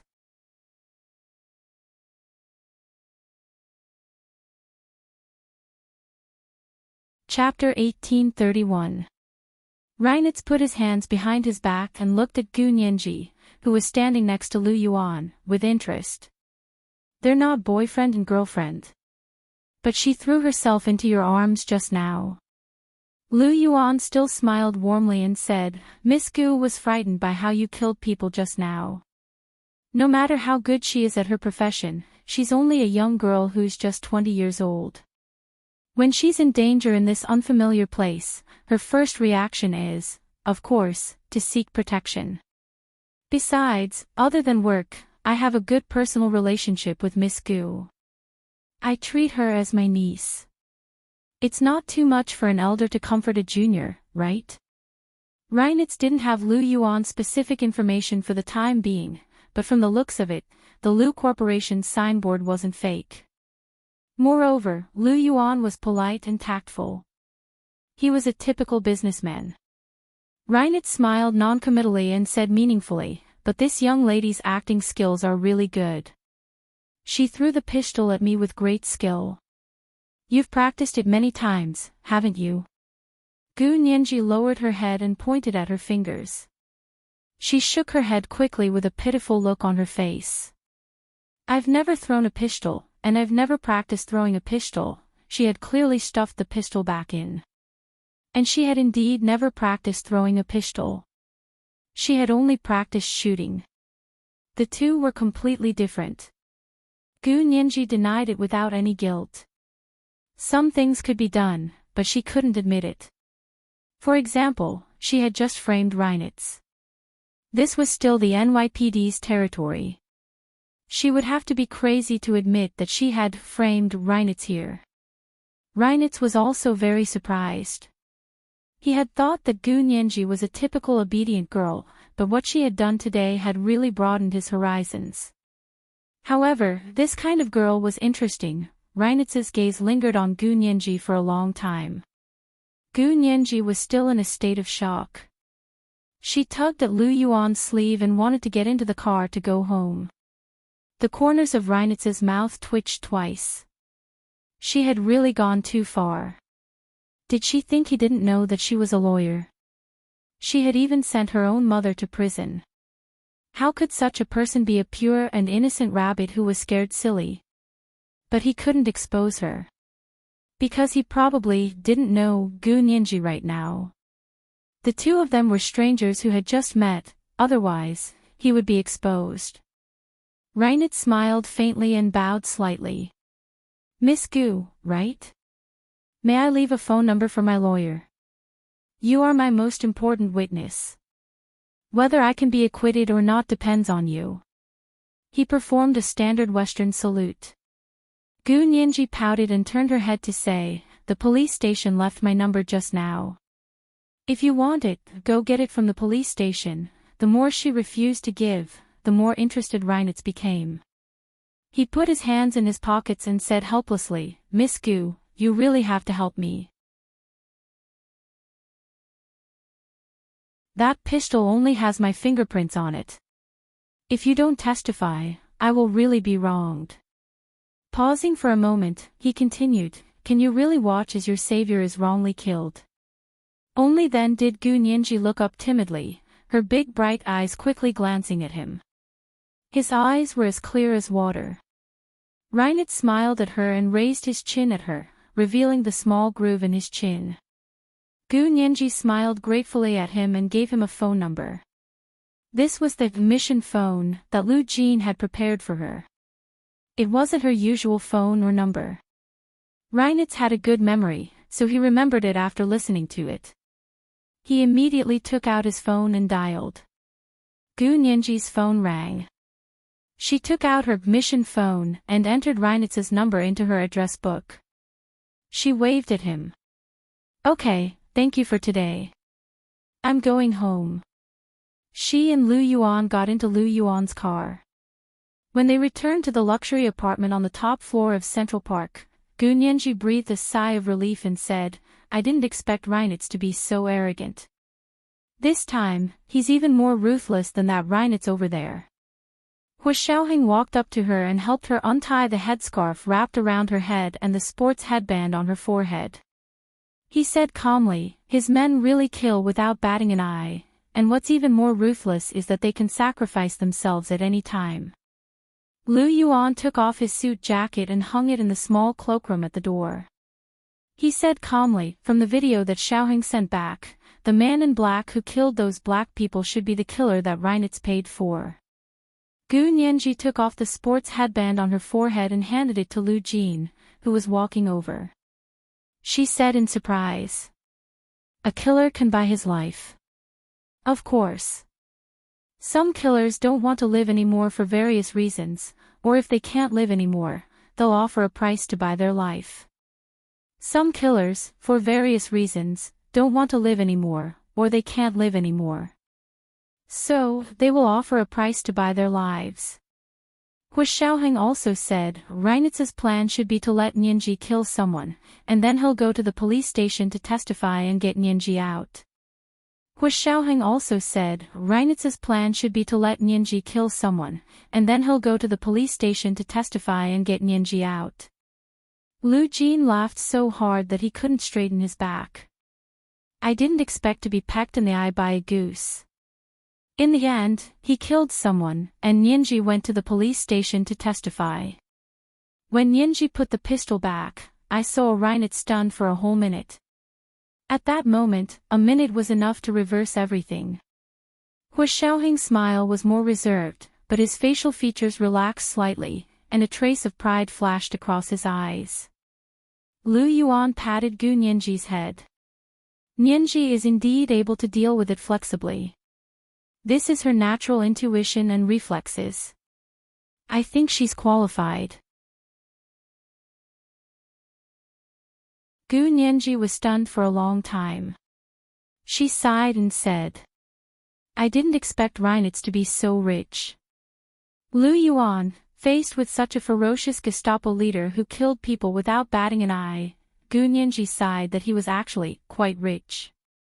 This angle was really strange. Lu Yuan didn't say anything and glanced at Lu Jin lightly. Lu Jin, on the other hand, was in a heated discussion with Gu Nianji. I wonder if he can reimburse Lorraine for the money he used to buy the killer's life. It should be at public expense, right? Gu Nianji said hesitantly, after all, it's a mission. Could it also be reimbursed by the Federal Intelligence Agency? Lu Yuan didn't want to listen anymore, so he said calmly, I'm going back to my apartment. You guys can discuss it slowly. Hua Xiaoheng also followed him out. Gu Nianji saw that they had all left, so she dragged Lu Jin to Lu Yuan's apartment for lunch. In order to find another place for Gu Nianji to live, Lu Yuan's apartment would come in handy if Reinitz connected Gu Nianji to von Rolst. Lu Yuan had once bought an apartment here in the name of the Lu Corporation. It wasn't as big as von Rolst's luxurious penthouse apartment, but it wasn't small either. It was close to 2,500 square feet, so it was quite spacious for an apartment. Gu Nianji stayed in Lu Yuan's apartment and waited quietly for 2 days before she went out for a run in the morning again. This time, she chose the path on the other side of Central Park and avoided the path where many people had been killed 2 days ago. Perhaps it was because there had been many murders 2 days ago, Central Park was much quieter. She jogged for a mile and hadn't seen anyone else yet.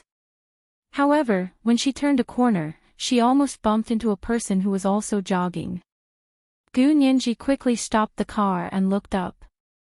It was Reinitz again. Why is it you again? Gu Nianji pointed at him and frowned. You. What's your name? I forgot to ask last time.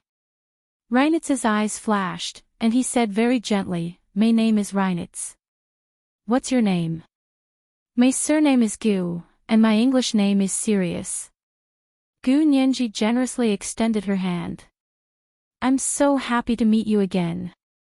Reinitz saw that she was actually wearing a pair of sports gloves, and the corners of his mouth couldn't help twitching. He gently touched her hand and said, nice to meet you. He naturally turned around and jogged in the same direction as Gu Nianji as he said, thank you for your testimony last time. I'm fine now. Gu Nianji, really? Your lawyer is amazing. Gu Nianji looked very happy. I thought I would have to go to the police station a few more times. The police later checked the pistol and found out the identity of the man in black, Reinitz said with confidence and a smile. They found out that the man was a wanted criminal who had robbed the NYPD's arsenal. That pistol was stolen by that man. I've already registered it with them. Gu Nianji understood. This was also part of Reinitz's plan, right? He had arranged for that man, so that man's pistol must have been part of his plan. That was why he had pressed down on her finger and fired the gun, leaving her fingerprints on the pistol. After she was arrested by the police, he would jump out and testify as a good person. The police would eventually find out the origin of the gun and the true identity of the man in black, so she would be fine. She had fired the gun in self-defense, so it didn't matter even if there were fingerprints. The result of a false alarm was that she would be deeply grateful to Reinitz. Unfortunately, she had refused to play the role in the script he had written. Instead, she performed exceedingly well. Gu Nianji was secretly amused, but she pretended to be cheerful and said, that's great. That's right. We were defending ourselves, so there won't be any legal consequences. Oh. Serious, you seem to be very proficient in the law. Reinitz deliberately led the topic to Gu Nianji's profession. Gu Nianji smiled and said, I studied law and am a practicing lawyer. But what I'm interested in now isn't the law, but the key settings of the computer database. Oh. Reinitz raised his eyebrows. Very few women are interested in the key to a database. You also said very few, but not none. Gu Nianji stopped jogging and began to walk as she stretched her arms. I'm working with President Liu on the security of the computer database. He brought me to New York on a business trip to see what the world's most advanced database security system is like. The world's most advanced database security system?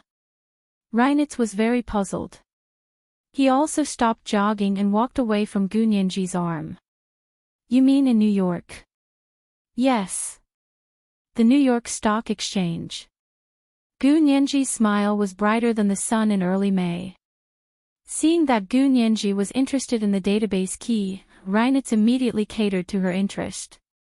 He sneered and said, "The New York Stock Exchange's database security system can be called the most advanced. Miss Gu hasn't been in the industry for long, right? I know of a company with a database security system that's flawless." "Really? Which system? Can I see it?" Gu Nianji asked in surprise. "If you're interested, go to the New York Metropolitan Museum tomorrow. I'll bring my computer and show you a very interesting database security system." Reinitz was very confident in his country's database security system, and he thought that Gu Nianji was just a rookie. How high could her standards be? The branch system of their bureau's database was enough to blind Gu Nianji's large eyes, which seemed to reflect the early summer sun. This was the first update of the day, Chapter 1820, Only Women Like This Are Interesting. A reminder to everyone for their monthly votes and recommendation votes. At 8 p.m., the second update. Moi, everyone, my little angels.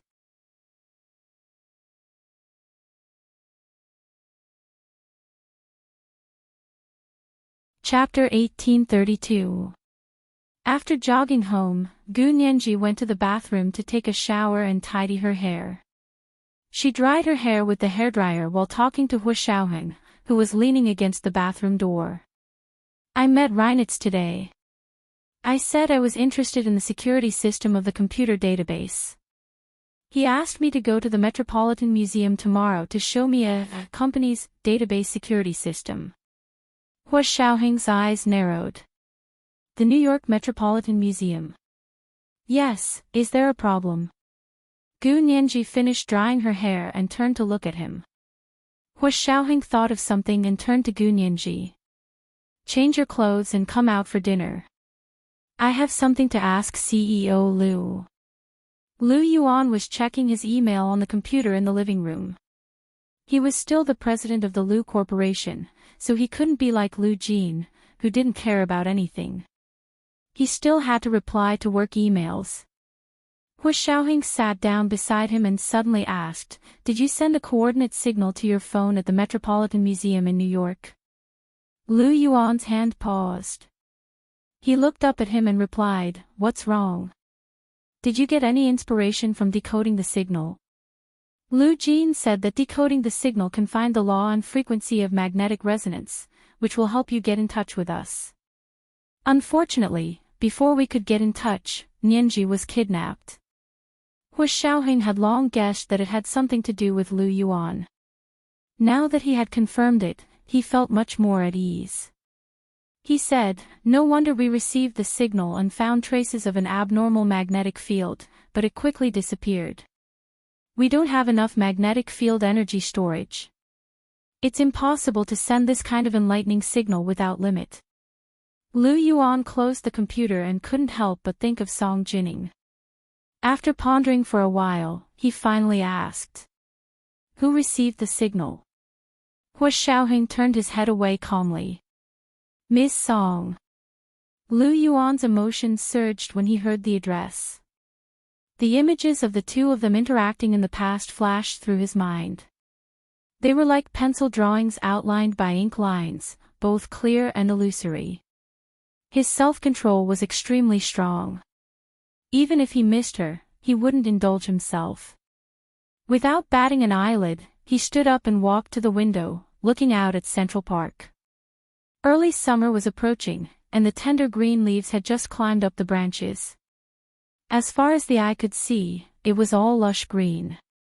After a while, Liu Yuan turned around and looked at Hu Xiaoheng, who was even calmer than him. The corners of his mouth twitched. "Did Miss Song send you here?" Hu Xiaoheng didn't raise his head to look at Liu Yuan. The corners of his lips curled up slightly, and he nodded. There was a hint of pride in his deep and magnetic voice. "Of course it's Miss Song. Madame Song is the only one who can decipher the two magnetic field codes left by Gu Xiangwen." Liu Yuan recalled the stunning young girl from back then. Not only was she extremely intelligent, but she was also beautiful and moving. It was just that she was a little slow when it came to relationships. He raised his head and smiled. Several years of time flashed past his mind. The autumn swan has faith, and the spring dream has no trace. There was an indescribable sense of peace and tranquility in the living room. Gu Nianji walked over with her hair up and looked at the two of them in confusion. "What are you guys talking about?" Her soft and delicate voice was like the early summer wind blowing through the treetops. Hua Xiaoheng's throat tightened, and he felt a little hot. He also stood up and pulled out the chair next to him. "Come, sit down. Let's demonstrate tomorrow's operation." Gu Nianji was elated. "Sure. I've been doing well these past few days, haven't I?" Her big eyes suddenly lit up, and her face was filled with, "Please praise me." Hua Xiaoheng gently scratched her straight and exquisite little nose. "It's not bad. You barely passed." "Huh? I had to use all my strength to pass." "Major General Hua, aren't you being too strict?" Gu Nianji felt that Lu Yuan was a little depressed, so she deliberately made an exaggerated joke to make him happy. Lu Yuan turned around and leaned against the windowsill of the bay window. He smiled as he watched Gu Nianji and Hua Xiaoheng act shamelessly. Hua Xiaoheng rubbed her head. His fingers gently touched the soft skin of her cheek, and he felt as if he had been electrocuted. Looking away calmly, Hua Xiaoheng turned on Lu Yuan's laptop and began to demonstrate for her. The scene was a little dazzling and familiar. The decades of time in front of him seemed to have disappeared, and he had returned to the time he spent with that young girl. The two of them didn't spend much time alone, and it was all for business, but every minute and second was precious. Lu Yuan pursed his lips and walked out of the living room. The weather the next day wasn't very good.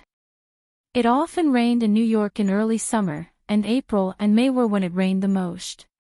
Gu Nianji held an umbrella with Monet's most famous painting of the Lotus Pond and walked towards the New York Metropolitan Museum. The museum was also near Central Park, not far from Gu Nianji's apartment.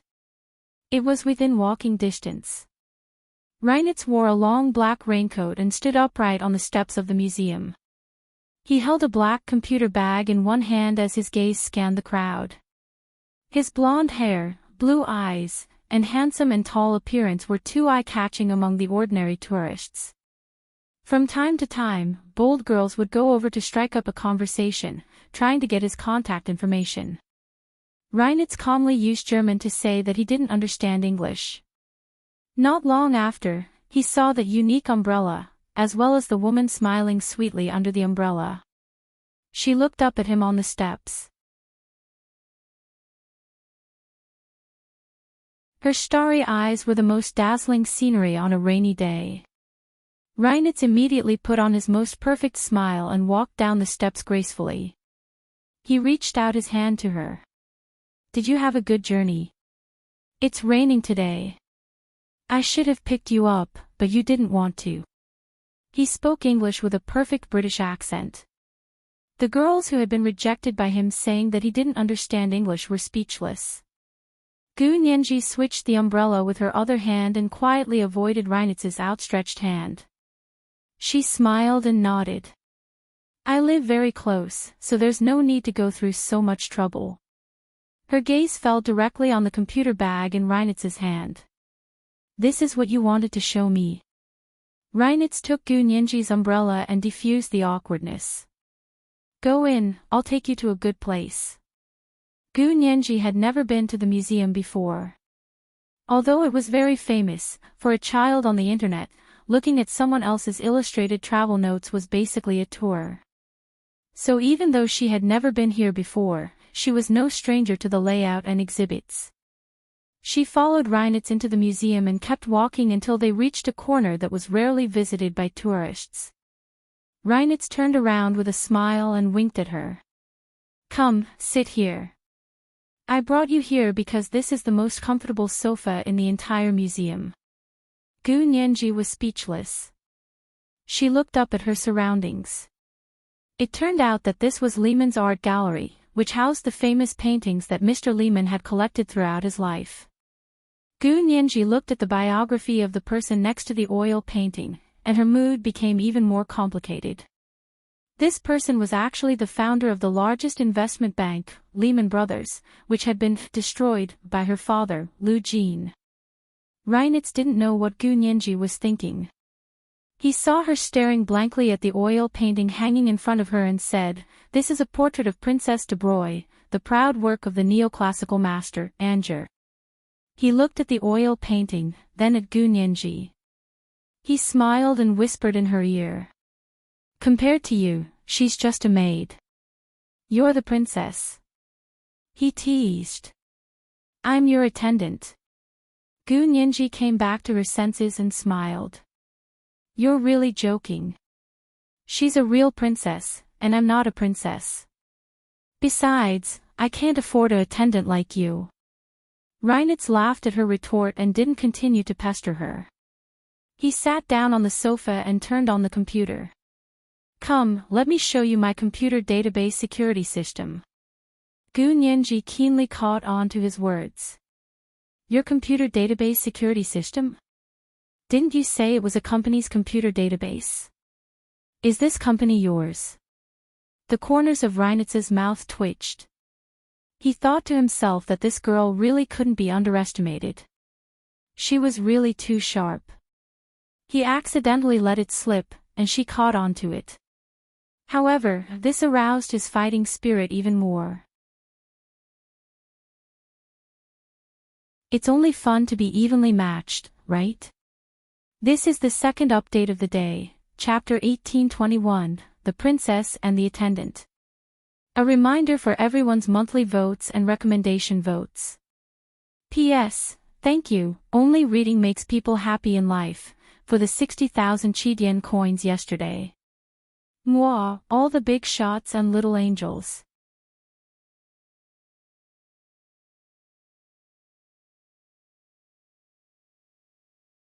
Chapter 1833. Reinitz smiled slightly. His sparkling eyes were like the blue sky that had been washed by rain. They were extremely moving.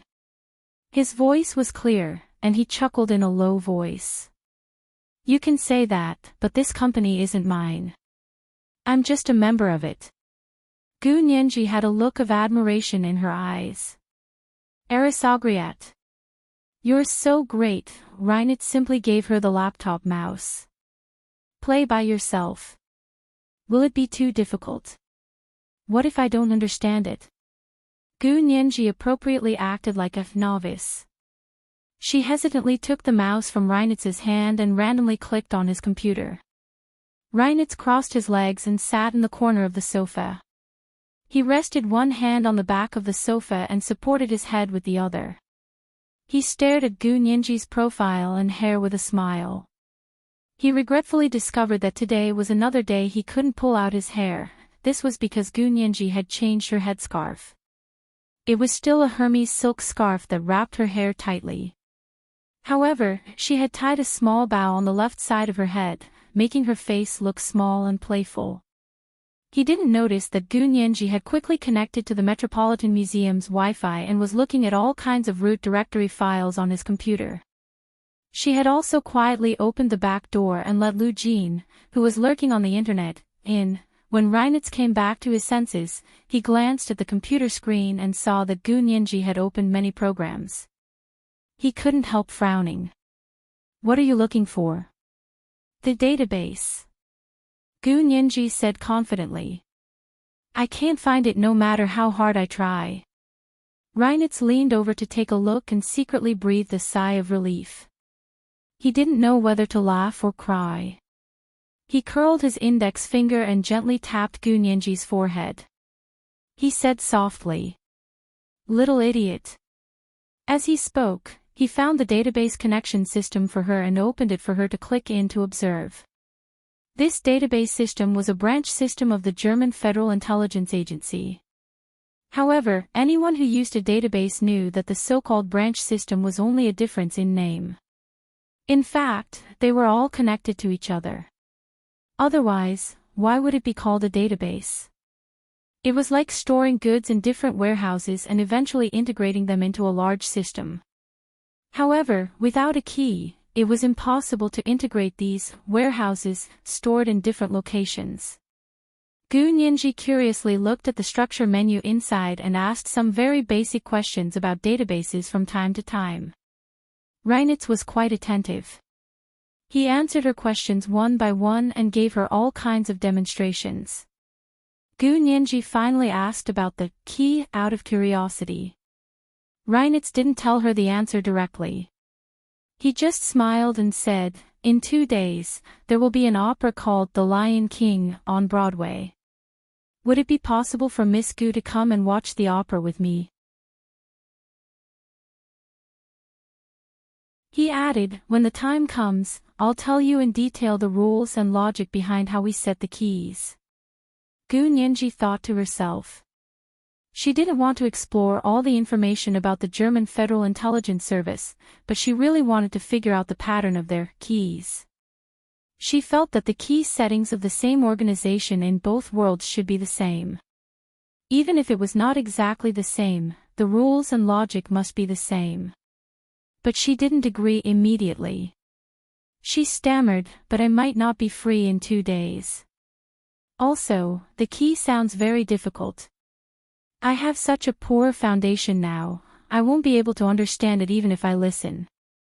"I guarantee you will understand." Reinitz patted his chest as a guarantee.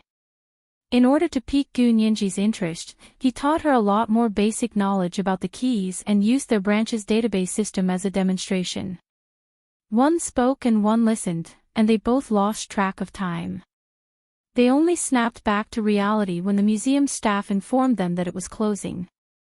Gu Nianji smiled and said, "Listening to you is better than studying for 10 years. Thank you, Mr. Reinitz." "You're welcome. It's my honor to be able to serve a princess like you," Reinitz said warmly. He immediately took advantage of the situation and invited again. "In 2 days, there will be an opera called The Lion King on Broadway. May I have the honor of inviting Miss Gu?" Gu Nianji finally smiled and nodded. "Okay, I also like The Lion King." This Disney cartoon had once been the bridge between her and her father. Reinitz's lips curled up, revealing 2 very cute little dimples. It was already evening when they left the Metropolitan Museum. The rain had long stopped, and the street lamps on the side of the road were lit up. Not far away, the sky was a dark blue. The skyline of Manhattan was filled with high-rise buildings. The setting sun passed through the forest-like buildings and finally slowly descended below the horizon. Reinitz insisted on sending Gu Nianji back to the luxury apartment in Central Park. It wasn't far, and they arrived after strolling a few blocks. Gu Nianji held an umbrella and smiled. "Thank you so much for today. I learned a lot." Reinitz smiled and bowed. "It's my honor." They then agreed on a time and place to go to the opera, and Reinitz took the opportunity to set up a chance to have dinner with Gu Nianji. Gu Nianji didn't agree immediately this time. She said hesitantly, "I'm only staying in New York for a few days. After the opera, I'll be going back. I still have work to do when I get back." Reinitz's heart skipped a beat, and he smiled. "That's fine. Then let's have dinner together on the day of the opera." "But won't that be too late?" Gu Nianji said uneasily. "I have to be home before 10 p.m. What a good girl," Reinitz said as he reached out to touch her head. Gu Nianji quietly tilted her head and avoided it. She said angrily, "Mr. Reinitz, we don't know each other that well, do we? Why are you always so interested in my head?" "Oh. Really?" Reinitz retracted his hand and smiled. "You're so cute. When you smile, you remind me of the kitten at my house in Berlin." Gu Nianji, she stopped smiling and glanced at him indifferently. She walked gracefully up the steps and into the lobby of the apartment. Reinitz knew that Gu Nianji was unhappy, but he wasn't angry. He smiled as he watched her back disappear into the brown revolving glass door before turning to leave. Gu Nianji returned to Lu Yuan's apartment. As soon as she entered, she saw Lu Yuan, Lu Jin, and Hu Xiaoheng looking up at her in the living room. Gu Nianji smiled and put the umbrella in the small cupboard by the door. She changed into her slippers and said, "Are you guys lining up to welcome me?" Lu Jin winked and said, "Nianji, the way you and Reinitz look at the computer together is really a good match." Hu Xiaoheng, how was it a good match? Lu Yuan sensed Hu Xiaoheng's displeasure and deliberately smiled. Actually, they don't really match. Black-haired and black-eyed people are the best match. Black-haired and black-eyed people can't have blonde and blue-eyed children. Hu Xiaoheng, it was getting more and more ridiculous. Gu Nianji held back her laughter so much that she was about to tremble. She quickly said, "President Lu can ask my dad for advice about heredity." She then nodded at Hu Xiaoheng to appease him. She then looked at Lu Jin and quickly asked, "Dad, did you get into Reinitz's computer? Did you find anything good?" Lu Jin shook his head. "Reinitz is very cautious. There's not much content on his computer, and the database is also a common item. The key is that we don't know the key, so we can't get to the headquarters from his database branch." Gu Nianji sat down beside him and said, "Reinitz said that he'll talk to me about the rules and logic of their department's keys in 2 days. Do you think I should go?" "Oh. That's great. What did he say?" Gu Nianji repeated what Reinitz had told her this afternoon about the keys. Of course, Reinitz didn't mention the specific rules and logic. Lu Jin fell into deep thought after hearing this. Hu Xiaoheng and Lu Yuan looked at each other and said to Gu Nianji, "Nianji, come to the study." Gu Nianji followed them into the study. With Lu Jin around, Lu Yuan and Hu Xiaoheng didn't have to spend time on the keys. They had more important things to do. Hu Xiaoheng sat down on the desk. He crossed his arms and stretched his long legs. He said in a low voice, "Reinitz asked you to go to the opera in 2 days." Gu Nianji nodded. "You already know." This time, her umbrella was specially made with a miniature webcam on it. Lu Yuan frowned and said, "According to my observations over the past few days, LoveLore has transferred a large sum of money to Reinitz." Hu Xiaoheng continued, "Reinitz has also mobilized a lot of people. In 2 days, they're going to make a move no matter what." "Are you sure?" Gu Nianji asked in confusion. "Are you sure that they're going to make a move based on these 2 points? Also, the research results of LoveLore's lab have been questioned by the authorities. LoveLore needs to disclose a portion of the research information within a certain period of time. So we think that they can't wait any longer." Lu Yuan sat on the sofa and held a cup of tea. He smiled and said, "Also, LoveLore has already tricked Wen Shui over." Gu Nianji, Wen Shui is so cunning. How did LoveLore trick her? Gu Nianji was very curious. Lu Yuan was amused by her and laughed. "Everyone has a weakness. As long as we find her weakness, it won't be difficult to trick her." Hu Xiaoheng also smiled and said, "LoveLore promised her greater development and made her the vice president of the legal department of the LoveLore Corporation." Gu Nianji gasped. "The VP of the legal department of the LoveLore Corporation. This temptation is indeed irresistible to Wen Shui. Wen Shui is most looking forward to personal success in her career. This is probably her ultimate goal," Lu Yuan said humorously. "LoveLore is also very good at psychological warfare. But I remember that Wen Shui's passport was confiscated." Gu Nianji thought of something else. "She can't go abroad. You have to thank your brother He for that." Hu Xiaoheng smiled and said, "President Lu asked him to cooperate, and he agreed. He acquiesced to Wen Shui looking for ways to get her passport back after spending a lot of money. Her plane will arrive tomorrow." Lu Yuan laughed. "There'll be a good show to watch then." So from the analysis of various phenomena, we think that the opera performance in 2 days will be when they make their move. Gu Nianji's eyes lit up.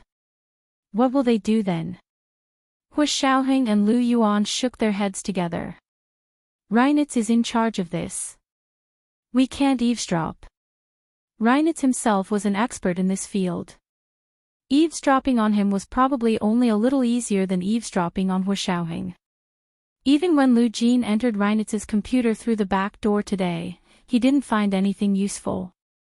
Hu Xiaoheng's expression gradually became serious.